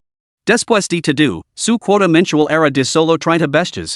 Pero para chin bucio, seguía siendo lamentablemente insuficiente. Su deuda era simplemente demasiado grande, la asombrosa cifra de 230 bestias. Las 50 que había matado hasta ahora apenas sumaban una quinta parte de eso. Incluso redondeando, son 50 bestias en 2 días. A este ritmo, se necesitarían otros 7 u 8 días para reunir las bestias requeridas. Al pensar en ello, una mirada de resignación cruzó el rostro de chin bucio. A decir verdad, matar bestias demoníacas no le suponía ninguna dificultad. Después de todo, la mayoría de las que había allí estaban simplemente en la etapa de cultivo del chi, y las más fuertes apenas alcanzaban la etapa tardía del cultivo del chi. El cultivo de las bestias demoníacas difería del de los humanos. Los humanos se dividían en 9 grados, mientras que las bestias demoníacas se clasificaban en 4 reinos: temprano, medio, tardío y máximo. Cada etapa se corresponde con 3 niveles, y el pico final significa que uno está a un paso de ascender al siguiente reino importante. Aunque chin bucio solo estaba en el tercer nivel de establecimiento de fundamentos, su fuerza real superaba con creces su nivel de cultivo actual. Cuando estaba en el segundo nivel de establecimiento de fundamentos, ya podía aplastar a Chun Chong, que estaba en el quinto nivel. Ahora, habiendo alcanzado el tercer nivel de establecimiento de fundamentos y perfeccionado su cultivo de la técnica del cuerpo duro. Ahora que dominaba la técnica del dedo recolector de chi, su control sobre su propia energía espiritual había ascendido a un nuevo nivel. El chin bucio actual podía defenderse incluso de las bestias demoníacas de la etapa tardía de establecimiento de fundamentos, por no hablar de las de la etapa de refinamiento de chi. Para chin bucio, el mayor desafío no era matar a las bestias demoníacas, sino encontrarlas. Aunque el bosque de las 10,000 bestias estaba repleto de tales criaturas, no eran tan abundantes como para encontrarlas a cada paso. Después de todo, si la densidad fuera realmente tan alta, la secta etérea nunca habría abierto este lugar para que los discípulos cazaran. Además, chin bucio necesitaba 6 horas de sueño al día, lo que le dejaba poco tiempo para matar bestias demoníacas. Bueno, unos días extra perdidos no harán daño. Y es mejor estar libre de deudas que cargar con cientos de bestias que matar. Con eso, chin bucio limpió su larga espada, preparándose para seguir adelante en busca del siguiente grupo de bestias. Pero justo entonces, se oyó de repente el sonido de pasos que se acercaban. Chin bucio giró la cabeza y vio varias figuras, también vestidas con las túnicas de los discípulos internos de la secta pial, que emergen de la espesura. Eran 3 en total. Al frente del grupo había un hombre corpulento de casi 2 metros de altura, que levaba una maza con dientes de lobo a la espalda. Por el hora que percibía, este hombre parecía considerablemente más poderoso que chin bucio. Detrás de él iban un hombre y una mujer. Sus horas eran similares a la de chin bucio, lo que sugería que probablemente se encontraban en el segundo o tercer nivel de establecimiento de la fundación. Al ver a chin bucio, los 3 se detuvieron visiblemente. Entonces, la mujer que había entre ellos esbozó una sonrisa. Hermano mayor Zhao Wu, es un compañero discípulo de nuestra secta Paimiao. El hombre al que se dirigían como Zhao Wu asintió con la cabeza, sin parecer sorprendido por la presencia de chin bucio. Después de todo, el bosque de las 10,000 bestias había sido designado por la secta etérea como terreno de caza para sus discípulos. Al no haber otras sectas en las cercanías, los encuentros eran casi exclusivamente con compañeros discípulos de la secta etérea. Sin embargo, los discípulos solían cazar bestias en el bosque en grupos. Después de todo, nadie podía garantizar que no ocurrirían percances una vez dentro del bosque. Por lo tanto, se formaban grupos de al menos 2 o 3 personas antes de aventurarse a cazar. Hermano mayor, tal vez deberíamos dejar que se una a nosotros. Estás solo. No sería bueno que se encontrara con problemas. La joven habló con un atisbo de preocupación en los ojos. Yo observo a Chin Bucho, que tenía delante, reflexionó un momento y luego asintió con la cabeza a la mujer. Al ver esto, el rostro de la mujer se iluminó con una sonrisa. Se acercó rápidamente a Chin Bucho. Hermano menor, soy su Wan. Este es el hermano mayor Zhao Wu y ese es el hermano mayor Zhang Qian. Saludos, hermana mayor. Soy Chin Bucho. Chin Bucho mantuvo su cortesía, con una sonrisa en los labios. Chin Bucho, que nombre tan bonito. Ahora bien, hermano menor Bucho, ¿cómo es que estás solo en el bosque de las 10,000 bestias? ¿Nadie te acompaña? Su Wan preguntó, con sus grandes ojos fijos en Chin Bucho, lo que le daba un air de encanto entrenable. Chin Bucho negó con la cabeza. He venido solo. El resto, su Wan puso una expresión inocente y rápidamente lo ofreció. ¿Por qué no te unsa nosotros? Es bastante peligroso estar solo en el bosque de las 10,000 bestias. Si para algo, no habría nadie para ayudarte. ¿Por qué no vienes con nosotros a cazar bestias en el bosque interior? ¿El bosque interior? Chin Bucho se detuvo, aparentemente desconocido del nombre. Al ver la expresión de desconcierto de Chin Bucho, su Wan se detuvo visiblemente, pero aún así lo explicó. El bosque de las 10,000 bestias se divide en 2 zonas, la interior y la exterior. El bosque exterior contiene principalmente bestias en la etapa de refinamiento del chi, mientras que el bosque interior alberga bestias en la etapa de establecimiento de la base. Cuanto más te adentras, más fuertes se vuelven las bestias. ¿No lo sabías, discípulo menor? Zhao Wu y Zhang Qian, que estaban cerca, también parecían algo desconcertados. Para un discípulo que entraba en el bosque de las 10,000 bestias por primera vez, tal ignorancia podría ser comprensible. Pero Chin Bucho ya era un cultivador de establecimiento de fundamentos y un discípulo de la secta interna. ¿Cómo era posible que nunca hubiera visitado el bosque de las 10,000 bestias? No debería desconocer por completo un conocimiento tan fundamental. Sin embargo, sus conjeturas resultaron acertadas. Chin Bucho nunca había pasado el bosque de las 10,000 bestias, y nadie lo había informado nunca de estos asuntos. Esta era su primera incursión en el bosque para cazar bestias demoníacas desde que se unió a la secta 3 años antes. Durante su estancia en la secta externa, había pasado sus días tumbado en la cama, completamente desconectado. Su apatia había sido tan profunda que no se había dado cuenta de la obligación mensual de entregar 5 bestias demoníacas. La secta parecía ser consciente de hielo, ya que incluso así lo había mencionado antes. Solo después de entrar en la secta interna, cuando el anciano Luen lo mencionó, se enteró de esta regla. De lo contrario, dada su naturaleza, por muy perezoso que fuera, no habría incumplido constantemente la entrega de las bestias requeridas. Al final, su deuda se había acumulado hasta superar las 200 bestias demoníacas. Capítulo 31, El bosque interior. Pero si el objetivo es cazar bestias demoníacas, ¿por qué no cazar en el bosque exterior? ¿Por qué aventurarse en el bosque interior? ¿No sería mucho más sencillo cazar en el bosque exterior? Chin Bucho no pudo evitar preguntar. Como había mencionado su Wan, el bosque exterior estaba poblado por bestias en la etapa de refinamiento de chi, mientras que el bosque interior albergaba bestias en la etapa de establecimiento de fundamentos. Sin duda, matar bestias en la etapa de refinamiento de chi sería más rápido y sencillo. Al escuchar las palabras de Chin Bucho, el rostro de su Wan traicionó un atisbo de resignación. Cazar bestias en la etapa de refinamiento de chi sería, sin duda, considerablemente más fácil. Pero la eficiencia es demasiado lenta. ¿Demasiado ineficaz? Chin Bucho se quedó paralizado por la sorpresa. ¿No debería ser más lento matar bestias en la etapa de establecimiento de la base? Las bestias en la etapa de Qingqi eran sin duda más numerosas que las de establecimiento de la base, lo que las hacía más fáciles de localizar. Además, matar bestias en la etapa de Qingqi seguramente llevaría menos tiempo que matar bestias en la etapa de establecimiento de la base. A todas luces, muchas bestas en la etapa de cultivo de chi parecía mucho más efficient en términos de tiempo y trabajo, lo que se traduce en una mayor productividad. Su Wanwan pareció notar la confusión en los ojos de Chin Bushio y sonrió mientras ofrecía una explicación más detallada. Matar una bestia en la etapa de cultivo de chi, y así en la etapa inicial, final o incluso en la etapa máxima, cuenta como una sola bestia. Sin embargo, al matar bestias en la etapa de establecimiento de fundamentos, la etapa inicial cuenta como 3 bestias, la etapa intermedia como 5, la etapa tardía como 10 y la etapa máxima como 15. Los discípulos de la secta interna deben presentar 30 bestias al mes. Si asimatan bestias en la etapa de cultivo de chi, se deben matar 30. Pero si se trata de una bestia en la etapa de establecimiento de la base, incluso una en la etapa inicial, solo se requieren días. Al escuchar la explicación de su Wanwan, los ojos de Chin Bushio se iluminaron. Era la primera vez que oía algo así. De verdad la secta etérea tenía este tipo de clasificación para las bestias demoníacas cazadas? Pero ¿por qué nadie se lo había mencionado antes? Ah, claro, era la primera vez que salía a cazar bestias demoníacas.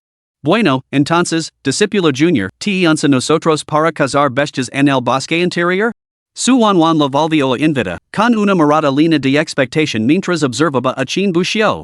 Sin embargo, Chin Bushio apenas dudó un instante antes de negar con la cabeza. Bueno, entonces, gracias por tu amabilidad, hermana mayor. Por ahora me quedaré en el bosque exterior. Solo me faltan 2 o 3 bestias para cumplir mi cuota.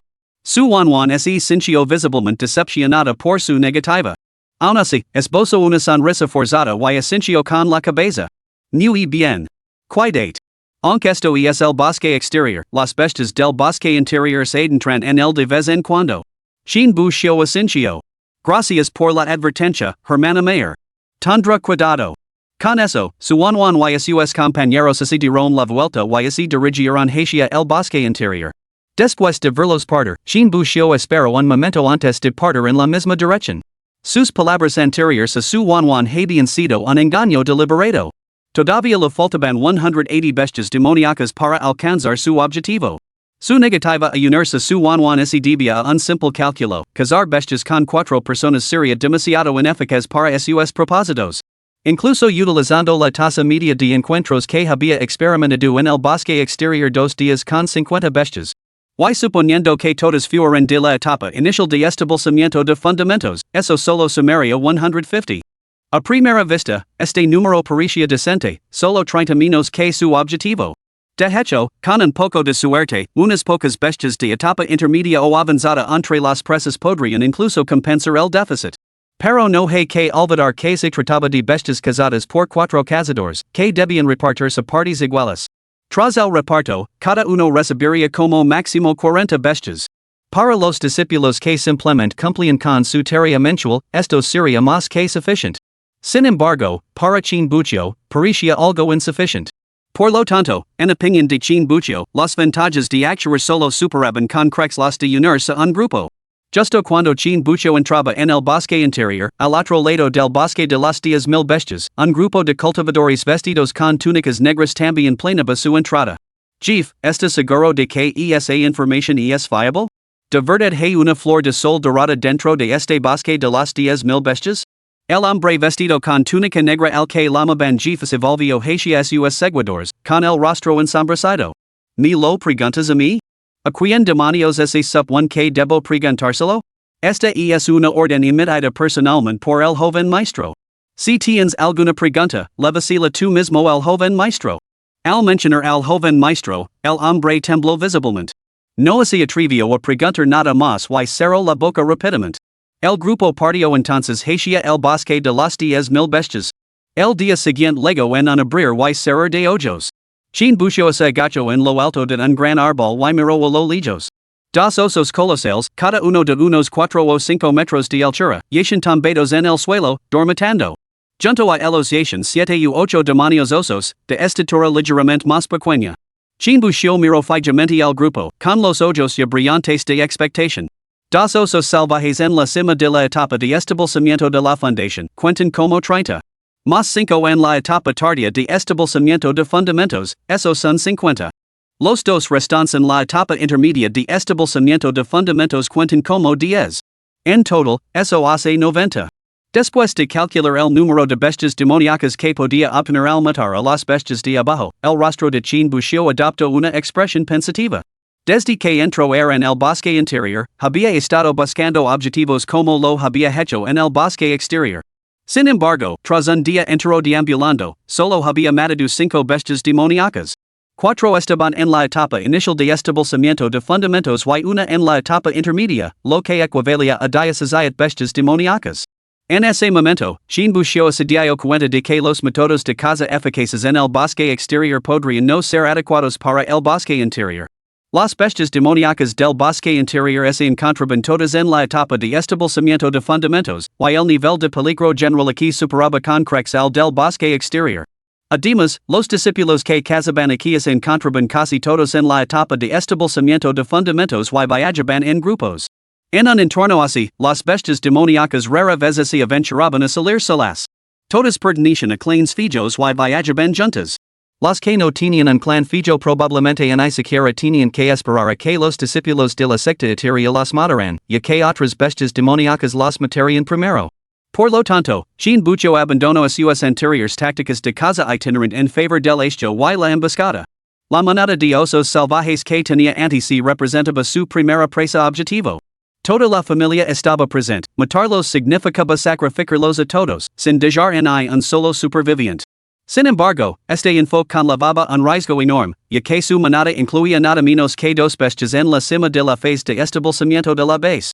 Ni siquiera Chin Bushio podía afirmar con absoluta certeza que saldría eroso si se enfrentaba a 2 bestias de ese tipo al mismo tiempo. De hecho, no solo Chin Bushio, incluso 2 cultivadores en la cima de la fundación establecida presentes podrían dudar en arriesgarse de esa manera. Después de todo, se trataba de 2 bestias en la cima de la fundación establecida, rodeadas por numerosos osos salvajes en la fase tardía y media de la fundación establecida.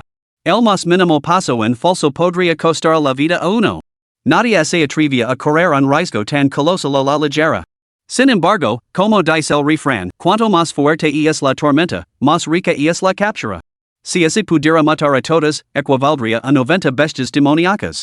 Esto superaría con creces las ganancias que Chin Bushio había obtenido anteriormente a través de cacerías errantes en el bosque exterior. El rendimiento de un solo día de caza casi igualaría el de 4 días.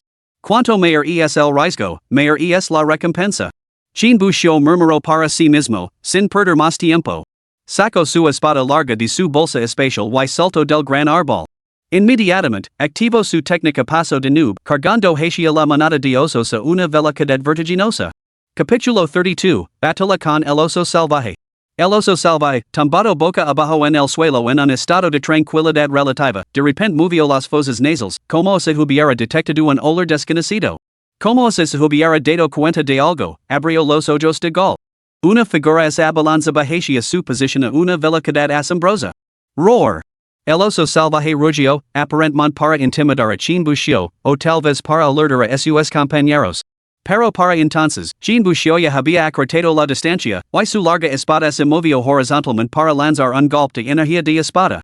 Esta energía de espada se dirigió directamente a los ojos del oso salvaje, con una intención clara y una velocidad tan rápida que no le dio tiempo a la bestia a reaccionar. Al mismo tiempo, la mano izquierda de Chin Bushio se transformó en una palma, acumulando poder. Thud. La energía de la espada golpeó el ojo del oso salvaje con una fuerza brutal, destrozando ambos frágiles globos oculares de un solo golpe. Una profunda herida lo atravesó el hueso de la base del hocico. Rugido. Los otros osos salvajes salieron de su estupor y lanzaron un coro de rugidos furiosos contra Chin Bushio. Sus ojos ardían con una rabia abrumadora mientras se abalanzaban sobre él como bestias enloquecidas. Sin embargo, Chin Bushio parecía completamente ajeno a sus movimientos. Con su mano izquierda acumulando poder, en el instante en que el chi de la espada siguió a la bestia, golpeó su hocico con un golpe tronador. Pum. Un sonido sordo y hueco resonó. En el momento en que la palma de Chin Bushio entró en contacto con la nariz de la bestia, esta sintió como si alguien le hubiera clavado una poderosa bala de cañón en la fosa nasal. Con un sonoro bang. El hocico de la bestia se hizo añicos en innumerables trozos de carne que se esparcieron en todas direcciones. ¡Wah! El oso salvaje lanzó un miserable alito de agonía antes de desplomarse en el suelo, completamente incapacitado. Al presenciar esto, Chin Bushio finalmente exhaló aliviado. Sus ataques no eran aleatorios, cada uno tenía una intención deliberada. Tomos como ejemplo a este oso salvaje. Quien Bushido no tenía intención de matarlo desde el principio. Entendía perfectamente, con la gruesa piel de la bestia y su cultivo de fundación establecida en su punto álgido, matarla no sería tarea fácil. Además, con otros osos salvajes cerca, cuanto más se alargara la batalla, mayores serían las posibilidades de que otros intervinieran, dejándolo en desventaja. Incluso se lograba matarlo, el costo sería elevado, en el mejor de los casos, su energía espiritual es agitaria en el peor, podría sufrir lesiones. Simplemente no valía la pena. Por lo tanto, Quien Bushido nunca tuvo la intención de matar a la bestia desde el principio. En cambio, su objetivo era dejarla incapacitada para el combate. Esto explicaba por qué había apuntado primero a los ojos del oso. Los ojos eran uno de los puntos más vulnerables de su cuerpo, pero también uno de los más vitales. Segundo, su eficacia en combate se desplomaría. A continuación, Quien Bushido apuntó a la nariz de la bestia, ya que los osos poseen un sentido del olfato excepcionalmente agudo. Incluso sin vista, podían discernir la posición del enemigo a través del olfato. Así, con su segundo gol, Quien Bushido inutilizó la nariz de la bestia. Solo hicieron falta dos ataques para incapacitar por completo a una bestia en la cima de la etapa de establecimiento de la fundación. Los testigos que observaban este espectáculo seguramente se quedaron sin palabras ante la actuación de Quien Bushido. Porque lo que demostró, tanto en potencia bruta como en perspicacia táctica, fue absolutamente formidable. Ni siquiera un cultivador en la etapa del núcleo dorado habría podido ejecutarlo con la mitad de eficacia. Roar. Un rugido furioso resonó en el aire. Quien Bushido giró la cabeza y vio a otro oso salvaje en la etapa máxima de establecimiento de la fundación levantándose ante él. Levantó una pata más grande que su propia cabeza y la balanceó hacia el cráneo de Quien Bushido. Afortunadamente, Quien Bushido estaba preparado. Cambió su postura hacia un lado, evadiendo sin esfuerzo el golpe de la palma del oso. Pum. Se produjo un estruendo atronador cuando la palma del oso golpeó el suelo, enviando ondas de choque a través de la tierra y dejando un cráter enorme a su paso. Al presenciar esto, Quien Bushido no pudo evitar aspirar bruscamente, sintiendo un escalofrío recorriendo su espina dorsal. SSSS. Si ese golpe hubiera impactado de lleno en la cabeza de alguien, la habría partido en dos. Afortunadamente, he perfeccionado la técnica de endurecimiento. Al menos me quedar con un cadáver intacto. Tras expresar sus pensamientos, Quien Bushido aprovechó el momento. Aprovechando una pausa en el ataque de la bestia, clavó su espada hacia su ojo. Sin embargo, la bestia poseía una inteligencia considerable. Al reconocer la intención de cegarla, rápidamente levantó su pata para bloquear el golpe. Thud. La espada de Quien Bushido atravesó la pata de la bestia. Sin embargo, no pareció sorprendido, y una leve sonrisa se dibujó en sus labios. Al instante siguiente, una olida de energía espiritual brotó de su interior. Un hora débil y turbulenta se agitó a lo largo de la espada. PSSSH. PSSSH. PSSSH. Docenas de energías de espada se fusionaron en un vórtice en miniatura, irradiando hacia afuera desde la hoja de Quien Bushido como ondas desde una piedra lanzada al agua. La pata del oso, atravesada por la hoja de Quien Bushido, ahora parecía más cortada por un cuchillo. A medida que las energías de la espada afilada como una navaja la cortaban, la carne y la sangre de la pata se transformaron en finas láminas que revoloteaban en el aire. En un abrir y cerrar de ojos, la pata del oso salvaje quedó reducida a un esqueleto desnudo. La carne que una vez la cubría había sido cortada a la fuerza en tiras por el chi de la espada. Después de flotar en el aire por un momento, los fragmentos se esparcieron por el suelo. Quien Bushido no avanzó más. En cambio, desenvainó su espada y se volvió para enfrentarse a los otros osos salvajes. Esas bestias, con los ojos ardientes de intención asesina, estaban listas para cargar y matar a Quien Bushido. Sin embargo, tras haber presenciado sus métodos, ahora permanecen paralizadas por el terror. Afortunadamente, no huyeron. Quien Bushido ejecutó inmediatamente su paso nublado, cambiando de forma como un espectro entre varias bestias. Su espada brillaba sin descanso, dejando profundas heridas que dejaban el descubierto los huesos en su carne. Las bestias pronto salieron de su estupor y atacaron furiosamente con sus garras a Quien Bushido. Sin embargo, siempre llegaban una fracción de segundo demasiado tarde. Antes de que sus golpes impactaran, Quien Bushido ya les había infligido nuevas heridas y había desaparecido. En cuestión de segundos, dos osos salvajes yacen muertos. Rugido. De repente, el oso salvaje el que chin bushio lo había cortado la pata solto un rugido furioso. Los osos salvajes restantes parecieron recibir una orden y inmediatamente se abalanzaron en masa hacia su oponente. Al ver esto, la mirada de chin bushio permaneció tranquila mientras se fijaba en el oso salvaje que aún se aferraba a la vida en la cima del establecimiento de la fundación. Cambio de postura una vez más y cargó contra su enemigo. El oso salvaje se percató al instante del movimiento de chin bushio. Aunque privado de una pata, no mostró ningún temor. Levantándose, alzó la pata que liquidaba y atacó violentamente hacia la cabeza de chin bushio. Esta vez, sin embargo, chin bushio no esquivó el gol. En su lugar, lanzó la espada larga que tenía en la mano como si fuera una jabalina. Capítulo 33, Masacrando a la manada de osos.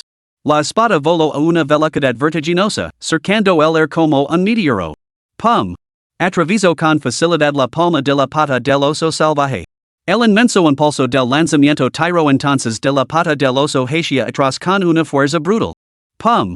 La joya finalmente se clavó directamente en el tronco de un gran árbol.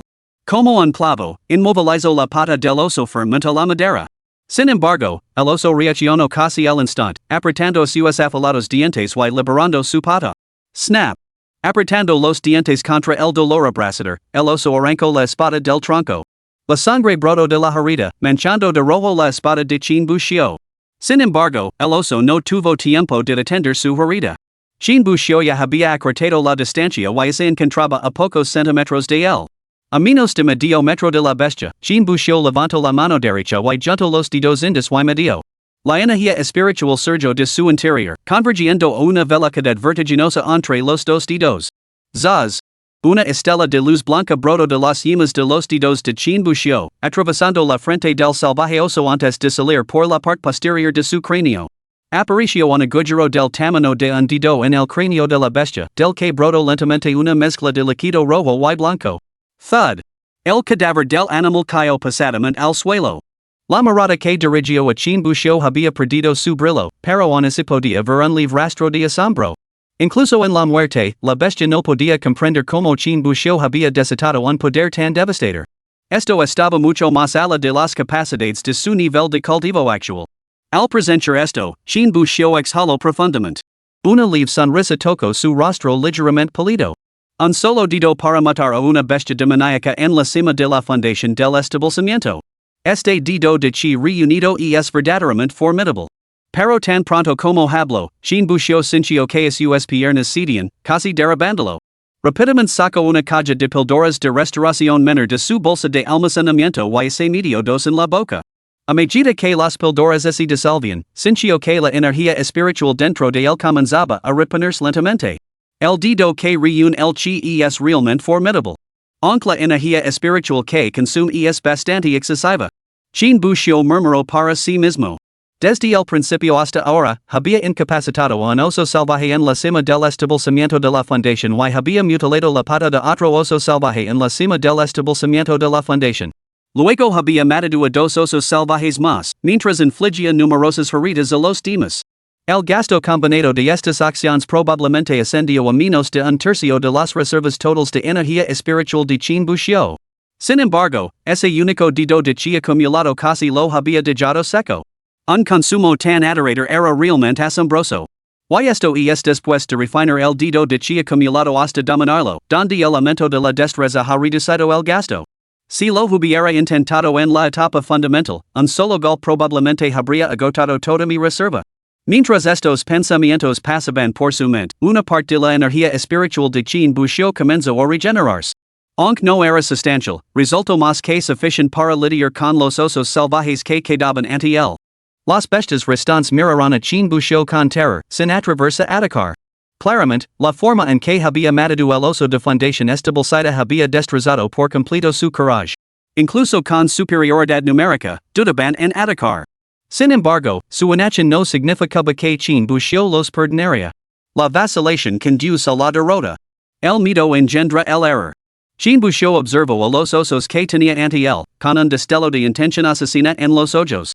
El momento en que acababa de desatar el dedo de chi reunido era, sin duda, el más vulnerable. Si aquellas bestias hubieran atacado entonces, mientras su energía espiritual seguía agotada. El único recurso de quien buscó habría sido gastar toda su menguin energía espiritual en el paso nu, yendo del campo de batalla a toda velocidad. En ese caso, estos osos salvajes podrían incluso haber provocado la oportunidad para escapar ellos mismos. Por desgracia, estas bestias no actuaron así.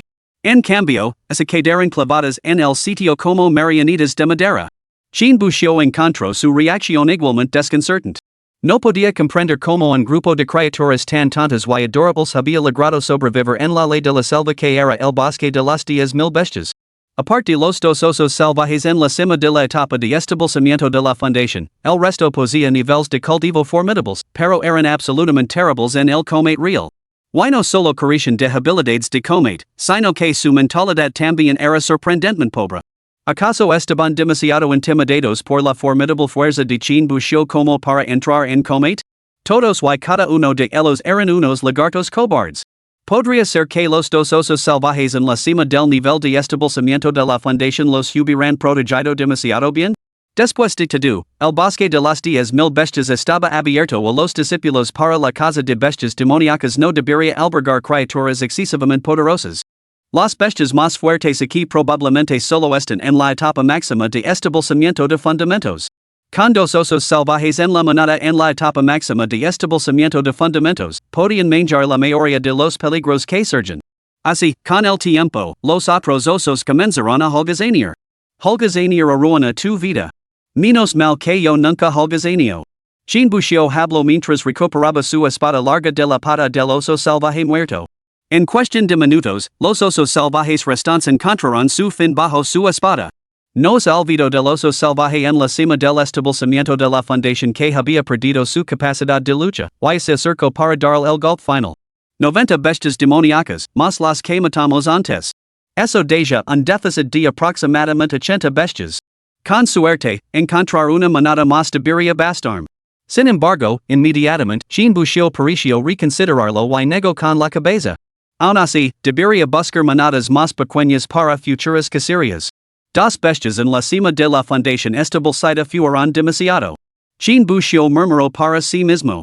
Aunque había matado con éxito a esta manada de osos salvajes, la suerte había jugado un papel importante. En primer lugar, los había sorprendido durante su periodo de descanso. En segundo lugar, aparte de los dos osos en la cima del establecimiento de la fundación, el resto eran tímidos lagartos.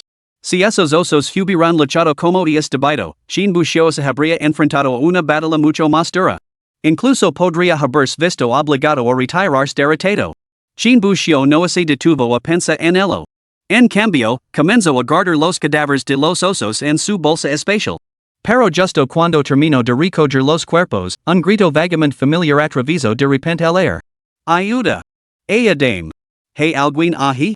Al oír los gritos, quien buscó frunció el seno. Se subió a un gran árbol y se posó en una rama para escudriñar la dirección de la voz. Inmediatamente, divisó una figura familiar. ¿Hermana Mayor Su? Capítulo 34, Echar una mano. Quien buscó observó a la figura en la distancia, gritando auxilio mientras corría hacia él. No era otra que su Wanwan, a quien había conocido hacia poco y que había intentado reclutarlo. Su Wanwan parecía herida, con la ropa manchada de sangre y lágrimas cercando sus mejillas. Muy cerca detrás de ella había dos figuras vestidas con túnicas negras, que parecían perseguir a su Wanwan. Quien buscó no se apresuró a rescatar a su Wanwan de inmediato. En cambio, la observó a ella y a las dos figuras vestidas de negro que la perseguían. No era que no quisiera intervenir, sino que estaba evaluando si había alguna emboscada cerca. Antes, cuando su Wanwan lo vio solo, se preocupó por su seguridad y lo invitó a unirse a su escuadrón. Aunque quien buscó había rechazado la invitación, se tomó muy en serio su amabilidad. Ahora, al ver a su Wanwan en peligro, ¿cómo podía quedarse de brazos cruzados sin hacer nada? La zona parece despejada ahora. Esas dos figuras encapuchadas parecen estar en el tercer o cuarto nivel de cultivo de establecimiento de fundamentos. Con mi fuerza, lidiar con ellos no debería ser demasiado difícil. Zhao y Zhang Qian, que estaban con la hermana Mayor Su antes, no están aquí. Eso significa que alguien más debe haberlos interceptado. Tras analizar aproximadamente la situación, Qin Buxiu no perdió más tiempo. Saltó al aire y voló en dirección a su Wanwan. Las dos figuras vestidas con túnicas negras perseguían a su Juan cuando, de repente, parecieron sentir una olida de intención asesina que se acercaba. Levantaron la cabeza y vieron una figura descendiendo del cielo, con una espada larga en la mano, suyo punta se abalanzaba sobre ellos. En ese instante, ambos recordaron una técnica de espada que cae del cielo. Cord. Sin dudarlo un momento, abandonaron la persecución de su Juan y así dispersaron en direcciones opuestas. Chin Bushio no les prestó atención, fijando su mirada en una figura. Como un halcón que se lanza en pecado sobre su presa, se lanzó hacia la figura que huya. Zaz. El air rasgado por la espada de Chin Bushio emitió un silbido penetrante. La figura encapuchada que huya oyó el sonido cada vez más cercano sobre su cabeza, con el corazón acelerado y el pánico grabado en su rostro. Pero en ese mismo instante, la figura se detuvo bruscamente y se dio la vuelta. Maldita sea. Lucharé contigo hasta la muerte. Al darse cuenta de que evadirlo era inútil, el hombre encapuchado abandonó la huida, desenvainó su propia espada y la empujó hacia el cielo. Sin embargo, la espada de Chin Bushio ya había alcanzado la cabeza del hombre. Clang. Zaz. Primero se oyó el sonido metálico del acero al chocar contra el acero, seguido del silbido agudo de una espada cortando el aire. Su Juan y la otra figura vestida de negro no pudieron evitar mirar, con los ojos llenos de sorpresa y desconcierto. Todo había sucedido demasiado rápido y ni siquiera habían tenido tiempo de ver lo que había ocurrido. Lo único que vieron fue un destello de luz blanca en el instante en que Chin Bushio entró en contacto con la figura encapuchada. Para cuando recuperaron el sentido, Chin Bushio ya había aterrizado con firmeza detrás de la figura vestida de negro.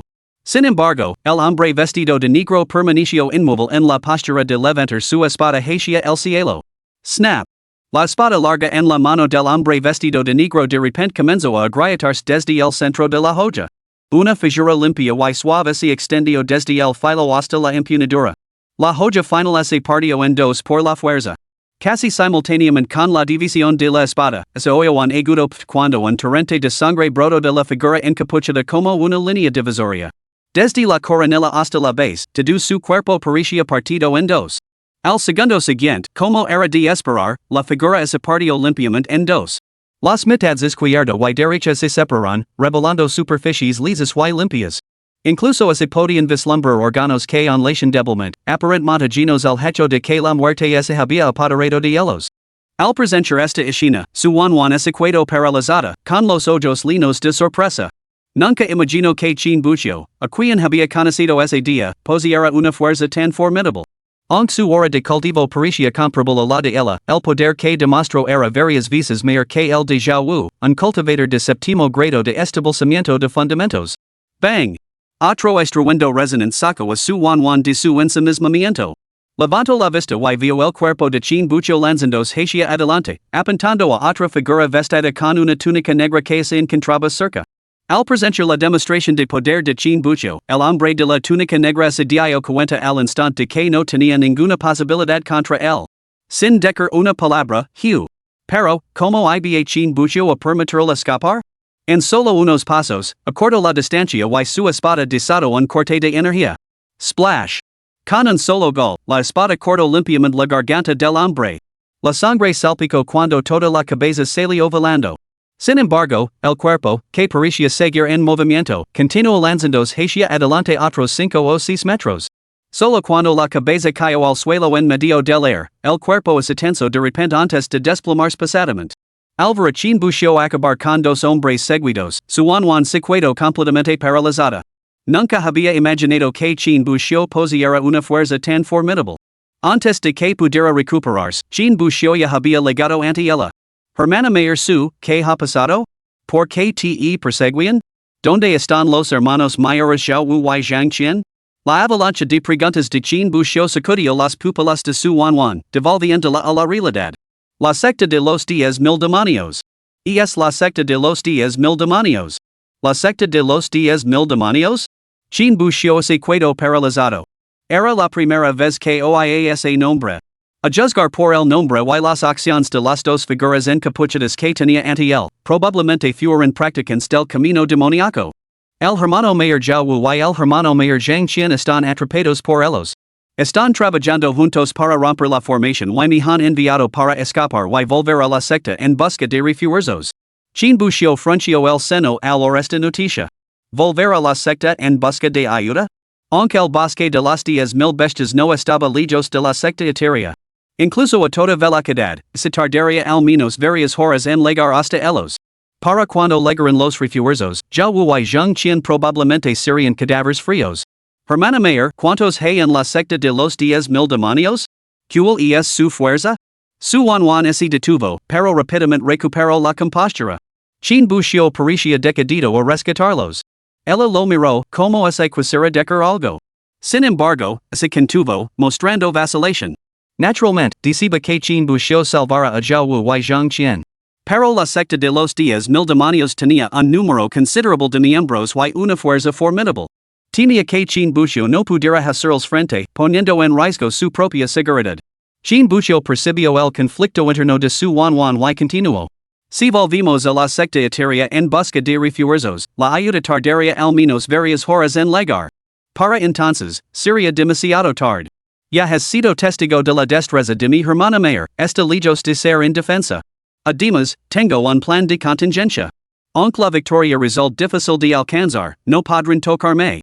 Si tras evaluar la situación parece que no hay esperanza, no actuar de forma precipitada. Capítulo 35, La secta de los 10,000 demonios. Después de que Chin buscio expusiera los pros y los contras, su Wan pareció comprender la gravedad de la situación. Si realmente pedían ayuda a la secta, para cuando llegaran los refuerzos, Zhao Wuai Zheng Qian probablemente estarían muertos. El hombre que tenían ante ellos, Chin buscio, parecía ser su única oportunidad de salvación. Tras un momento de reflexión, su Wan habló. Son 8. El más fuerte parece estar en la cima del establecimiento de la fundación. Más allá de eso, uno tiene aproximadamente la misma fuerza que el hermano Zhao Wu, probablemente también en el sexto o séptimo grado del establecimiento de la fundación. Los restantes están casi todos entre el tercer y cuarto grado del establecimiento de la fundación. Después de escuchar la descripción de su Wan, Chin buscio reflexionó brevemente. 8 hombres ya se había ocupado de 2, por lo que quedaban 6. Entre ellos, los cultivadores del tercer y cuarto nivel de establecimiento de fundamentos representaban poca amenaza para Chin buscio. El verdadero peligro residía en los dos que se encontraban en la cima y en las últimas etapas del establecimiento de fundamentos. La pregunta es, ¿qué tan poderosos son estos dos? Aunque Chin buscio acababa de matar a 2 osos salvajes en la etapa máxima de establecimiento de fundamentos. Los cultivadores humanos y las bestias demoníacas seguían siendo fundamentalmente diferentes. La fuerza a veces trascendía el nivel de cultivo. Tomamos como ejemplo el propio Chin buscio, aunque solo estaba en el tercer nivel de establecimiento de fundamentos. Su destreza en el combate ya rivalizaba con la de algunos cultivadores en la etapa máxima de establecimiento de fundamentos. Por supuesto, casos excepcionales como el de Chin buscio seguían siendo raros, no todos los individuos poseían un sistema de cultivo. Lo mejor es investigar primero, reflexionó. Lo ideal sería rescatarlos. Si eso resultara imposible, desplegar el talismán de invocación de almas que me confió el anciano Luen. Con eso, Chin buscio tocó su bolsa especial. El anciano Luen, temiendo por su seguridad, lo había proporcionado abundantes píldoras y talismans. Entre ellos había un talismán para invocar almas y 3 talismans para viajar rápidamente. Evaluaría la situación, se podía prevalecer, eliminaría a esos cultivadores de la secta de los 10,000 demonios. También averiguaría que estaban haciendo exactamente esas personas allí. Si no podía ganar, usaría los 3 talismans para viajar rápidamente y ver si podía rescatarlos. Si eso seguía fallando, activaría el talismán para invocar almas y pediría ayuda al anciano Luen. Sin embargo, por ahora, sería mejor no usar el talismán de invocación de almas. Después de todo, el anciano Luen estaba recluido refinando elixirs. Si fuera invocado por el talismán y interrumpido, el riesgo de que sucumbiera a la posición demoníaca sería grave. Así, Chin buscio sacó 2 talismans de movimiento rápido de su bolsa especial y así los entregó a su Wan. Hermana mayor, estos son 2 talismans de movimiento rápido. Una vez que lleguemos al lugar, ver si puedo hallar a los perseguidores. Debes provocar la oportunidad para llevar a los 2 a un lugar seguro. Estas son píldoras curativas, píldoras de restauración menor y píldoras de regeneración de huesos y carne. Guárdalas en un lugar seguro. Si sufren alguna lesión, administrales las píldoras para que las consuman. Chin buscio lo entregó las píldoras y los talismans a su Wan uno por uno. Estos objetos debían de haber sido preparados con antelación, ya que sería imposible entregarlos una vez llegaran a su destino. Suwanwan secreto mirando los emulitos de viaje rápido y las diversas píldoras que Chin Busho había colocado en sus manos, y de repente secreto paralizada. Una píldora regeneradora de carne de grado 4 para huesos rotos, más dos emulitos de viaje rápido, cada uno de estos objetos podría alcanzar un valor de más de 100 piedras espirituales si se colocaran en la sala del tesoro espiritual de la secta. Sin embargo, Chin Busho así los había entregado sin pensarlo dos veces. Los talismans y las píldoras le parecían insoportablemente pesados en las manos a su Wanwan. Miró a Chin Busho con una expresión compleja, sin saber qué decir. En circunstancias normales, nunca habría aceptado artículos tan valiosos. Pero ahora sabía muy bien que realmente los necesitaba.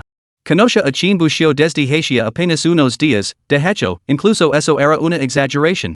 Apenas habían intercambiado unas pocas palabras aquel día en los confines del bosque de las 10,000 bestias. Sin embargo, Ali estaba dispuesto a ayudarla tan generosamente. Hey, un asunto más. Si la situación se complica. Si no consigo hallar a las fuerzas de la secta de los 10,000 demonios, o no consigo matarlos, y en cambio entonces debes huir inmediatamente. No te engañes pensando que puedes salvar a alguien. No hago sacrificios innecesarios. Chin Busho volvió a hablar. Sus palabras sonaban frías, pero eran la verdad. ¿Qué constituía un sacrificio innecesario? Actuar impulsivamente cuando la sed de sangre nublaba el juicio. No cambiaba nada, pero costaba la vida por nada. Aunque Chin Busho poseía un talismán para invocar almas, una tragedia así debería poder evitarse. Sin embargo, ni siquiera él podía predecir cuánto tiempo tardaría el talismán en activarse y en llegar el anciano Luen. Por lo tanto, lo mejor era prepararse para cualquier eventualidad. Su Wanwan asintió. Aunque tenía ese desenlace, el razonamiento de Chin Busho era acertado. A continuación, partieron hacia el lugar donde la secta de los 10,000 demonios estaba sitiando a Zhao Wu y a sus compañeros. En otro lugar del bosque de las 10,000 bestias. Maldita sea. Espido un cultivador de la secta de los 10,000 demonios, mirando con ira a las dos figuras que habían rodado. Los sitiados no eran otros que Zhao Wu y Zhang Qian. De espaldas el uno al otro, observaban con recelo a los cultistas demoníacos que los rodeaban. Ambos estaban cubiertos de heridas, con sus túnicas manchadas de sangre carmesí. Sus pálidos rostros no mostraban rastro de color. El brazo de Zhao Wu, en particular, tenía la carne completamente podrida por encima del codo, lo que lo dejaba prácticamente incapacitado. Me pregunto si la hermana menor habrá logrado escapar. Murmuró Zhao Wu, con gotas de sudor del tamaño de guisantes rodando por su frente. Todo su comportamiento sugería que estaba lejos de encontrarse bien. Antes de que Zhang Qian pudiera responder, el cultivador de la secta Wanma en la cima del establecimiento de la fundación se burló con frialdad. ¿Ya te refieres a esa mujer? ¿No has visto que acabó de enviar a dos hombres a perseguirla? Ten por seguro que volverán en breve con el cadáver de tu hermana menor para hacer compañía. Por supuesto, si la traen viva, mejor aún. Con eso, varios discípulos de la secta de los 10,000 demonios no pudieron evitar estallar en una alegre carcajada. Escoria de la secta de los 10,000 demonios. Zhao Wu abrió mucho los ojos mientras rugía al grupo, con la mirada ardiendo de furia. Su mano, que empuñaba el garrote con dientes de lobo, temblaba incontrolablemente de rabia. Hermano mayor, no caigas en su provocación. Zhang Qian intervino apresuradamente, conteniendo a Zhao Wu. Al resto, los miembros de la secta de los 10,000 demonios que los rodeaban estallaron en carcajadas una vez más. ¿Provocación? ¿Os estáis sobrevalorando? ¿De verdad necesitamos esas tácticas para lidiar con vosotros? Mirad cómo estáis, no sois más que peces en un barrel. Hoy, la muerte aquí es vuestro único destino. Nadie puede cambiar eso. Pero tan pronto como las palabras salieron de su boca, un silbido repentino resonó sobre sus cabezas. Al oír este extraño sonido, todos miraron instintivamente hacia arriba. Inmediatamente, vieron otra figura en el cielo, que se abalanzaba sobre ellos como un poderoso águila. ¡Pum!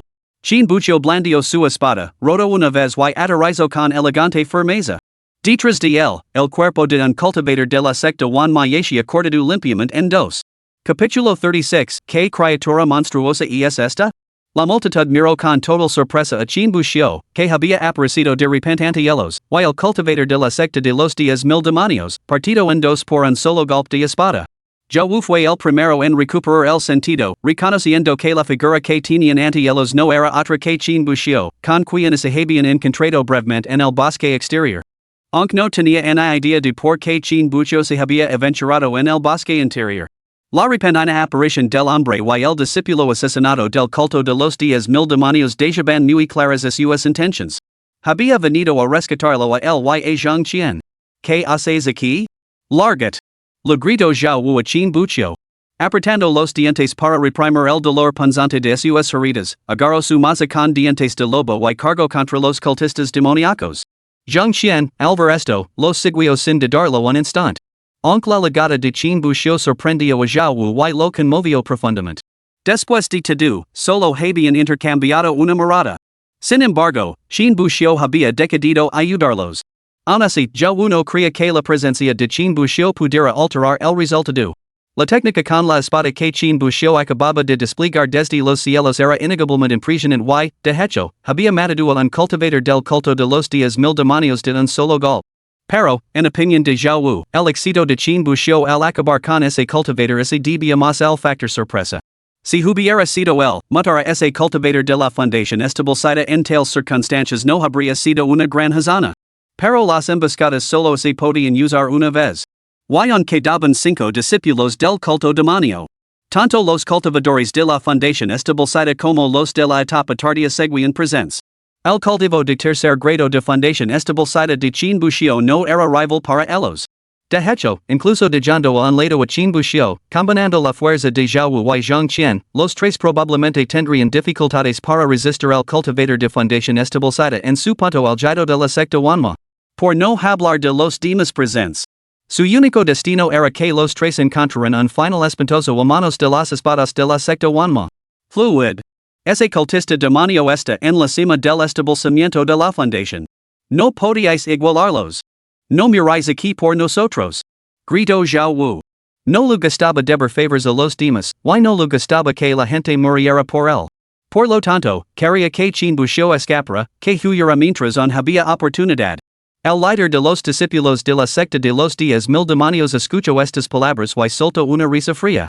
Sin embargo, el líder de los cultivadores de la secta de los 10,000 demonios solo se burló con frialdad ante estas palabras. ¿Escapar? ¿Crees que podíais matar a los hombres de mi secta y luego huir? Despedazada ese bastardo por mí. Con eso, el cultivator del nivel más alto de la Foundation Establishment se levantó y cargó contra Zhao Wu. En su opinión, la mayor amenaza entre todos los presentes era Zhao Wu, que tenía delante. Aunque Zhao Wu estaba gravemente herido, con un brazo casi inutilizado. Su peligro seguía siendo primordial. En cuanto a quien bució, que había aparecido de repente, su cultivo parecía ser solo de segundo o tercer grado de establecimiento de fundamentos. Aunque había matado a uno de sus subordinados. Lo había hecho mediante una emboscada, su verdadera fuerza probablemente no era formidable. De los 4 restantes, 2 fueron asignados para ocuparse de Zhang Qian y 2 para ocuparse de quien bució. Entre los dos que se enfrentaban a quien bució, uno parecía haber alcanzado la etapa tardía del establecimiento de la fundación. Al presenciar esto, quien bució sintió que una sonrisa involuntaria se extendía por su rostro. A lo largo de su viaje hasta aquí, su mayor temor había sido enfrentarse al ataque conjunto de los cultivadores de la secta demonio en la cima del establecimiento de la fundación y en la última etapa del establecimiento de la fundación. Aunque el mismo era poderoso, le costaría resistir el poder combinado de los dos más fuertes. Ahora, sin embargo, se habían separado. Esto equivalía a entregarle a quien bució una oportunidad en bandeja. Muchacho, ¿recuerdas el nombre de este anciano? Me llamo Wang Zhong. No esperes a estar muerto y en el inframundo para olvidar quien te mató. El cultivator de la secta Wanma llamado Wang Zhong sonrió con frialdad, con una mirada burlona mientras miraba a quien bució. Sin embargo, quien bució parecía completamente ajeno a estas palabras. De repente, su pie derecho golpeó con fuerza el suelo. ¡Boom! El suelo se hundió bajo el y quien bució se lanzó hacia delante como una bala de cañón, dirigiéndose toda velocidad hacia Wang Zhong. La espada larga que empuñaba salió disparada a la velocidad del rayo, cortando hacia Wang Zhong. Al ver esto, las pupilas de Wang Zhong se contrajeron bruscamente. La expresión burlona desapareció instantáneamente de su rostro. En su lugar, apareció una mirada de total alarma, como si se enfrentara a un enemigo formidable. Rápidamente agarró su larga espada y apretó los dientes. Maldita sea. Solo entonces se dio cuenta. El chinbucio que tenía ante él parecía estar lejos de ser normal. En un instante, chinbucio se abalanzó sobre Wang Zhong, blandiendo su espada hacia la cabeza de su oponente. Pero Wang Zhong, después de todo, poseía un cultivo avanzado de establecimiento de fundamentos. Sus reflejos estaban lejos de ser lentos. Al instante, levantó su espada horizontalmente ante él, agarrando la empuñadura con ambas manos para parar el golpe de chinbucio. Clang! El choque del acero resonó con un sonido agudo y penetrante. El golpe fue desviado. Sin embargo, antes de que pudiera recuperar el aliento, chinbucio ya había reunido su fuerza en la palma de la mano y la lanzó con brutal fuerza hacia el pecho de Wang Zhong. Antes de que Wang Zhong pudiera reaccionar, resonó un estruendoso boom. Su pecho recibió toda la fuerza de la palma de chinbucio. Mientras un inmenso poder recorría su torso, el olor metálico de la sangre invadió repentinamente sus fosas nasales. Put!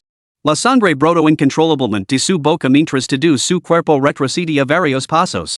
Levantó la vista hacia chinbucio, con los ojos tenidos de miedo.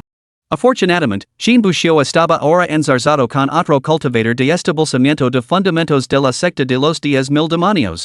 De lo contrario, seguramente habría cargado hacia adelante para asestar unos cuantos golpes de espada definitivos, acabando con él allí mismo. ¿Cómo puede ser tan fuerte este muchacho? Wang Zhong murmuró, sacando una píldora curativa de su túnica y tragándosela. El golpe de palma de chinbucio lo había tomado completamente por sorpresa. Aunque Wang Zhong no había reconocido la técnica específica que practicaba chinbucio. La preparación instantánea de este último sugería que tanto su juego de pies como su manejo de la espada habían alcanzado la maestría consumada. Dos técnicas a un nivel consumado eran excepcionalmente formidables para un cultivador de tercer grado de establecimiento de fundamentos. Incluso el propio Wang Zhong, que poseía una fuerza de establecimiento de fundamentos avanzada, solo había dominado verdaderamente una técnica consumada, el resto se encontraban simplemente en una etapa avanzada. Sin embargo, para su sorpresa, chinbucio demostró ser mucho más poderoso de lo que había imaginado. Una técnica consumada de juego de pies, una técnica consumada de espada y otra técnica consumada de palma.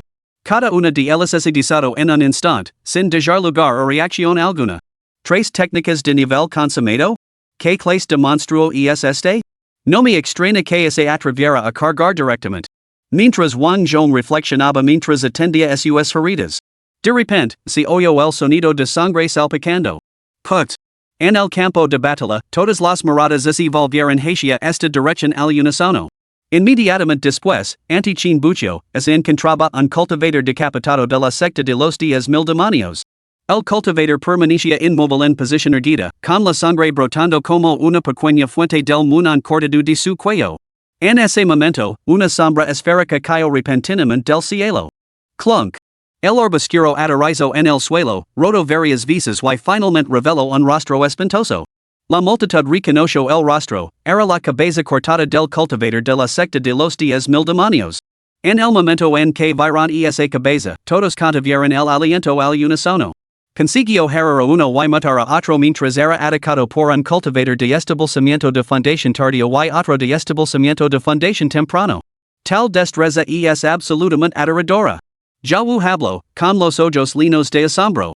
Solo ahora se dio cuenta vagamente de que chinbucio, que solo poseía un cultivo de establecimiento de fundación de tercer grado, parecía mucho más formidable de lo que aparentaba. Capítulo 37, Compañero discípulo Chin. Wang Zhong. ¿Qué demonios estás haciendo? Un rugido furioso resonó en el aire. El que hablaba no era otro que el cultivador de establecimiento de fundamentos de la secta de los 10,000 demonios. Ya no podía permitir seguir luchando con Jawu. Pidió el garrote con forma de diente de lobo, envió a Jawu por los aires y se abalanzó sobre chinbucio. Entendía muy bien la situación actual. La fuerza de chinbucio parecía mucho mayor de lo que había imaginado. Incluso Wang Zhong estaba luchando por enfrentarse a él. Debían unir fuerzas primero y eliminar a chinbucio. De lo contrario, si chinbucio mataba a Wang Zhong antes de que pudiera acabar con Jawu, estaría en desventaja. En ese momento, Jean Bucio estaba enzarzado en come con Wang Zhong, y su espada larga ya había dejado varios cortes superficiales pero evidentes en el cuerpo de este último. Al ver que llegaban refuerzos para Wang Zhong, se retiró inmediatamente con una fuerza explosiva. No tenía ningún deseo de quedar atrapado en una posición en la que dos oponentes pudieran atacarlo por ambos lados. Después de que Jean Bucio se retirara, Wang Zhong sacó apresuradamente dos píldoras. Una era una píldora de restauración menor y la otra una píldora curativa, que se tragó juntas. Jean Bucio tampoco se quedó de brazos cruzados, y rápidamente tomó una píldora de restauración menor de segundo grado y se la tragó. Ha tomado píldoras. Unamos fuerzas y acabemos con él. El cultivador del pico de la fundación, al ver esto, gritó urgentemente a Wang Zhong. Inmediatamente se abalanzó sobre Jean Bucio. Wang Zhong apretó los dientes, reprimiendo a sus heridas sin curar, mientras cargaba para unirse a la refriega. Jean Bucio observó, frunciendo profundamente el seno. La situación se había desarrollado precisamente en el escenario que más temía. Afortunadamente, Wang Zhong, maltrecho por sus sucesivos ataques, estaba lejos de su mejor forma, lo que alivió un poco la dificultad para Jean. Ante el doble ataque, Jean adoptó una estrategia defensiva. Bloqueando con su espada larga mientras empleaba ágiles movimientos de pies para retroceder constantemente, parecía decidido a alejar los lo más posible del campo de batalla. Una vez que estos dos fueron atraídos lejos, su Wan, oculta en las sombras, podría salir para rescatar a Zhao Wu y Zhang Qian. Aunque quedaban ali otros dos cultivadores de la secta de los 10,000 demonios, su fuerza era insignificante, por lo que era fácil lidiar con ellos. En ese momento, la tarea de Jean Bucio sería contener a Wang Zhong y el otro cultivador de la secta de los 10,000 demonios que tenía delante. Una vez que su Wan los alejara, el propio Jean Bucio podría usar su talismán de viaje rápido para huir inmediatamente del campo de batalla. Esto garantizaría la seguridad de todos. El objetivo de Jean Bucio nunca había sido el número de muertes. Era únicamente garantizar que Zhao Wu y Zhang Qian pudieran partir ilesos. Sin embargo, aunque el plan de Jean Bucio era sólido, el campo de batalla cambió en un instante. No siempre se desarrollaba según las intenciones de uno. Hermano menor Jean. Voy a ayudarte. Una voz algo áspera resonó. Jean Bucio levantó la vista y vio a Zhao Wu acercándose decididamente hacia ellos. Levantó su maza con forma de diente de lobo con un movimiento brusco y cargó contra el cultivador del pico de establecimiento de fundamentos de la secta de los 10,000 demonios. Al ver esto, el cultivador de la secta de los 10,000 demonios se giró rápidamente para enfrentarse a Zhao Wu. Zhao Wu estaba gravemente herido, pero la fuerza con la que descendía su mal no era algo que un hombre normal pudiera soportar. Justo cuando el oponente se giró, los ojos de Jean Bucio se iluminaron de repente, como si hubiera visto una oportunidad de oro. El enemigo ahora exponía su espalda a Jean Bucio, quien estaba completamente seguro de que podría acabar con él de un solo golpe de espada. Sin embargo, actuar ahora revelaría inevitablemente su propia vulnerabilidad ante Wang Zhong, que se encontraba cerca. Pero si no atacaba, el estado de Zhao Wu significaba que no podría aguantar mucho más. Una vez que Zhao Wu caera, una oportunidad tan propicia podría no volver a presentarse nunca más. Este pensamiento cruzó por su mente y una expresión contemplativa se dibujó en el rostro de Jean Bucio. Sin embargo, solo unos instantes después, pareció haber tomado una decisión. Su larga espada se lanzó hacia adelante, apuntando directamente al corazón del cultivador de la secta de los 10,000 demonios, como si intentara acabar con él de un solo golpe. El cultivador de la secta de los 10,000 demonios claramente no esperaba que Jean Bucio se atreviera a atacar en tales circunstancias. Después de todo, Wang Zhong seguía vivo. ¿No temía Jean Bucio que Wang Zhong aprovecharía la oportunidad para atacarlo? Sin embargo, pronto, el oponente pareció sentir que algo no estaba bien. La postura de Jean Bucio era peculiar. Con un solo giro, la espada destinada al cultivador de la secta de los 10,000 demonios podía volver como una estacada de respuesta, atravesando la espalda. El discípulo del culto demoníaco comprendió al instante la razón detrás de la postura de Jean Bucio. Jean Bucio se estaba defendiendo de Wang Zhong. Si Wang Zhong atacaba, la espada de Jean Bucio ya no lo apuntaría a él. En cambio, giraría para parar el ataque de Wang Zhong. Al darse cuenta de esto, el discípulo del culto demoníaco gritó con urgencia. Wang Zhong. Sin embargo, su grito resultó innecesario. En el instante en que Jean Bucio reveló su apertura, Wang Zhong ya había empuñado su espada ancha, con la locura iluminando sus ojos. Muchacho. Hoy te hacer saborear la sensación de ser partido en dos. Con eso, blandio su espada de dos manos horizontalmente hacia el abdomen de chin bucio. Todos los presentes esperaban que chin bucio ejecutara una contravestacada para parar el golpe de Wang Zhong. Sin embargo, para sorpresa de todos, chin bucio no hizo ninguna de las dos cosas. En cambio, al sentir el ataque de Wang Zhong, pareció dar un suspiro de alivio y empujó su espada hacia el discípulo del culto demoníaco con renovada ferocidad. Las pupilas de Zhao Wu se dilataron de terror al ver esto, y su mente se quedó en blanco. El cultivador de la secta Wanma estaba igualmente atenido, totalmente desprevenido ante el hecho de que Qin Buxiu fuera un individuo tan intrépido. En realidad, tenía la intención de recibir el golpe de Wang Zhong de frente para acabar con él. Intento huir, pero ya era demasiado tarde. La espada de Qin Buxiu lo atravesó la espalda, pasando limpiamente a través de su cuerpo antes de salir por el pecho. La espada ancha de Wang Zhong le siguió rápidamente, cortando hacia Qin Buxiu. Desde su posición oculta en un árbol cercano, su Wanwan fue testigo de esta escena, y una ola de terror sin precedentes la invadió. En ese momento, ya no podía recordar las instrucciones que Qin Buxiu lo había dado antes. Hermano menor Qin. Gritó. Actuó inmediatamente un talismán de movimiento rápido y se lanzó hacia Qin Buxiu a una velocidad vertiginosa. Pero ya era demasiado tarde.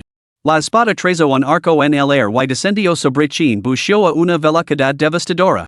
No! Gritó su Wanwan, con la mente imaginando la imagen de Qin Buxiu partido por la cintura. Su Wanwan gritó, con la mente evocando la horrible imagen de Qin Buxiu partido en dos. La sangre salpicó por todas partes cuando su cuerpo fue cortado por la cintura. Lágrimas de puro terror brotaron incontrolablemente de sus ojos, nublando la vista.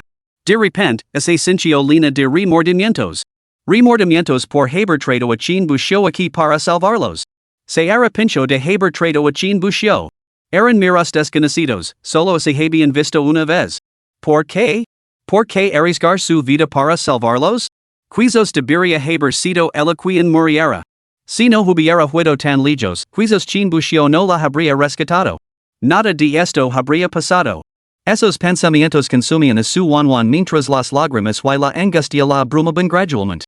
Pero entonces, un grito agudo de agonía atravesó repentinamente el aire. Instintivamente levantó la cabeza. Sin embargo, cuando las lágrimas se aclararon y contempló la escena ante ella, se quedó paralizada en el sitio. Capítulo 38, La píldora regeneradora de carne.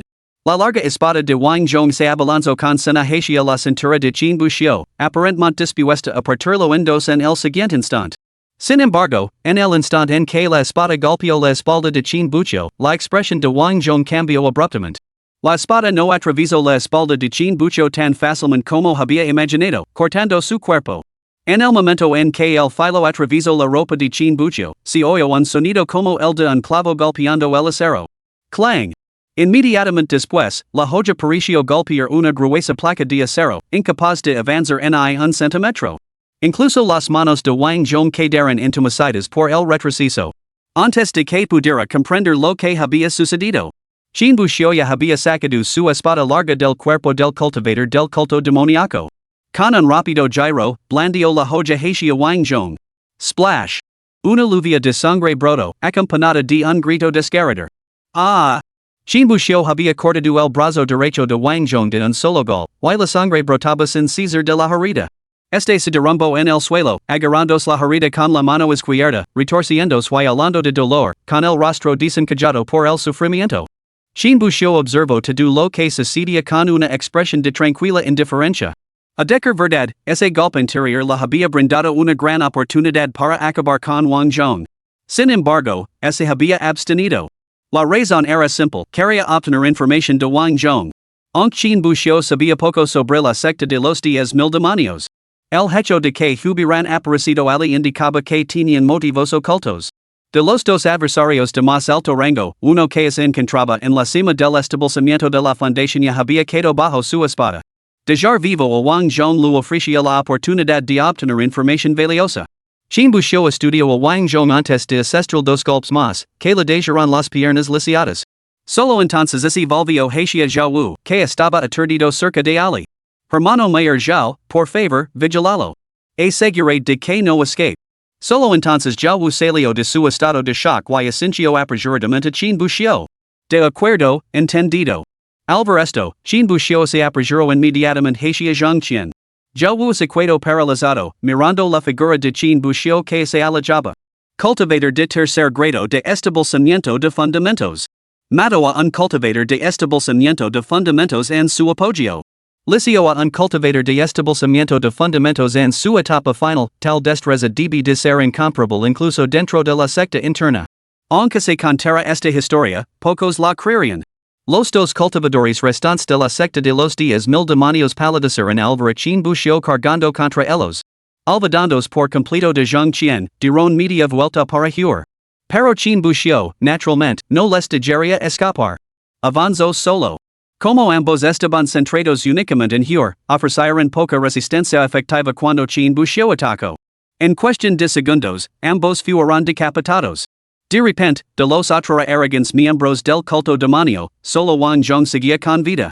Wang Zhong observó la figura de Qin Buxiu mientras se alejaba y se estremeció involuntariamente, sintiendo una olida de terror que lo invadió. Este temor incluso eclipsó el dolor de su brazo cortado, haciendo olvidar momentáneamente su propia pérdida. En ese momento, su Wanwan se acercó, con lágrimas brillando en el rabillo de sus ojos. Su mirada hacia Qin Buxiu contenía un rastro de desconcierto. Ella había visto claramente como Wang Zhong golpeaba a Qin Buxiu en la cintura con su espada. Sin embargo, cuando volvió a abrir los ojos, Qin Buxiu parecía ileso y, a su vez, lo había cortado el brazo a Wang Zhong. No tenía ni idea de lo que había sucedido. Pero, fuera lo que fuera, mientras Qin Buxiu estuviera ileso, todo estaba bien. Qin Buxiu regresó. Después de matar a los dos discípulos de la secta de los 10,000 demonios, había registrado a sus cuerpos. Sin embargo, solo había encontrado unas pocas piedras espirituales y varias píldoras. Nada más digno de mención. Así que volvió a fijar su mirada en Wang Zhong y en el cultivator de la cima de la fundación que había matado antes. Al ver acercarse Qin Buxiu, su Wanwan se apresuró a acercarse. Hermano menor, ¿estás bien? ¿Ese golpe de hace un momento te ha hecho mucho daño?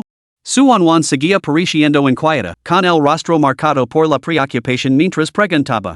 Qin Buxiu miró a su Wanwan, que tenía delante, a punto de hablar, pero se detuvo, sorprendido. Notó las marcas de lágrimas en sus mejillas, claras señales de que había estado llorando. Solo entonces se dio cuenta de repente. Cuando había matado al cultivator de la secta demonio, había oído a alguien llamarlo por su nombre desde atrás.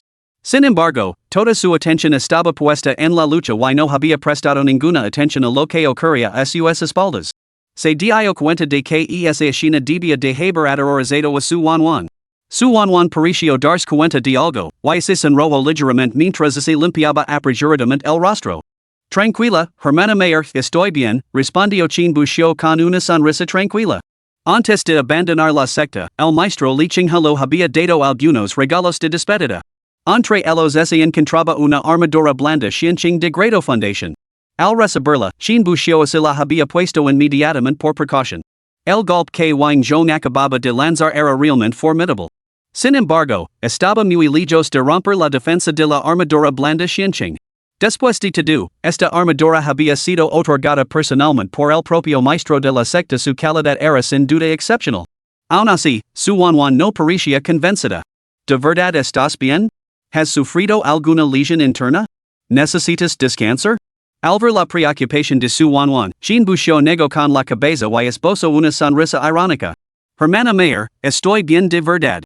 Además, si estuviera realmente herido, contigo y con el hermano mayor aquí, no habría necesidad de aguantar. Al oír sus palabras, su Wanwan reconoció que tenía razón. Si estuviera realmente herido, no habría necesidad de persistir en tal estado. En ese momento, como si de repente se le hubiera ocurrido algo, Qin Buxiu no pudo evitar hablar.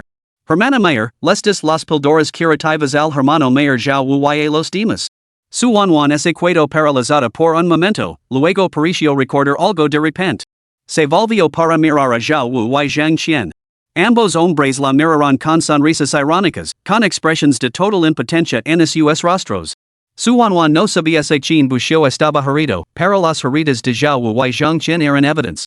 Ambos estaban mortalmente pálidos, con el cuerpo cubierto de laceraciones, algunas tan profundas que se les veía el hueso. Zhao Wu, en particular, tenía un brazo prácticamente destrozado. Al ver esto, su Wanwan se maldijo a sí misma en su interior. Estaba tan preocupada por comprobar el estado de Qin Buxiu que se había olvidado por completo de Zhao Wu y Zhang Qian. Y pensa que habían arriesgado sus vidas para rescatarla antes. Sin embargo, lo primero que hizo al llegar fue descuidarse y no ofrecerles píldoras curativas. Su Wanwan no perdió tiempo, sacó rápidamente elixirs curativos de su bolsa especial y así los entregó a los dos. Ninguno de los dos parecía dispuesto a reprochárselo. Después de todo, la situación ahora estaba muy clara. Era evidente que, tras escapar, su Wanwan había buscado la ayuda de Qin Buxiu.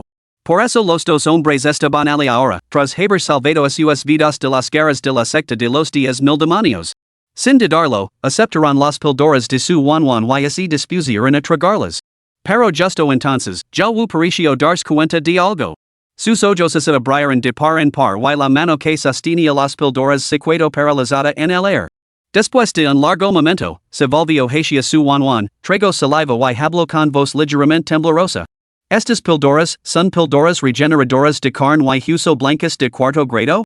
Capítulo 39, Distinguir el bien del mal. La exclamación de Zhao Wu atrajo instantáneamente la atención de Zhang Qian y Wang Zhong. Ambos se volvieron para examinar la píldora que Zhao Wu tenía en la mano, suya fragancia medicinal ahora flotaba en el aire. Olfateando el aroma y examinando el aspecto de la píldora. La píldora que Zhao Wu tenía en la mano era sin duda una píldora regeneradora de huesos y carne blanca de cuarto grado. Una píldora regeneradora de huesos y carne blanca de cuarto grado era el santo grial entre los elixirs curativos de cuarto grado. Podía salvar a cualquiera de cualquier lesión, salvo las heridas mortales. Incluso si alguien tuviera el corazón atravesado, tragar una píldora regeneradora de huesos y carne blanca antes de que se le cortara la respiración podría provocar su potente eficacia para curar la herida del corazón, restaurando la vida en un instante. La reputación de una píldora sagrada curativa de cuarto grado no era en absoluto exagerada. Wang Zhong yacía en el suelo, tragando saliva con dificultad. Si pudiera obtener una sola píldora regeneradora de huesos y carne blanca, su brazo amputado no volvería a crecer de forma natural.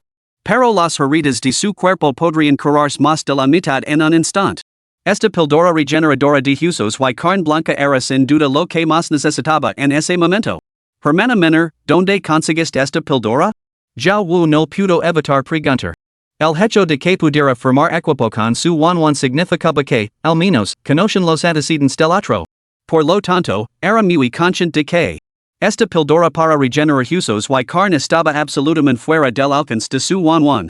Al ver esto, su Wanwan no ocultó nada y habló directamente. Ni la dio el hermano menor Qin. Al arresto, Zhao Wu se quedó paralizado una vez más, y su mirada hacia Qin Buxiu se volvió más compleja. Para ser sincero, Zhao Wu codiciaba esa píldora regeneradora de huesos y carne. Después de todo, dado el estado de su brazo, no había otro remedio aparte de esa píldora. Retrasarlo más lo condenaría a pasar el resto de su vida como un hero manco. Solo esta píldora regeneradora de huesos y carne blanca podía salvar su brazo.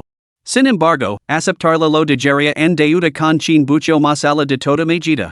Primero, les había salvado la vida y luego lo había regalado esta píldora.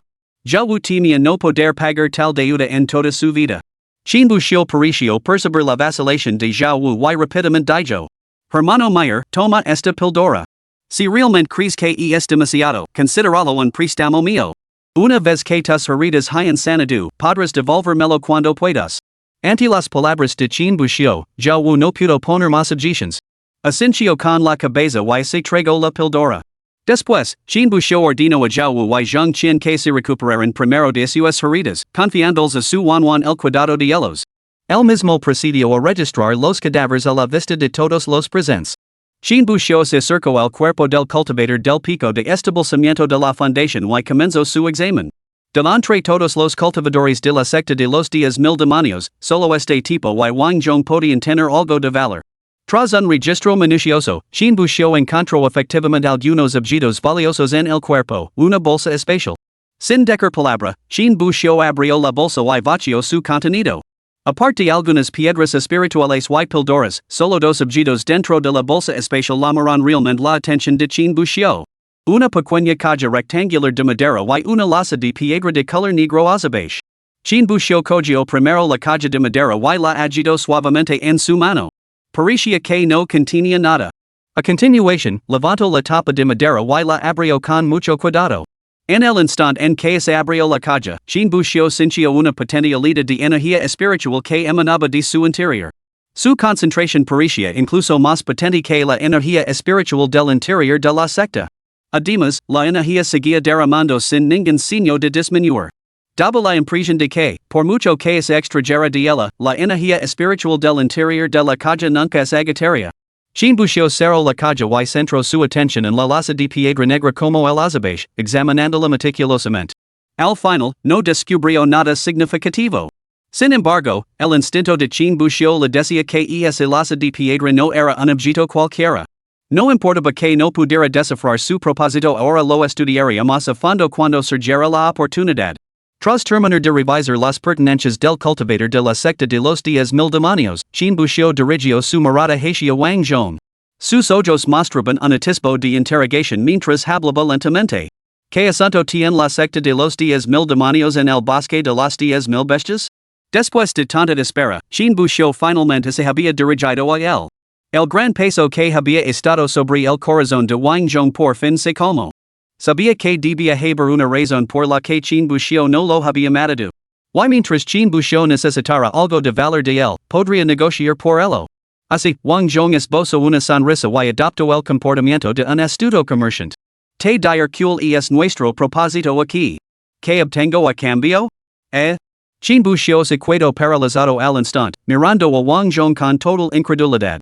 Incluso su Wan, Jawu y los demás que estaban cerca no pudieron evitar mirarlo con expresiones que normalmente se reservan para mirar a un pequeño tesoro. ¿No lo era? ¿Se había asustado mucho o no había comprendido su posición? Jean Bouchot tenía su vida en sus manos y, sin embargo, todavía quería sacar algo? En verdad, aquellos que cultivaban el camino demoníaco no estaban del todo bien de la cabeza. Pero Wang Zhong parecía ajeno a esto y continuó hablando. Intercambio equivalent. No hay nada de que sorprenders. Si me calo, no obtendrás ni una pizca de información de mí. Por lo tanto. Antes de que Wang Zhong pudiera terminar, la espada de Jean Bouchot ya había golpeado. El dedo meñique de su otra mano fue cortado limpiamente, lo que provocó un grito de agonía en Wang Zhong. Parece que no has comprendido cuál es tu lugar. Te estoy ofreciendo una oportunidad. Dime por qué estás aquí. O te cortaré más dedos hasta que estés dispuesto a hablar. Una vez que te haya cortado los dedos, te quedarán los de los pies. Después, podré cortarte en pedazos, cortarte 100 veces. Al resto, su Wan y los demás que estaban cerca no pudieron evitar estremecerse. Parecían sorprendidos por la escena que tenían ante ellos, sin esperar que Jean Bouchot atacara tan repentinamente y anticipando palabras tan frías por su parte. Después de todo, no hacía mucho, Jean Bouchot había estado intercambiando cortillas con ellos, ofreciéndoles fácilmente la píldora regeneradora de carne y huesos blancos de cuarto grado. Sus ojos, casi se había convertido en un santo. Sin embargo, ahora, sin previo aviso, Jean Bouchot lo había cortado el dedo al discípulo de la secta de los 10,000 demonios. Y lo amenazaba, si no hablaba, seguiría cortando el dedos de las manos y los pies, e incluso lo cortaría en pedazos.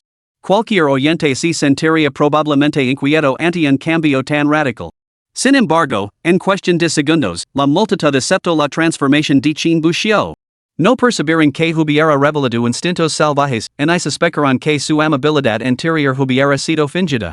La generosidad de regalar con naturalidad una píldora regeneradora de carne y hueso blanco de cuarto grado no era algo que cualquiera pudiera fingir. A sus ojos. Jean Bouchot simplemente posía un sentido claro del bien y del mal.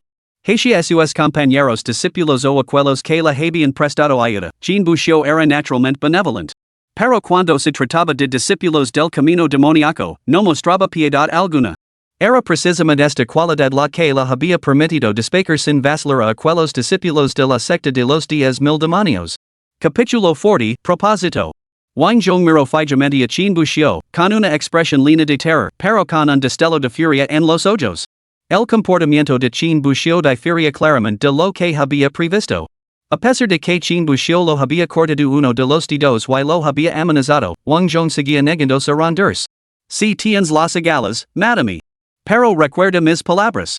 Si lo haces, nunca sabrás por qué vinimos al bosque de las 10,000 bestias.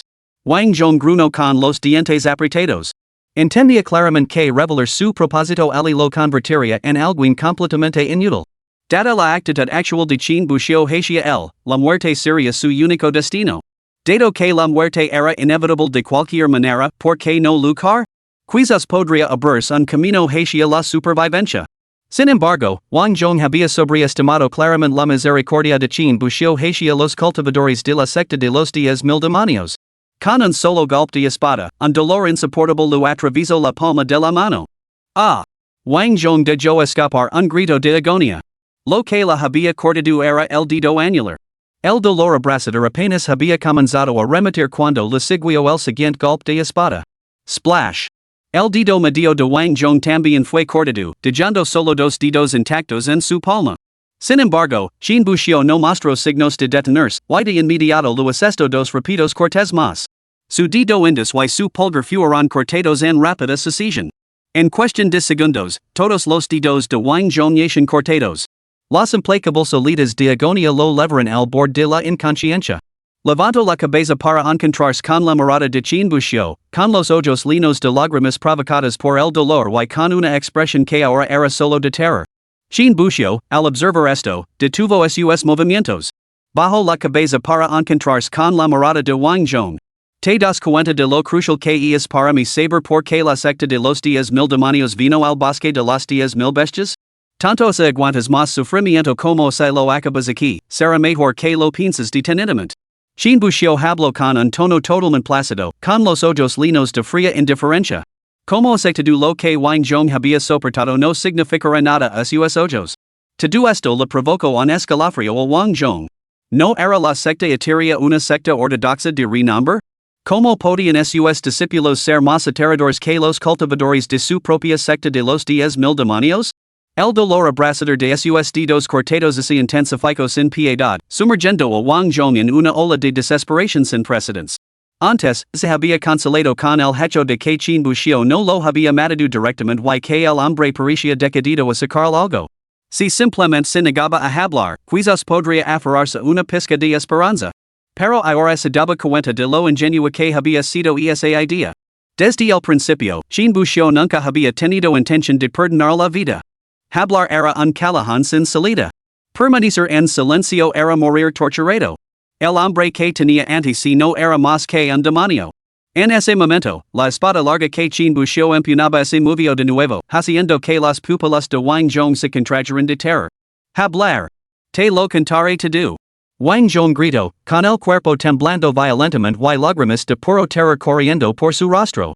Solo entonces una leve sonrisa tocó los labios de Qin Buxiu, y la espada en su mano finalmente se estabilizó. Si hay una sola palabra falsa, sabes lo que te espera, añadió Qin Buxiu. Al arresto, Wang Zhong sintió instintivamente un escalofrío recorrer su espina dorsal y llegar hasta su cerebro. No se atrevió a pensar en nada más, aterrorizado de que Qin Buxiu pudiera descubrir cualquier falsedad. Nos ordenó el joven líder de la secta que fuéramos al bosque de las 10,000 bestias para recoger una flor de sol dorada. ¿Una flor de sol dorada? Al oír el nombre, una pizca de sorpresa brilló en los ojos de Qin Buxiu. Durante su tiempo libre, ya había terminado de leer fundamentos de la alquimia, familiarizándose con diversas hierbas espirituales. El girasol dorado era uno de los ingredientes cruciales para refinar el elixir de tercer grado, la píldora del sol dorado de nueve transformations.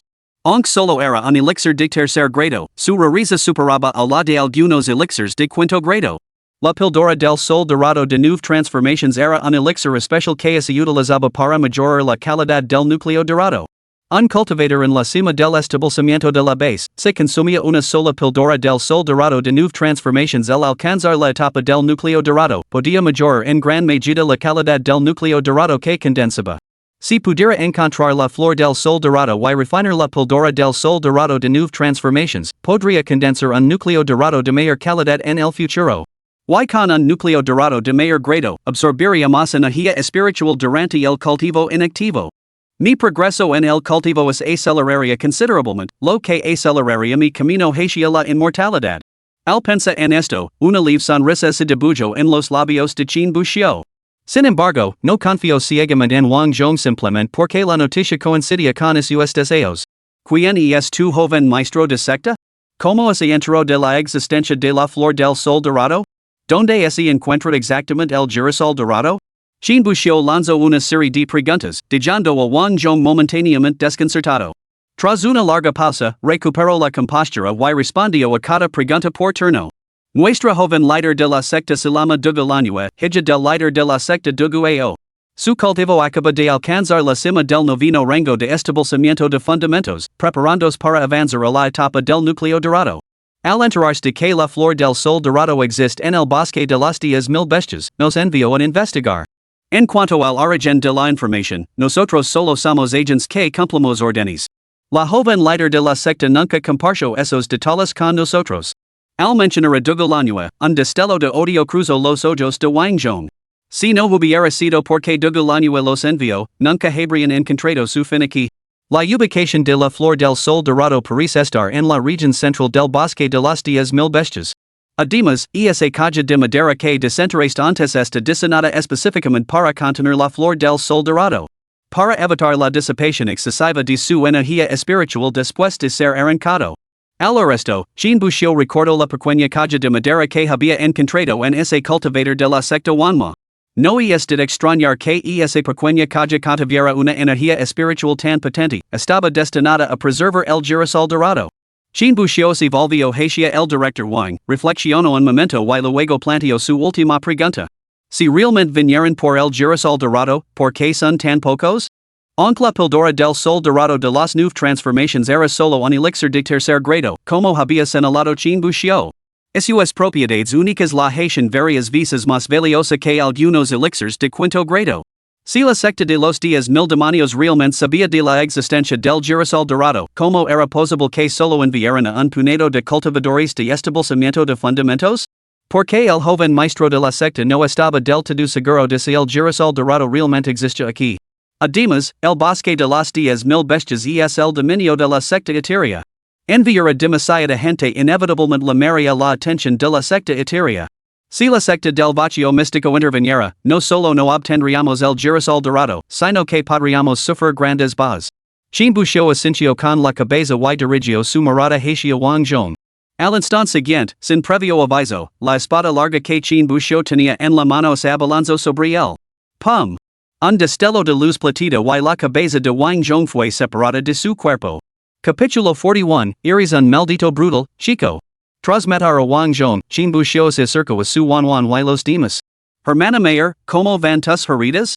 Chin Buxiu habló con una sonrisa en los labios, enmarcado contraste con su actitud momentos antes, cuando había ejecutado a Wang Zhong. Estamos casi recuperados, gracias, hermano menor. Respondió su Wanwan, con los ojos llenos de gratitud. Si Chin Buxiu no hubiera intervenido hoy, los tres podrían haber perecido aquí.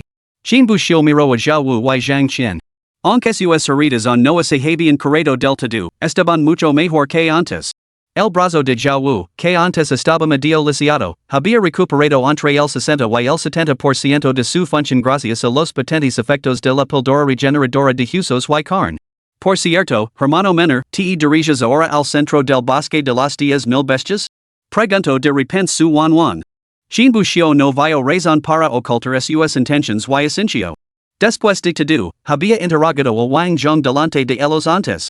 Su Wanwan y los demás eran naturalmente conscientes del asunto del girasol dorado y habían adivinado sus pensamientos hasta cierto punto. ¿Por qué no nos dejas acompañar? Después de todo, cuanto más se entra uno en el bosque de las 10,000 bestias, más fuertes se vuelven las bestias. Si somos más, quizás sí más seguro. Su Wanwan habló, aunque la misma no tenía ningún interés en el girasol dorado.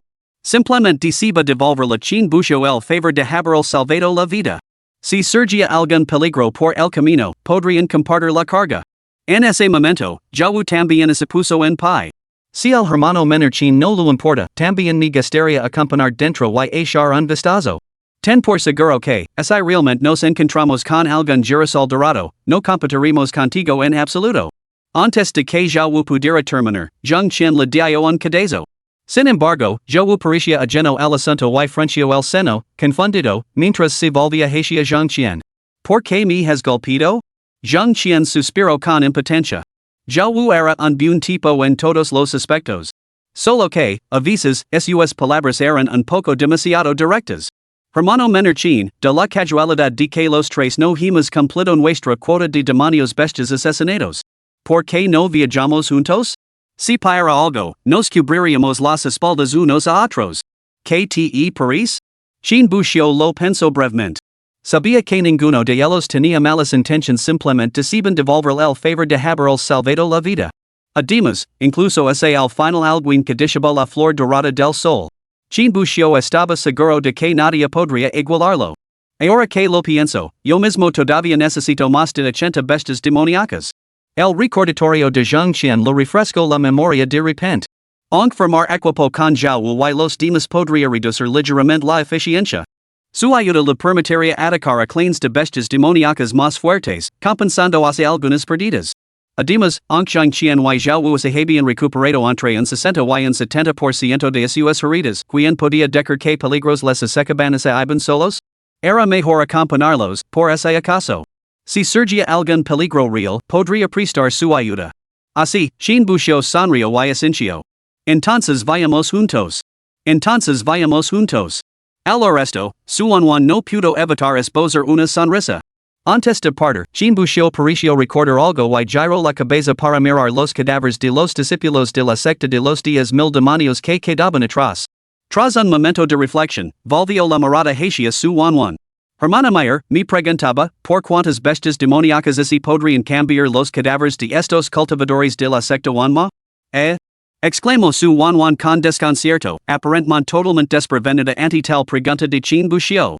Al ver esto, Chin Bucio procedió a explicarse. Lo debo a la secta un cierto número de bestias demoníacas. Me preguntaba si podríamos intercambiar estos cadáveres por bestias demoníacas. No dijiste antes que una bestia demoníaca en la etapa inicial de establecimiento de fundamentos podía intercambiarse por tres en la etapa de refinamiento de chi? Todos estos cultivadores de la secta de los 10,000 demonios estaban en la etapa de establecimiento de fundamentos. Seguramente valen no menos que tres bestias demoníacas, ¿no? Esta idea no era solo una ilusión por parte de Chin Bucio, sino que tenía cierta base. La secta de los 10,000 demonios seguía el camino demoníaco, mientras que la secta etérea se adhería al camino recto, por lo que eran adversarios naturales.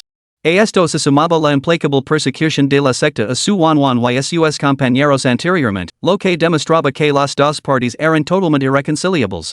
Lógicamente, matar a estos cultivadores de la secta de los 10,000 demonios debería merecer algún reconocimiento por parte de la secta. La necesidad más apremiante de Chin Bucio en ese momento eran las bestias demoníacas, de ahí su idea de convertir esos cadáveres en equivalentes a bestias demoníacas para saldar la deuda. Al resto, el rostro de su Manhwa se torció en una sonrisa resignada y amarga. Matar a cultivadores de la secta de los 10,000 demonios merece efectivamente alguna recompensa por parte de la secta, pero esto es competencia del supervisor de la sala disciplinaria. El asunto de la entrega de bestias demoníacas es competencia de la sala de casa de demonios. Son dos departamentos distintos. Cambiar los cadáveres de los cultivadores de la secta de los 10,000 demonios por cadáveres de bestias demoníacas, parece que no hay precedentes de tal cosa. Al resto, Chin Bucio reflexionó por un momento. Había recompensas, pero no había precedentes de cambiar cadáveres de cultivadores de la secta demoníaca por cadáveres de bestias demoníacas. En otras palabras, el hecho de que nadie lo hubiera hecho antes no significaba que no se pudiera hacer. Si más adelante faltaban bestias, podría volver y intentarlo. ¿Cuántas bestias te faltan, hermano menor? Preguntó de repente su Manhwa. Recuerdo que Chin Bucio había mencionado en su primer encuentro que solo le faltaban unas pocas bestias, por lo que había decidido no acompañarlos al bosque interior. Sin embargo, ahora parecía que la había engañado entonces, y que, de lo contrario, no se habría encontrado con él en el bosque interior. Por supuesto, su Manhwa no tenía intención de indagar en el asunto. Simplemente, resultaba que tenían algunos cadáveres de bestias demoníacas de cacerías anteriores. Si Chin Bucio podía utilizarlos, podían simplemente dárselos. Aproximadamente, más de 80, calculó. En cuanto pronunció esas palabras, su Manhwa y los demás se quedaron boquiabiertos. ¿Qué? ¿80? Zhao, que estaba cerca, no pudo contenerse y soltó la pregunta. Entre los tres, el botín total de esta cacería apenas alcanzaba las 90 bestias. ¿Chin Bucio solo debía 80? Pero su Manhwa inmediatamente salió en defensa de Chin Bucio. Debe ser que el hermano menor Chin se retrasó por algún asunto anteriormente. De lo contrario, con su fuerza, no se habría cuidado tan atrás. En efecto. Ahora que lo pienso, apenas he visto al hermano menor chin dentro de la secta interna. Debe estar dedicándose en cuerpo y alma al arduo cultivo día tras día. Zheng Chen intervino desde un lado. Al arresto, Chin Buxiu esbozo una sonrisa incómoda. A decir verdad, solo hace un mes que me uní a la secta interna? Ante esta revelación, el trío se quedó paralizado una vez más. ¿Qué demonios? ¿Se unió a la secta interna hace solo un mes? Había dos caminos para ingresar en la secta interna, alcanzar el establecimiento de la fundación o destacar en la gran competición de la secta externa.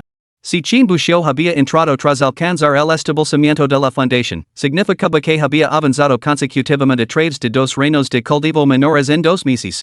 Al darse cuenta de esto, el grupo contuvo el aliento al unísono. Tal talento explicaba cómo, en el tercer grado de establecimiento de fundamentos, había podido derrotar por completo a un cultivador de establecimiento de fundamentos de la secta de los 10,000 demonios. Pero entonces, su Juan pareció recordar algo más y no pudo evitar preguntar. Entonces, ¿cómo es que tú, hermano menor Chin, acabas debiendo 80 bestias demoníacas? Acumuló la deuda durante mis 3 años en la secta externa. El trío se quedó paralizado de nuevo, mirando a Chin Buxiu con total incredulidad. Pero entonces, su Juan recordó de repente algunos rumores que había oído cuando aún estaba en la secta externa. Chin Buxiu, el perro más famoso por su pereza de la secta pial, había pasado 3 años en la secta externa sin hacer absolutamente nada. Sin embargo, no había sido expulsado de la secta y prácticamente se había convertido en una leyenda dentro de la secta pial. Cuando su Juan oyó por primera vez el nombre de Chin Buxiu, también había pensado en este apodo. Pero al ver su cultivo de tercer grado de establecimiento de la fundación, lo había descartado como una mera coincidencia de nombres. Ahora, sin embargo, parecía estar lejos de ser una coincidencia. Mientras tanto, Zhou, a su lado, parecía haberse dado cuenta de algo, y su expresión cambió a una de repentina comprensión mientras miraba a Chin Buxiu. Oh. Ahora lo recuerdo.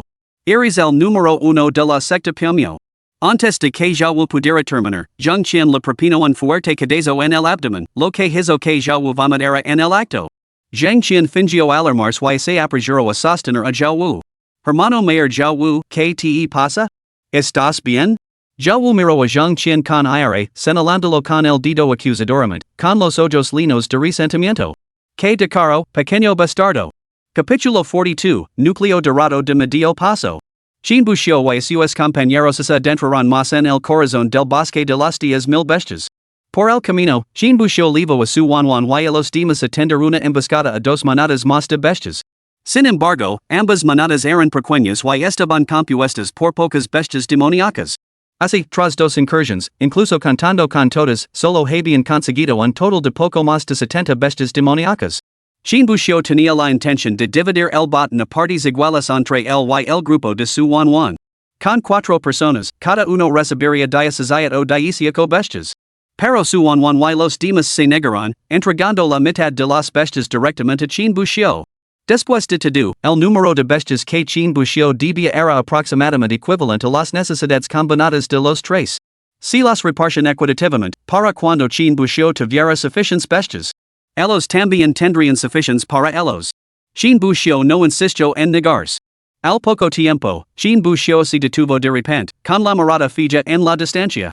Parece que hay otro grupo de bestias más adelante. El grupo avanzó inmediatamente con la máxima precaución. Escondidos detrás de varios árboles grandes, observaron sigilosamente una manada de bestias demoníacas a varias docenas de metros de distancia. Era una manada de jabalíes demoníacos, unos 12 o 13. Cada uno medía aproximadamente la mitad de la altura de un hombre, eran robustos y musculosos, cubiertos de pelaje grisáceo, con 2 colmillos afilados que sobresalían de las comisuras de la boca. En ese momento, las bestias jabalíes estaban en medio de un prado, con la cabeza gacha mientras masticaban brotes tiernos, y sus resoplidos y gruñidos rompían ocasionalmente el silencio. Chin Buxiu observó a estas bestias, pero al cabo de un momento, una pizca de decepción se apoderó de su rostro. Había 13 bestias jabalíes en total. Solo 3 habían alcanzado la etapa intermedia de la cultivación del establecimiento de la fundación, mientras que el resto se encontraba en la etapa inicial. 4 incluso seguían estancados en la etapa de cultivo del chi. Convertido, esto equivalía a solo 35 criaturas. Este número de Joaquín Bucio algo desanimado, haciendo sentir nostalgia por la manada de osos salvajes que había matado al entrar por primera vez en el bosque interior. Dos osos salvajes en la cima del establecimiento de la fundación, 5 en la cima del establecimiento de la fundación, y los más débiles en estaban en la etapa intermedia del establecimiento de la fundación. No es de extrañar que esos osos salvajes fueran tan débiles en combate. Después de todo, con su fuerza, probablemente ocupaban la cima de la cadena alimenticia dentro del bosque de las 10,000 bestias. Al depender de su cultivo para aplastar a casi todas las bestias demoníacas, ¿cómo podrían perfeccionar sus habilidades de combate? Perdido en sus pensamientos, Jean Bucio volvió la mirada hacia la manada de jabalíes demoníacos que tenía delante. Justo cuando estaba a punto de hacer una señal a su Wanwan y a los demás para que se unieran a él en la eliminación de este grupo. Se produjo un repentino estruendo que sacudió la tierra. Los jabalíes, que estaban masticando hierba tierna, percibieron claramente la perturbación. Levantaron la cabeza al unísono y miraron hacia el origen del ruido. Al instante siguiente, giraron la cabeza y huyeron a toda velocidad. Jean Bucio observó a los demonios jabalíes que huían, pero no mostró ninguna intención de perseguirlos. En comparación con estas criaturas, le preocupaba mucho más la entidad que había causado este alboroto. A medida que los temblores se hacían cada vez más rápidos, Jean Bucio podía sentir que el suelo temblaba con más violencia. Finalmente, unos momentos después, Jean Bucio vislumbró una colosal forma marina en lo profundo de un bosque lejano.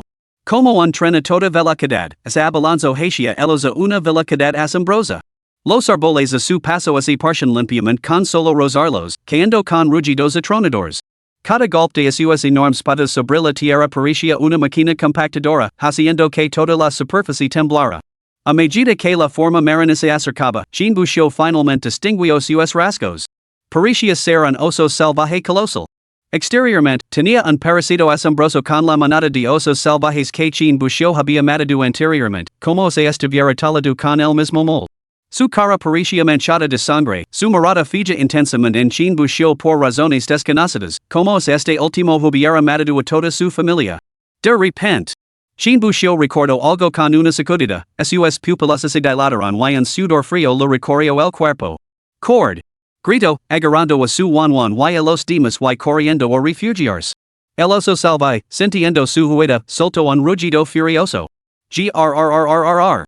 El sonido ensordecido retumbó en sus oídos como un rayo. Los jóvenes árboles que rodeaban a la bestia se partieron por la mitad bajo la fuerza del sonido.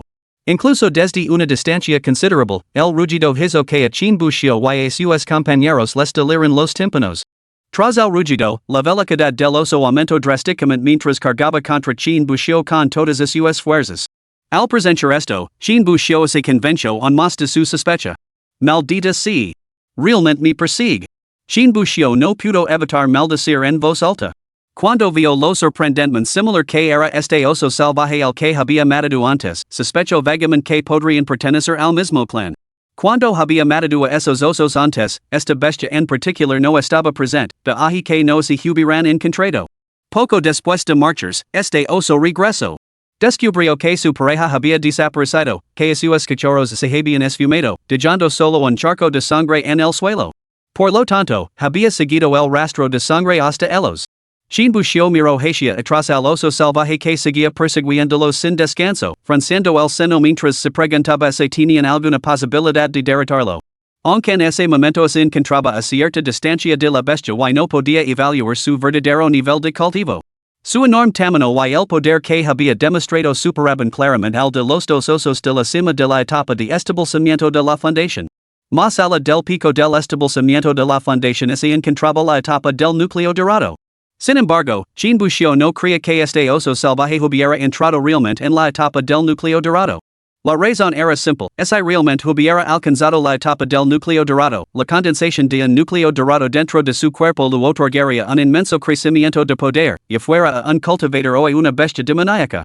Un cultivador en la etapa inicial del reino del núcleo dorado podría fácilmente igualar a una docena de cultivadores en la cima del establecimiento de la fundación.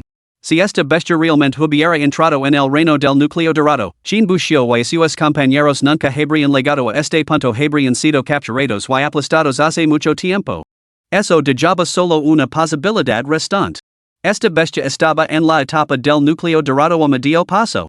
Aunque no había condensado un núcleo dorado, ya no se encontraba simplemente en la cima del establecimiento de la base.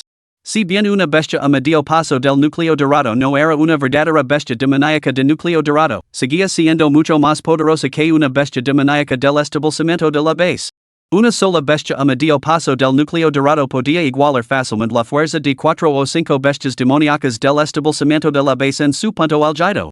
Comparando sus fuerzas, Chinbushio calculó que podía enfrentarse a 2 bestias demoníacas en la cima de la etapa de establecimiento de fundamentos. Zhou Wu, Zheng Qian y Su Wanwan juntos podían enfrentarse a una bestia demoníaca en la cima de la etapa de establecimiento de fundamentos. Según esta comparación, parecía que su bando estaba algo superado. Si ligaba a una peli, era poco probable que pudieran enfrentarse a este oso salvaje. Capítulo 43, Tengo un plan. ¿Deberíamos desplegar el talismán de invocación de almas? Una mirada contemplativa brilló en los ojos de Chinbushio.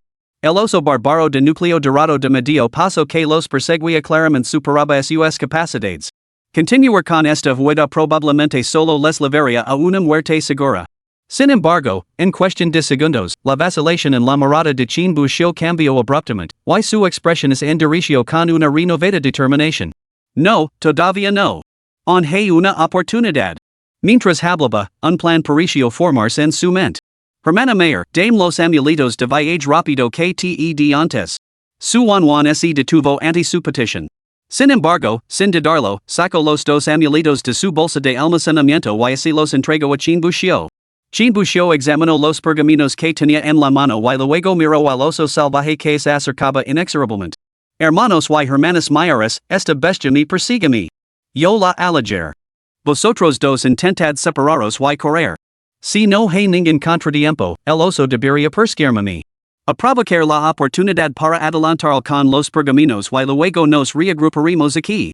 Al resto, yo y los demás vacilaron visiblemente, aparentemente desprevenidos ante la propuesta de Chinbushio. Sin embargo, yo fue el primero en objetar. Imposible. No podemos dejar solo. Como mínimo, déjame acompañarte. Si ocurre algo, podremos cuidarnos las espaldas mutuamente. Su Wanwan y Zhang Qian estaban a punto de protestar más, pero Chinbushio los interrumpió.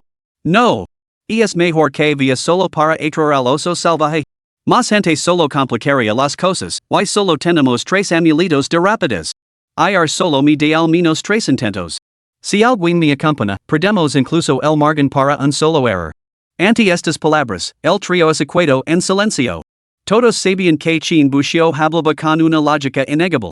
Con solo 3 amuletos de viaje rápido, ese Chinbushio iba solo a atraer el oso salvaje, ni siquiera un fracaso sería crítico, podría intentarlo una segunda o tercera vez.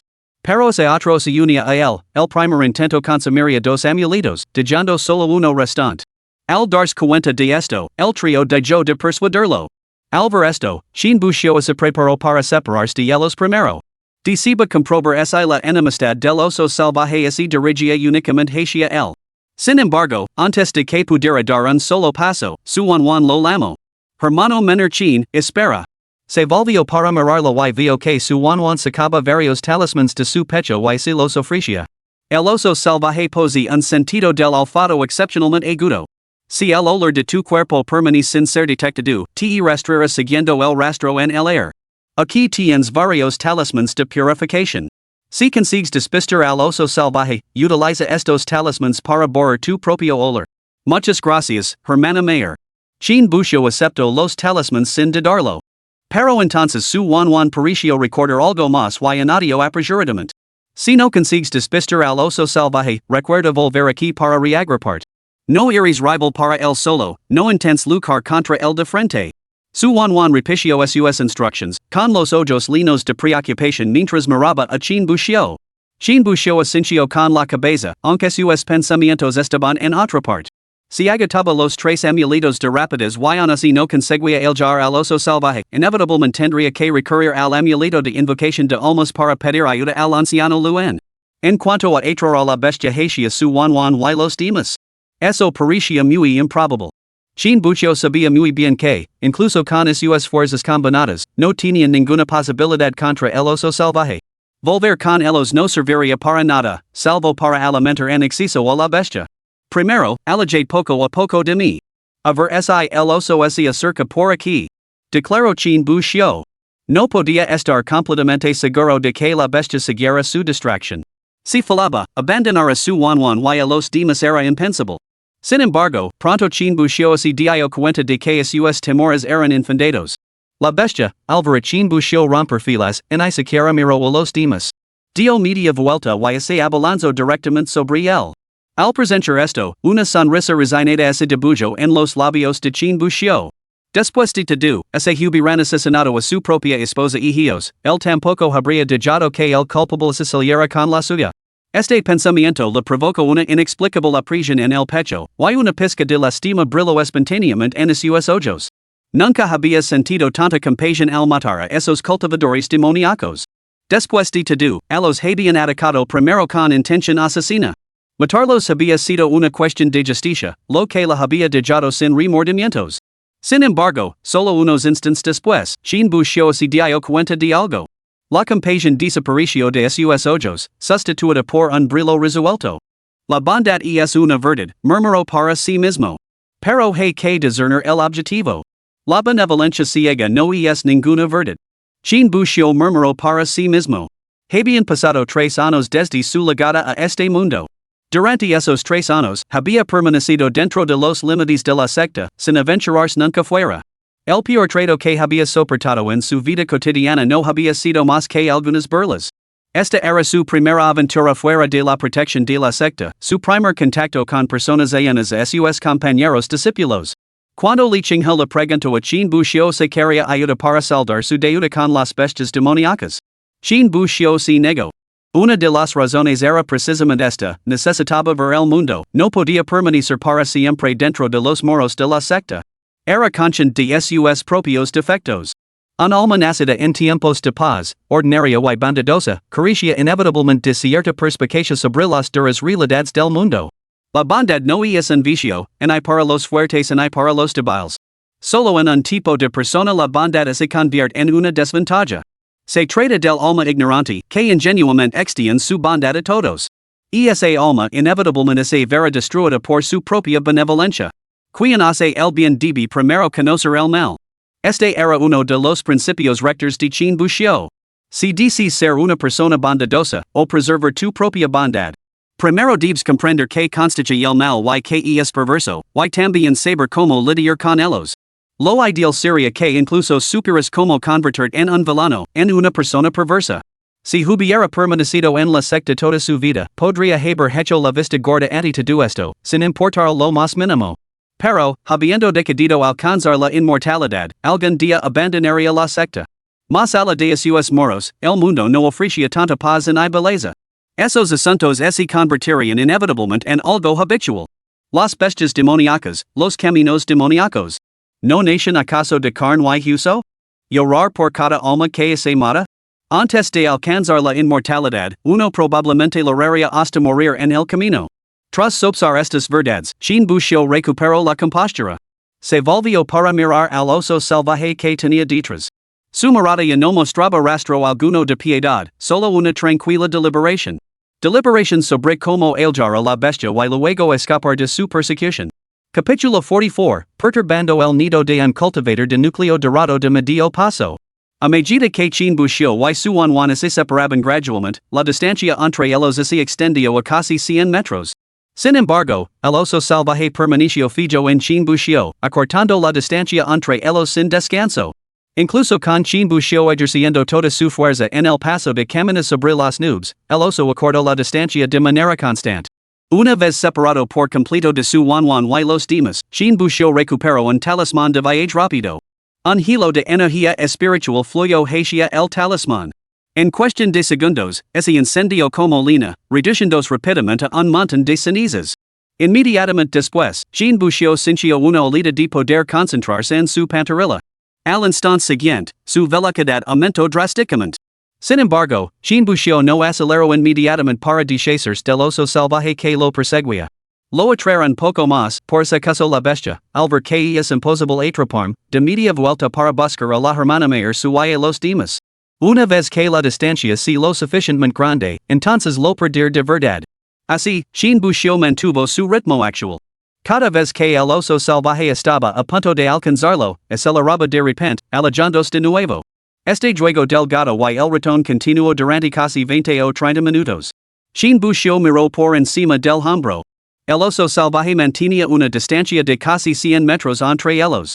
Esta distancia parecía insignificante, pero bien podría haber sido un abismo. Cada vez que se acercaba a unos pocos metros, al instante siguiente volvía a quedar rezagado. A esta distancia, probablemente tampoco volverá con la hermana su y los demás. Y es hora de despistarlo. Shin Bushio murmuró para sí mismo. Sintió que el poder de su talismán de rapidez estaba casi agotado. Aunque todavía le quedaban dos más, era mejor usar con moderación esas medidas que podían salvar la vida. Nunca se sabía cuándo podrían resultar cruciales. Shin Bushio se lanzó hacia adelante, multiplicando instantáneamente su velocidad por varias veces. Detrás de él, las pupilas del oso salvaje se dilataron por la sorpresa. Evidentemente, no había previsto que la velocidad de Shin Bushio pudiera aumentar aún más. También intentó acelerar, pero se vio incapaz de igualar el ritmo. Impotent, veo como la distancia entre ellos se hacía cada vez mayor y la figura de Shin Bushio se encogía ante sus ojos. Roar! Un rugido furioso brotó de las fauces del salvaje oso. El rugido atronador y la presión palpable hicieron que las bestias circundantes se dispersaran aterrorizadas, aunque al final no cambió nada. En poco tiempo, Shin Bushio desapareció por completo de su vista. Sin embargo, la bestia se negó a ceder y cargó hacia el lugar donde Shin Bushio había desaparecido mientras olfateaba el aire en busca de su rastro. Mientras tanto, tras haber conseguido deshacerse del oso, Shin Bushio sacó rápidamente de su bolsa de almacenamiento el talismán purificador que le había dado su Wanwan. En el instante en que la energía espiritual impregnó el talismán, sintió como si una suave brisa lo hubiera envuelto, borrando todo rastro de su olor y sudor. Shin Bushio sintió una ola de alivio recorrerlo. Darren rodeo para encontrar a la hermana mayor su y a los demás. Por ese acaso me encuentro de nuevo con ese oso salvaje. Sin perder un momento, Shin Bushio se dio la vuelta y corrió hacia el punto de encuentro que había acordado con su Wanwan y los demás. 5 o 6 minutos después de que Shin Bushio se marchara, el oso salvaje llegó al lugar exacto donde había lanzado el talismán purificador. Ali, se detuvo abruptamente, y su mirada furiosa se convirtió en una de total desconcierto. El olor de Shin Bushio había desaparecido. Había estado siguiendo el rastro de Shin Bushio hasta Ali. Sin embargo, en el instante en que llegó a ese lugar, el rastro desapareció abruptamente, como si hubiera sido borrado de la existencia. El oso salvaje dio varias vueltas frenéticas por la zona, aparentemente buscando algún indicio.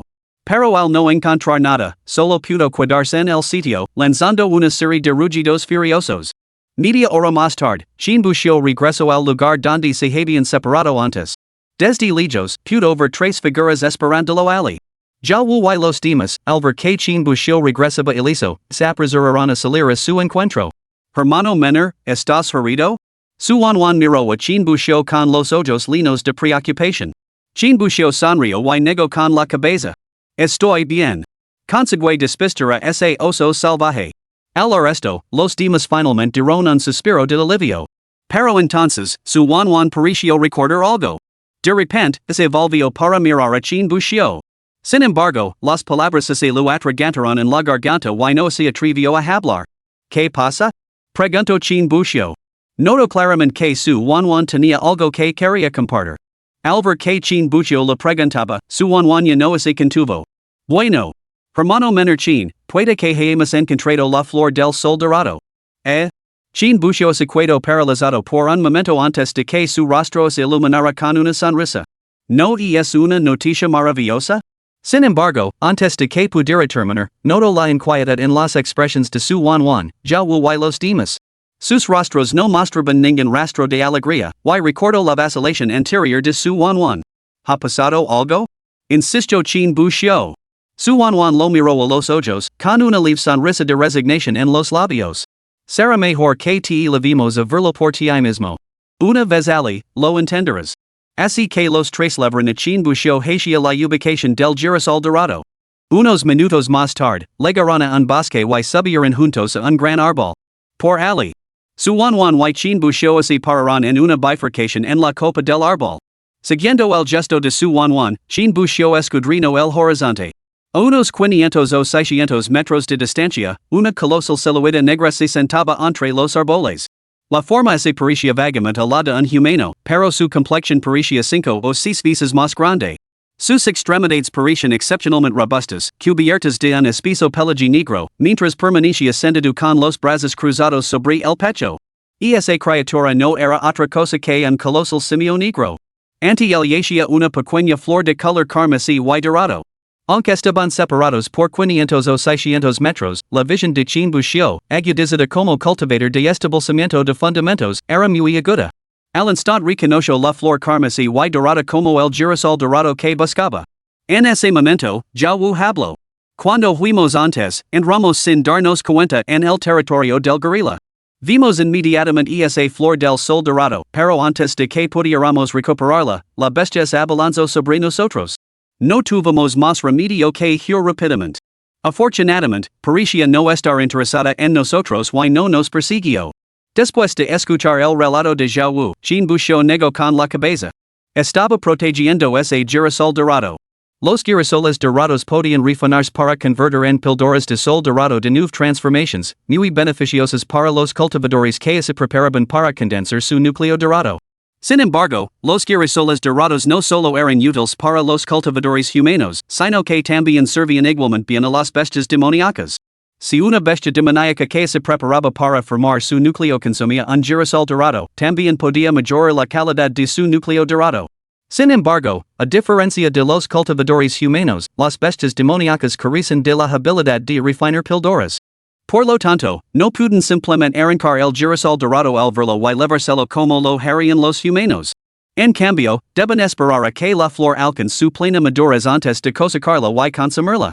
Solo así pueden maximizar la absorción del poder de la flor, mejorando así la calidad de su núcleo dorado. Este gorila que custodia el lugar. ¿Qué nivel de cultivo tiene ese gorila? Núcleo dorado a medio camino. Al arresto, el rostro de Chen Buxiu se torció en una sonrisa resignada. Así que he removido un avispero con una bestia demoníaca de núcleo dorado a medio camino. Capítulo 45, La lucha entre la gacadiza y la almeja. Hermano menor, quizás deberíamos dejarlo estar?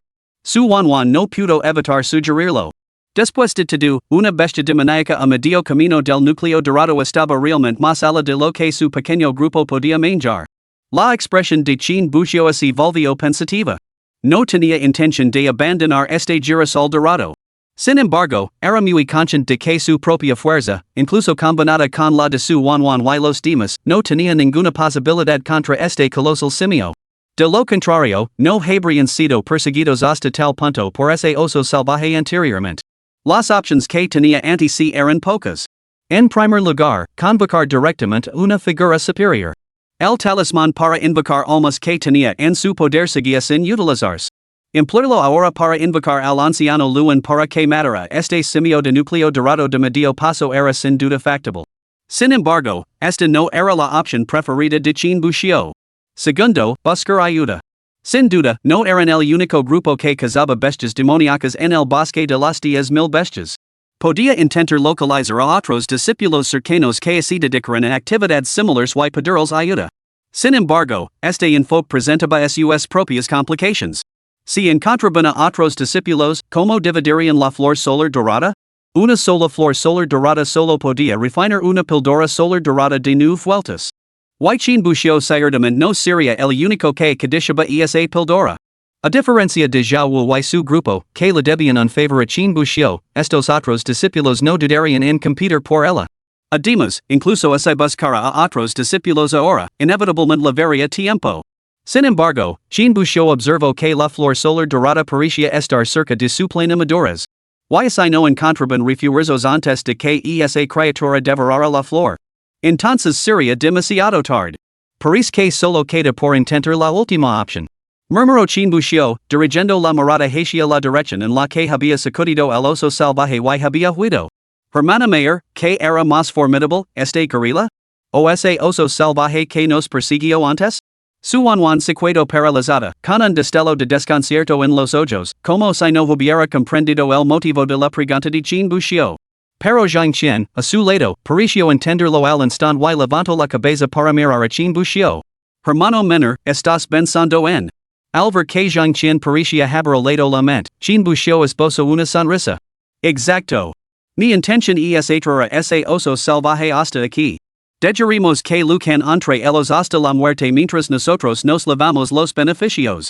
Al resto, suanwan y jawu, que estaban a su lado, se estremecieron, con los ojos llenos de asombro. Pero, ¿no es eso demasiado peligroso? Suanwan no pudo evitar hablar, claramente preocupada por Chin Bushio. Chin Bushio se limitó a negar con la cabeza. No se puede coger el cachorro del tigre sin entrar en su guarida. Además, cuando me dijiste ese oso salvaje antes, en ni siquiera mi hermano. Tranquila, hermana mayor, no pasará nada. Chin Bushio lo afirmó con total confianza. Quedaos aquí y disfrutad del espectáculo. Volveré enseguida. Dica esto, Chin Bushio saltó del árbol y echó a correr en la dirección en la que había sacudido a la bestia. Suanwan observó su figura mientras se alejaba. Aunque estaba preocupada, sabía que era inútil intentar disuadirlo.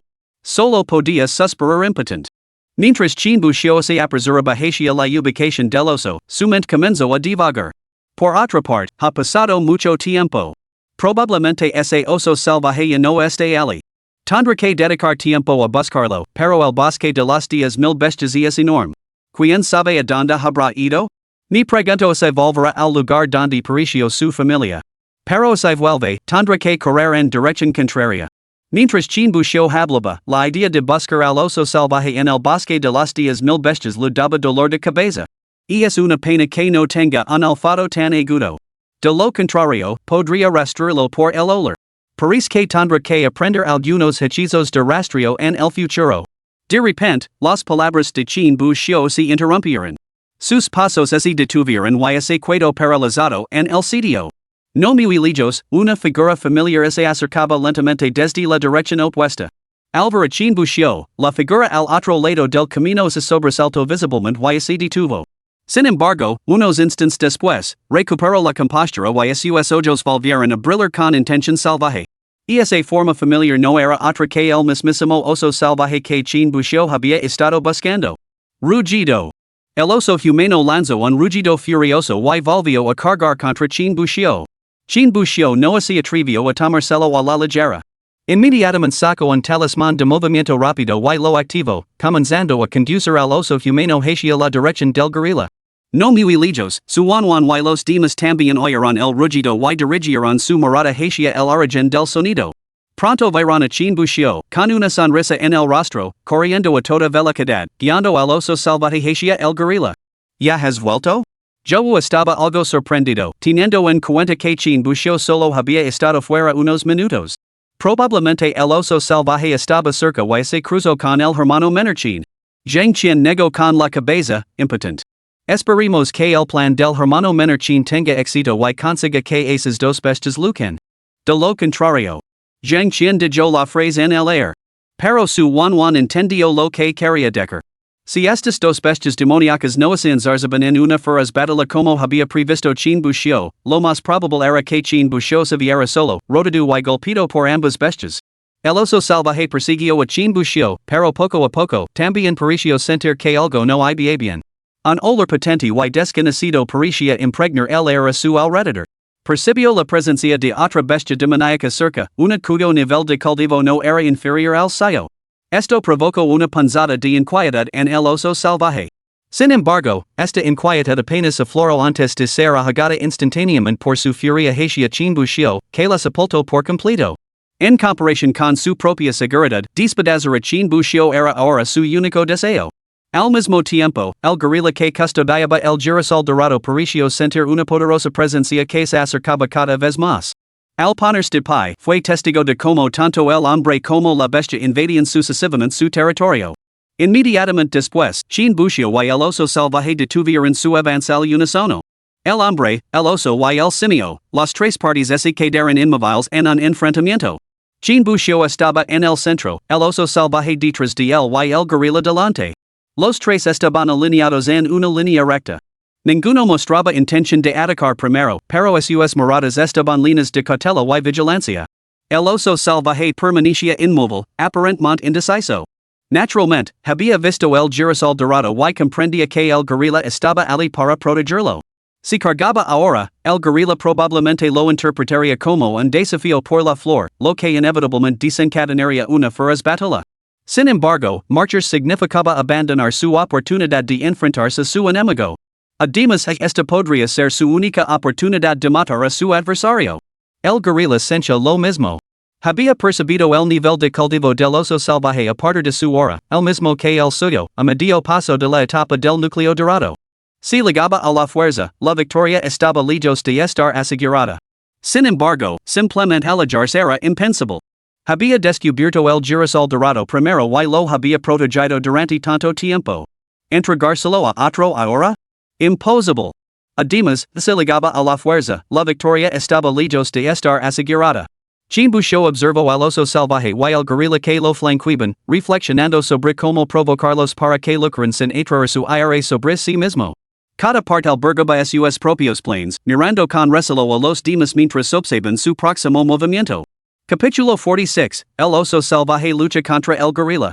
Las tres partes permanecieron en un punto muerto, inmóviles durante un largo rato. Chimbucho, sin embargo, permaneció impasible. El tiempo no lo preocupaba de hecho, ya había cerrado los ojos, descansando su espíritu. Tenía la intención de involucrar a estas dos bestias demoníacas en una guerra de desgaste, esperando a que cualquiera de las dos se cansara primero y diera el primer paso. En cuanto a iniciar el ataque, no tenía intención de ser el primero en golpear. Su situación actual se asemejaba a un triángulo estable. Quien diera el primer paso atraería inevitablemente la atención de los otros dos. Un paso en falso podría convertirlo en el objetivo de ambos. No muy lejos, Suanwan y los demás, encaramados en los árboles, observaban como Chimbucho cerraba los ojos. No podían evitar sentirse un poco preocupados. ¿No estás siendo el hermano menor Chin un poco demasiado confiado? Con dos bestias demoníacas de núcleo dorado a medio paso flanqueándolo, una delante y otra detrás, se atreve a cerrar los ojos. Y si el oso salvaje lo ataca y no reacciona a tiempo. Zhao Wu expresó su aprensión. Sin embargo, Zhang Qian, a su lado, negó con la cabeza. Yo no estaría tan seguro. A lo largo de nuestro viaje con el hermano Qin, aunque muchas de sus acciones nos parecen imprudentes. Ya fuera rescatándonos a nosotros solos o alejando al oso salvaje. A pesar de los riesgos, cada movimiento ha estado bajo su control. Sospecho que el hermano Qin ha cerrado los ojos a propósito, para provocar al oso salvaje y que ataque. Al escuchar la explicación de Zhang Qian, Zhao y Suanwan se quedaron pensativos. Reflexionando, parecía plausible. Quizás esa era realmente la estrategia de Chimbucho para atraer al enemigo. Independientemente de ese Chimbucho había cerrado los ojos con la intención de provocar a la bestia, el efecto se había logrado sin lugar a dudas. Al contemplar a Chimbucho con los ojos cerrados, una olida de furia se apoderó repentinamente del oso salvaje. Chimbucho había matado primero a su pariente y ahora se atrevía a cerrar los ojos y ignorarlo, lo que a sus ojos era la provocación definitiva. Impulsada por la furia, la bestia abandonó toda precaución y se abalanzó salvajemente sobre Chimbucho. Al presenciar esto, las pupilas de Suanwan y los demás se dilataron por la sorpresa, y el terror brilló en sus ojos. Justo cuando abrieron la boca para instar a Chimbucho a que tuviera cuidado, su figura cambió antes de que sus palabras pudieran escapar. Aunque tenía los ojos cerrados, la percepción de Chimbucho, agudizada por su cultivo de la técnica del espíritu nutritivo, superaba con creces la de los hombres comunes. En el momento en que el oso salvaje se preparaba para atacar, él lo había sentido todo. Sus pies se movieron con el viento, su cuerpo se desplazó ligeramente hacia un lado, evadiendo sin esfuerzo el ataque de la bestia.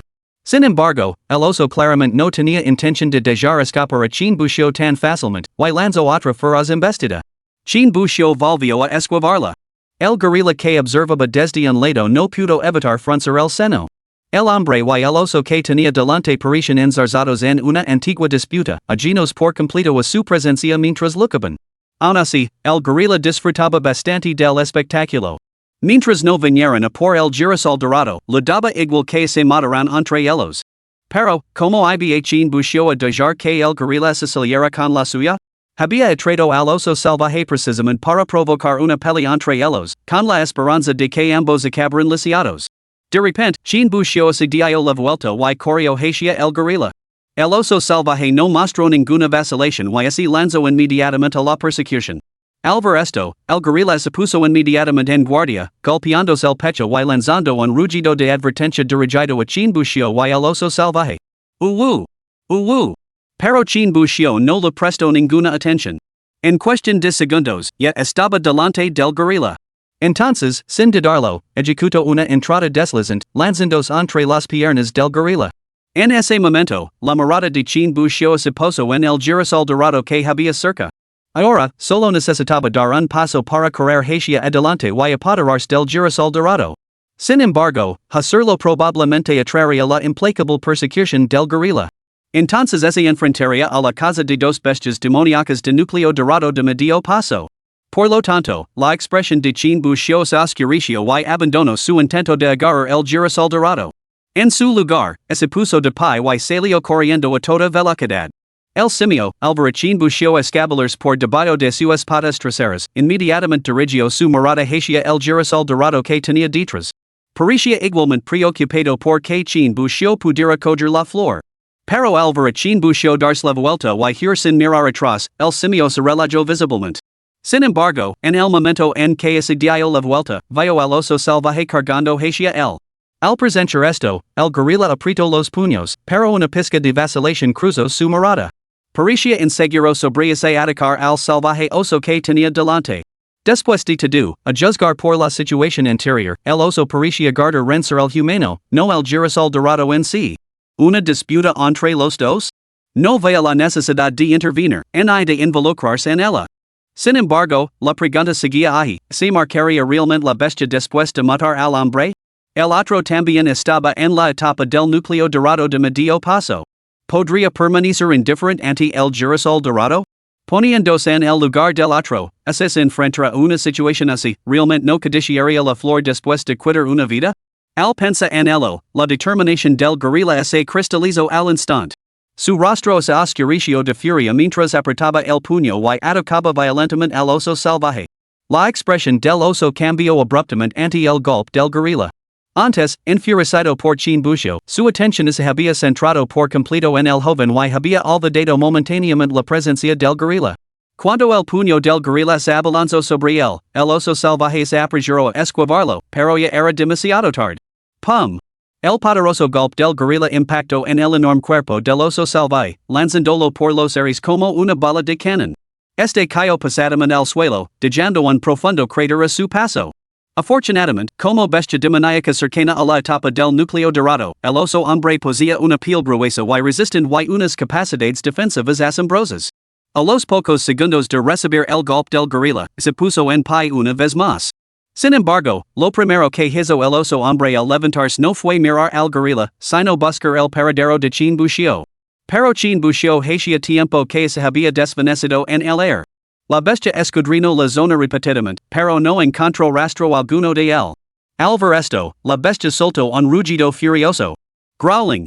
Volvió su mirada bruscamente hacia el gorila, con los ojos ardientes de rabia.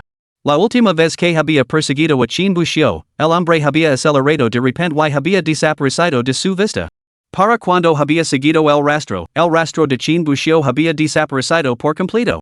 Y ahora, Chin Bushio había desaparecido una vez más. Salvo que se produjera alguna sorpresa, era probable que su rastro volviera a desaparecer. Quizás nunca tuviera otra oportunidad de encontrar a Chin Bushio y vengarse de su enemigo. Al pensar en ello, un destello de intención asesina brilló en sus ojos mientras miraba al oso salvaje. Era este mismo gorila el que le había robado su oportunidad de venganza. Ahora, haría que este gorila pagara un precio terrible. El gorila parecía sentir la intención asesina en la mirada del oso salvaje. Pero no comprendía los pensamientos del gorila. Por lo tanto, a sus ojos, el oso salvaje, al ver escapar al humano, simplemente había centrado su atención en el girasol dorado. Tenía la intención de matarlo y quedarse con la flor para sí mismo. El gorila reveló al instante una expresión feroz, golpeando salvajemente el pecho con los dos puños mientras lanzaba un rugido furioso. Arg. Capítulo 47, el resultado. Así, expelidos por la provocación de Chin Bushio, las dos bestias se lanzaron a un feroz combate. Mientras tanto, el instigador de todo ello, Chin Bushio, ya había regresado junto a su Wanwan y los demás. Encaramado en un árbol, observaba al oso salvaje y al gorila desde lejos. Das bestes demoníacas de núcleo dorado de medio paso es enfrentaban en comate sin recurrir a técnicas sofisticadas, solo con puños y palmas. Sin embargo, la fuerza detrás de cada golpe era inmensa. Una sola bofetada a un cultivator de establecimiento de cimientos probablemente lo reduciría a picadillo. Por desgracia, sus oponentes no eran cultivadores de establecimiento de cimientos ni bestias demoníacas, sino otras bestias demoníacas de núcleo dorado de medio paso. Esta batalla estaba destinada a convertirse en una guerra de desgaste, una lucha prolongada. Jean Bouchot observó durante un momento y se dio cuenta de que probablemente estas dos bestias tardarían bastante tiempo en determinar un vencedor. Se volvió hacia su Juan, hermana mayor, vigila las cosas por mí. Cuando haya un ganador, avisame. Descansar un rato abajo. Su Juan asintió rápidamente al oresto. Muy bien, ve a descansar. Te llamaré inmediatamente cuando haya un resultado. En opinión de su Juan, Jean Bouchot realmente necesitaba descansar. Desde que mató a esos cultivadores de la secta de los 10,000 demonios, no había descansado en un momento. Probablemente sus reservas de energía espiritual se habían agotado, por lo que era esencial que descansara. Sin embargo, cuando vio el método de recuperación elegido por Jean Bouchot, se quedó paralizada. Ali estaba debajo del gran árbol, sacando un colchón de su bolsa especial y extendiéndolo sobre el suelo. Luego sacó mantas y almohadas, arrolló una sobre el colchón y se envolvió en las demás para dormir. Al presenciar esta escena, su Juan no pudo evitar esbozar una sonrisa. Zhao y Zhang Qian, que estaban cerca, también se quedaron sin palabras ante el espectáculo que tenían ante ellos. ¿Quién demonios leva una manta, un colchón y una almohada cuando sale a cazar bestias demoníacas? Como mucho, encontrarían un lugar para sentarse con las piernas cruzadas y tomar un par de pastillas. Pero alguien como Jean Bouchot. Aun así, la pareja no dijo nada más. Después de todo, la destreza de Jean Bouchot hablaba por sí misma. No importaba que durmiera Ali. Ni siquiera se hubiera construido una pequeña cabana de madera, no habrían pestenido. Volvieron a centrar su atención en el oso salvaje y el gorila que se encontraban no muy lejos. Las dos bestias demoníacas habían llegado a un estado de aniquilación mutua total. Cada puñetazo que lanzaban tenía la fuerza suficiente para destrozar montañas y partir la tierra. Su Juan y los demás observaban, completamente hipnotizados. Aunque habían cazado muchas bestias demoníacas, era la primera vez que presenciaban una lucha a vida o muerte entre dos bestias de núcleo dorado de medio paso. Sin embargo, ambas bestias poseían una resistencia extraordinaria. Los puños y las palmas se golpeaban sin descanso en los cuerpos del otro, con la piel desgarrada y supurante desde hacía tiempo, y la sangre fluyendo libremente. Pero parecían completamente insensibles al dolor, y sus puños de hierro seguían golpeando sin cesar a pesar de la sangre que brotaba. Esta batalla se prolongó durante media hora. Cuando se acercaba su fin, el cielo ya se había oscurecido. El gorila lanzó otro puñetazo, pero después de medio día de combate, su resistencia parecía completamente agotada. Su golpe era notablemente más lento. El oso salvaje se tambaleó para esquivarlo y luego golpeó con ambas patas el brazo del gorila. Abrió su enorme boca y hincó los dientes. Crack! La poderosa mordedura del salvaje oso destrozó los huesos del brazo del gorila. El dolor abrasador hizo que el gorila lanzara un rugido furioso. Casi instintivamente, intentó liberar su brazo de las fauces del oso. Pero los dientes del oso se habían hundido profundamente en el hueso, incrustándose como si estuvieran fallados en su sitio. El gorila solo sentía un dolor cada vez mayor con cada tirón, pero su brazo no daba señales de soltarse de las fauces del oso. Balanceó su otro puño y lo estrelló con sana contra la cara del oso. Este golpe tomó a la bestia por sorpresa, haciendo ver estrellas y dejando su cabeza aturdida. El gorila no perdió tiempo, volvió a golpear y lo asestó otro puñetazo. ¡Pum! La sangre salpicó cuando uno de los ojos del oso quedó cerrado por el golpe. Varios dientes se lo rompieron, pero aún así siguió apretando el brazo del gorila con creciente ferocidad. Mientras tanto, su propia palma golpeó, abofeteando la cabeza del gorila. ¡Pum! El golpe hizo tambalear al gorila, aturdido y desorientado. Ambas bestias estaban ahora en sus últimas, con las fuerzas casi agotadas. Ni siquiera tenían energía para esquivar. Mecánicamente, levantaban una mano o un puño y lo estrellaban con sana contra el cráneo del otro. Como dos boxadores en el duodécimo asalto, completamente agotados, solo su fuerza de voluntad impedía que sus cuerpos se derrumbaran. Los puños lovian sin piedad sobre el otro, esperando la campana final que declarara al vencedor.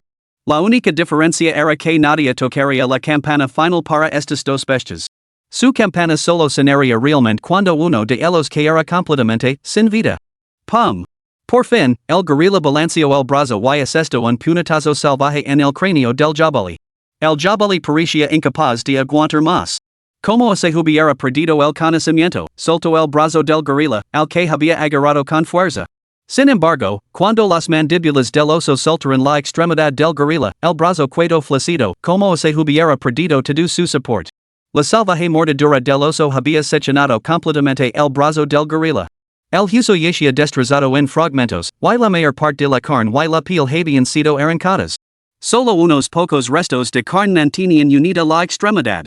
Al presenciar esto, el gorila se quedó paralizado por la conmoción antes de que un rugido primitivo surgiera incontrolablemente de su garganta. Giró la cabeza hacia el oso quedó y avanzó hacia él. A continuación, levantó en alto el brazo que aún le quedaba funcional, apretó el puño y lo alzó por encima de la cabeza, como si se preparara para aplastar algo. Al instante, el brazo descendió a una velocidad vertiginosa, apuntando directamente al cráneo del oso salvaje. Crash. El estruendoso impacto provocó ondas de choque que se propagaron por el suelo, como si se hubiera producido un terremoto. El cráneo de la bestia se hizo añicos como si lo hubiera aplastado una apasionadora, y un líquido carmesí y blanco brotó de sus orejas y fosas nasales. Sin embargo, la furia del gorila no se apaciguó. Con otro rugido furioso, levantó el brazo una vez más y lo estrelló contra el suelo. Crash. Otro impacto devastador hizo volar el cráneo del oso como un globo demasiado inflado. Por fin, estalló por completo. La sangre y la materia cerebral salpicaron el simio gigante de la cabeza a los pies. Sin embargo, no dio señales de detenerse, repitiendo el mismo movimiento brutal 7 u 8 veces en rápida sucesión. Solo cuando la cabeza del oso salvaje se hundió en un cráter profundo y abierto, reducida a un montón de polvo y completamente separada de su cuerpo, la furia del gran simio pareció disminuir. Al presenciar esta escena, su Wanwan y los demás que observaban desde lejos no pudieron evitar estremecerse y contener el aliento. Esa criatura, realmente guarda rencor. Incluso después de que la bestia muriera, no descansó hasta que el cadáver quedó completamente destruido, aplastando el cráneo hasta convertirlo en pulpa antes de detenerse. Zhao Wu comentó, profundamente impresionado por la ferocidad del gorila. Sin embargo, Zhang Qian, que estaba a su lado, negó con la cabeza. A decir verdad, se puede entender por qué este gorila estaba tan enfurecido. Llevaba muchos días esperando aquí solo, esperando a que madurara el girasol dorado. Justo cuando por fin se acercaba el momento, un oso salvaje vino a interrumpirlo. Aunque luchó desesperadamente y mató a la bestia, perdió un brazo en la lucha. Para una bestia demoníaca en la etapa del núcleo dorado, un brazo amputado no tiene casi ninguna posibilidad de volver a crecer o reimplantarse. Para estas criaturas, perder un brazo disminuye drásticamente su fuerza. No es de extrañar que el simio estuviera tan enfurecido. Al resto, Zhou y su Wanwan asintieron con la cabeza. Pero justo entonces, su Wanwan pareció recordar algo de repente, y sus pupilas se dilataron por la sorpresa. Maldita sea. Me olvidé de la moral hermano Chin. Zhou y Zhang Qian, que estaban a su lado, se quedaron paralizados por un momento antes de volver a prestar atención. La feroz batalla entre el oso salvaje y el gorila había sido tan cautivadora que se habían olvidado de él por un momento. Miraron apresuradamente hacia abajo, solo para descubrir con asombro que Chin Bucho había desaparecido. Lo único que quedaba era una manta tirada en la cama donde había estado acostado,